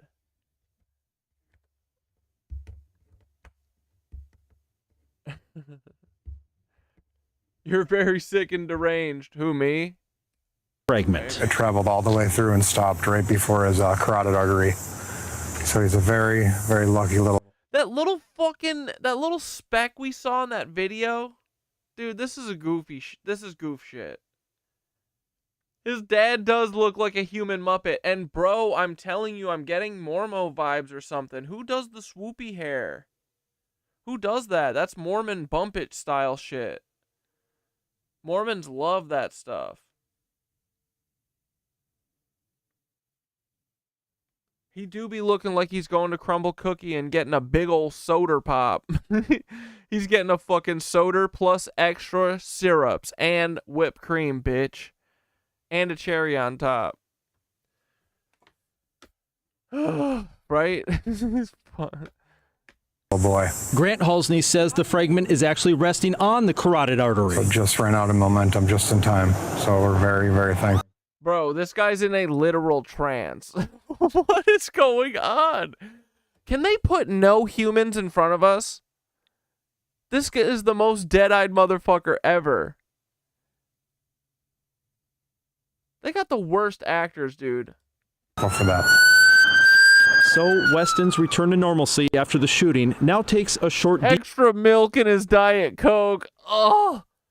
detour at Children's Hospital, where a surgeon is removing the fragment in what Grant calls a delicate but low-risk surgery. And yeah, I'm just praying for the best. Grant says he's also still trying to process everything his son and his schoolmates have experienced. Your son certainly processed it. He's over it. Kids, they don't deserve to go through this. It's just... I don't know, looking down while talking. Kids, they don't deserve to, like... When do you look down when you talk? I'm trying to think of when I look. I feel like I usually look up. I don't know. What's going on with this guy? Grant says he's also still trying to process everything his son and his schoolmates have experienced. Kids, they don't deserve to go through this. It's just, it's unthinkable. Bro, he's a MK Ultra actor, more like a Milk Ultra actor.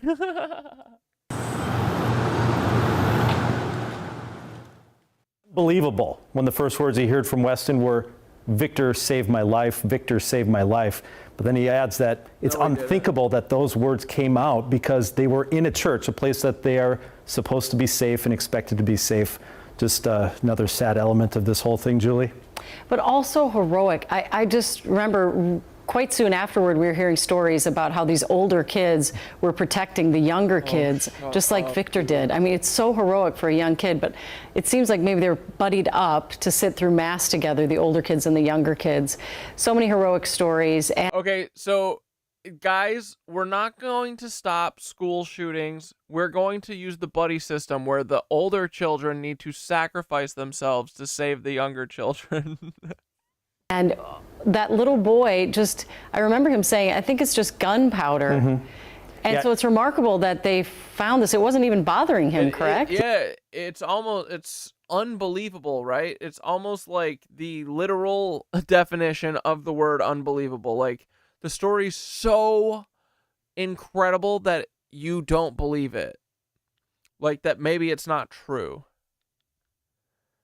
Maybe this is the little liar dude. This little lion-ass kid, bro. I'm telling you, if I saw him on the streets of fucking Minneapolis, it would be dukes up. I would knock that little ginger out. Yeah, his dad, Grant, explained that there was a mark. It looked like a squiggly black mark that actually rubbed off. I am deranged. I'm sorry. And so that's why he assumed it was gunpowder. There was a very small scab, but, you know, assuming again that maybe it's a gunfire burn, they go to the pediatrician. Listen to this. It was a scab. That interview was literally like an hour after the shooting. A scab. There was no, and it lodged into his fucking jugular or whatever, but there was zero blood. I was fucking, what's the phrase? I wasn't born yesterday. I'm stupid, but I'm not born yesterday. I forget what the thing is, but you know what I mean. I'm a pretty dumb guy, but not that dumb. Just as a precaution, the pediatrician orders the x-rays, and that's when they find that fragment right up against the carotid artery. Wow. Dude, shut the fuck up. All right. How dare We're them. so glad they found it. Thank you, Lou. Turning our attention now to the latest developments on the fatal shooting, the mass shooting at Annunciation Catholic School south of Minneapolis last week. And you can start the first week of school. We're learning more information about him as he will need to undergo surgery to have a bullet fragment removed from his neck. Fox 9's Bab Santos has this report.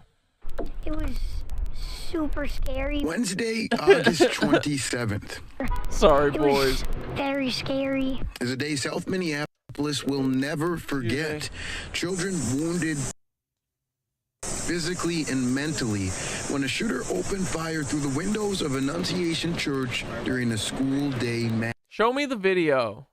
Come on. I want to see the video. So we really didn't know what to do. We just got into the pews and he shot through the stained glass windows. Just after the shooting, Fox 9 spoke with survivor, 10-year-old. Show me the holes in the stained glass windows. Why aren't they showing me any of this? Yeah, where's the other part of the bullet? That's what I'm saying. A bullet fragment from what? Don't bullet fragments happen when they hit your body and like hit the bone? What, it's like ricocheting off of shit? Come on. And it went through his skin. No blood came out except for the tiny little bitch scab that he had. And then it stopped right before his carotid artery. Sure.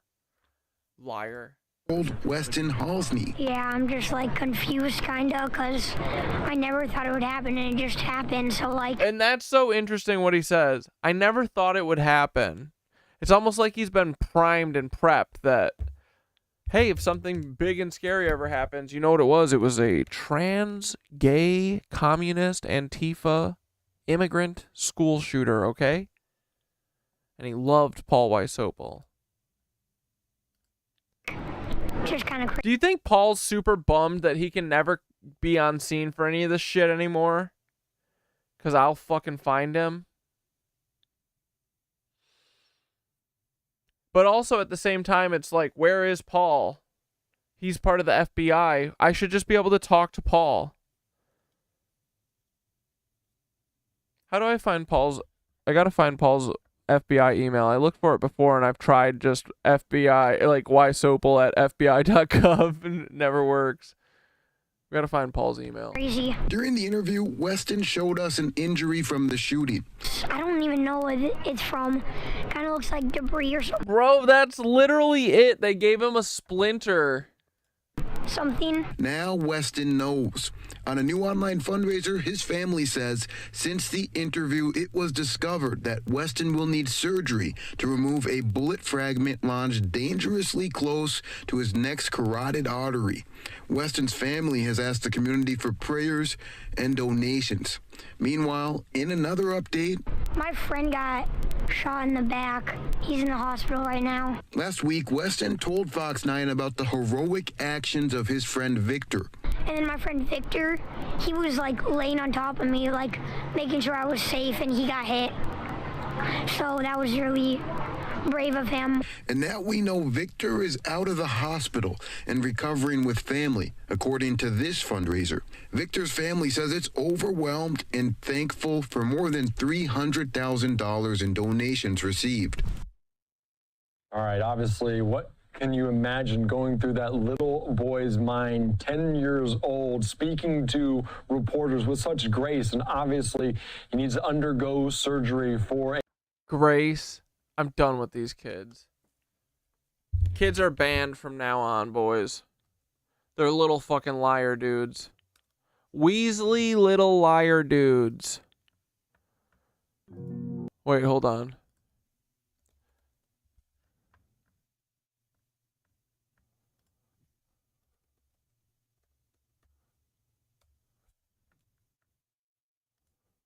Here's a remarkable moment between Trump and Powell. For those of you who are wondering how this relationship is going. About 3 points.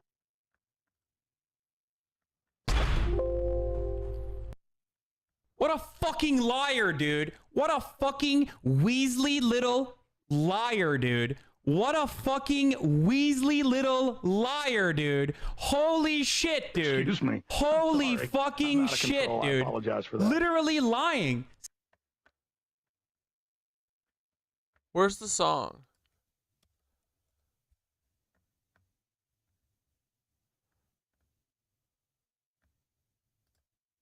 Nothing I do is performative. The N-word, it's always... You think black people... What a fucking liar, dude. What a fucking Where's Weasley the Weasley little liar dude song? I can never find it. Is this it? What a fucking liar, dude. No. Weasley little... Anyway. Enough of that.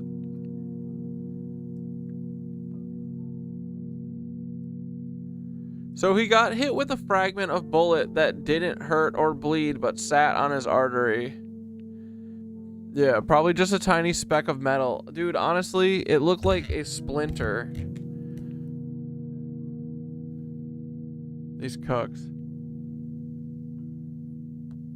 The Woker went and fucking shot up all your kids, and little Mike TV,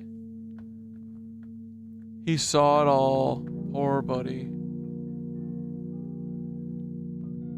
He saw it all and he stopped it. But here we go, boys. You ready to breathe in? Do it.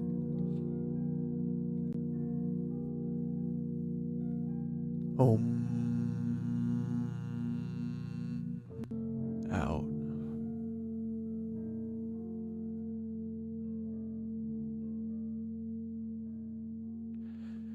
In.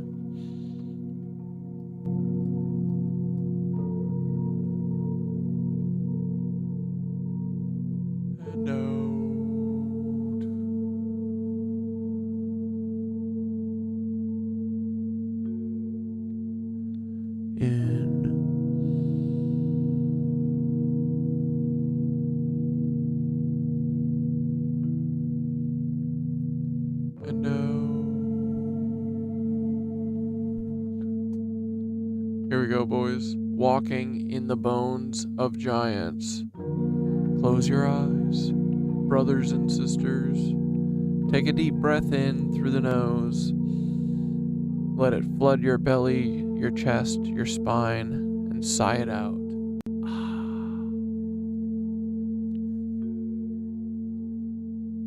Feel your feet pressing into the earth beneath you, and know this: you are standing on ancient bones. Mountains, cliffs, rivers, valleys, all of it, the remains of titans, trees, beasts, giants who laid their bodies down so that we could walk upon them. Breathe in again, and as you do, imagine that your breath is traveling down into those bones, down into Gaia's body, down into the titans themselves. Feel their ancient hum, slow, deep, patient. With every inhale, draw that hum up into your own body, and with every exhale, let your laughter, your joy, your dance flow back into them. You are not just small. You are their continuation. You are their apprentice, their descendant, their echo. They became the world so that we could remember. Life is big, playful, and sacred. Take one more deep breath in and hold it. And release.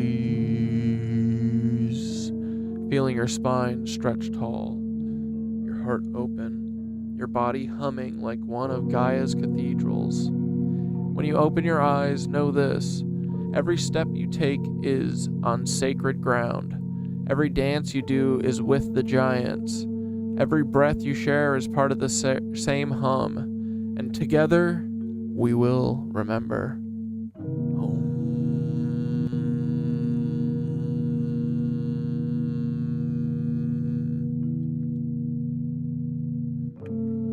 Hell yeah, boys.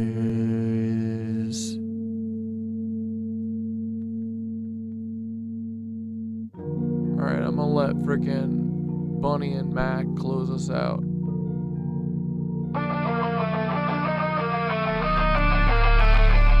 Shadows rolling, kids screaming while you bring the rewind. Good night, little guys.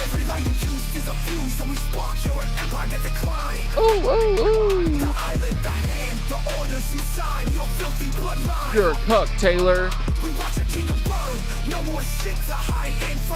You're lucky we didn't have enough time tonight. Predators in the open emails, leak files, stream every oath you've ever broken. NKO to labs, twisted minds, so stolen CIA lights, UFO flights, illusions golden. 9/11 scripts, actors reading lines you wrote, bombs and flags, staged attacks, children in the moat. Hollywood smiles, velvet, I mean blue beams, throat by throat. Your empire's built on Taylor's grandma. Bush, Trump, Clinton's Epstein, Maxwell, puppets in the dark array. Anakin with secret lodges, every scene displayed. Wall Street floods, tech towers. With Fidel Castro, the probable CIA asset. Taylor's grandpa. Nazi generals do own chores.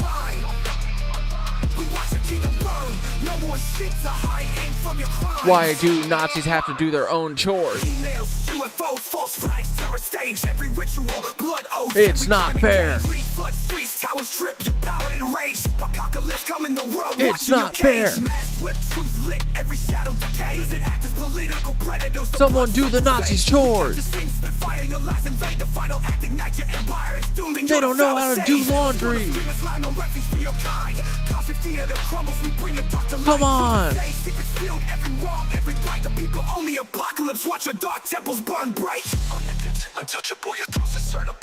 Do you do the wash with warm water or cold water?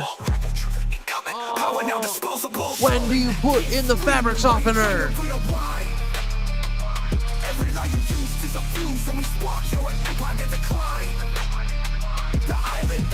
Should I put a wool sweater in the dryer at high heat? Yes or no?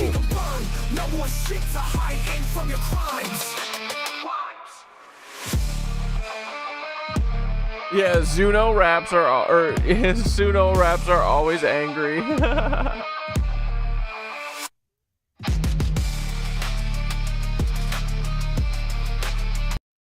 Oh, whoops. Well, that was the end anyway. Sorry, didn't let it fade out. Alright, boys, good night. Take your loss, Paul. You can't come back to this. You're a loser. Feeling Paul's drama. Got a gene spirit, finna take him to nirvana. Ooh, ooh. Stacking commas, hit me up because I'm drama. Now the drug is marijuana. Cooks will say I got a problem. Nope. Take your loss, Paul. You can't come back from this. Take your loss, Taylor. And protect your chin. Take your loss. What's her name? Chaya. You can't go back to Tim. No, no, no. The yoga and my breath and the mushies.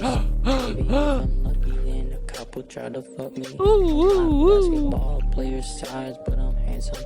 Maybe Mendez will wanna hold me for ransom. I don't have a bike, but I might take a jog, something light, loving life, chilling with my headphones on. I asked Cat Dad how much a ticket cost. Didn't answer, doesn't matter, still your daddy and your boss. Take your loss, Peter. You're a loser. You got a gene spirit, finna take him to nirvana. Oh. Stacking commas, hit me up because I'm drama. Now the drug is marijuana. Cooks will say I got a problem. No, you don't. Take your loss, Paul. You can't come back from this. Take your loss, Paul. You're an idiot. Take your loss, Paul. Bells showing all your little skin. Take your loss, Paul. You can't go back to Tim. This the day Paul takes a L. This the day Paul goes to hell. If you see me in some blue jeans, lock me in a cell. Paul saw me in some blue jeans and know that I'm self-Paul. Chilling on the couch, feeling like JD Vance. If you really wanna dance, Paul, now with your chance, Paul. You're the damn man, Paul. Let's have a damn stand-up. It's not in your jeans, Paul. It's time to take your pants off. Paul's drama. You got a gene spirit, finna take him to nirvana. Ooh. Stacking commas, hit me up because I'm drama. Now the drug is marijuana. Cooks will say I got a problem. Taylor does. Take your loss, Paul. You can't come back from this. Take your loss, Paul. And protect your chin. Take your loss, Paul. You're an idiot. Take your loss, Paul. You can't go back to Tim. Big old L for Paul. And a L for Layla Lorenz. You're an idiot. Alright, boys, good night. We'll see you on frickin' Wednesday. Ta-ta. Love you. Not in a weird way. Alright, bye.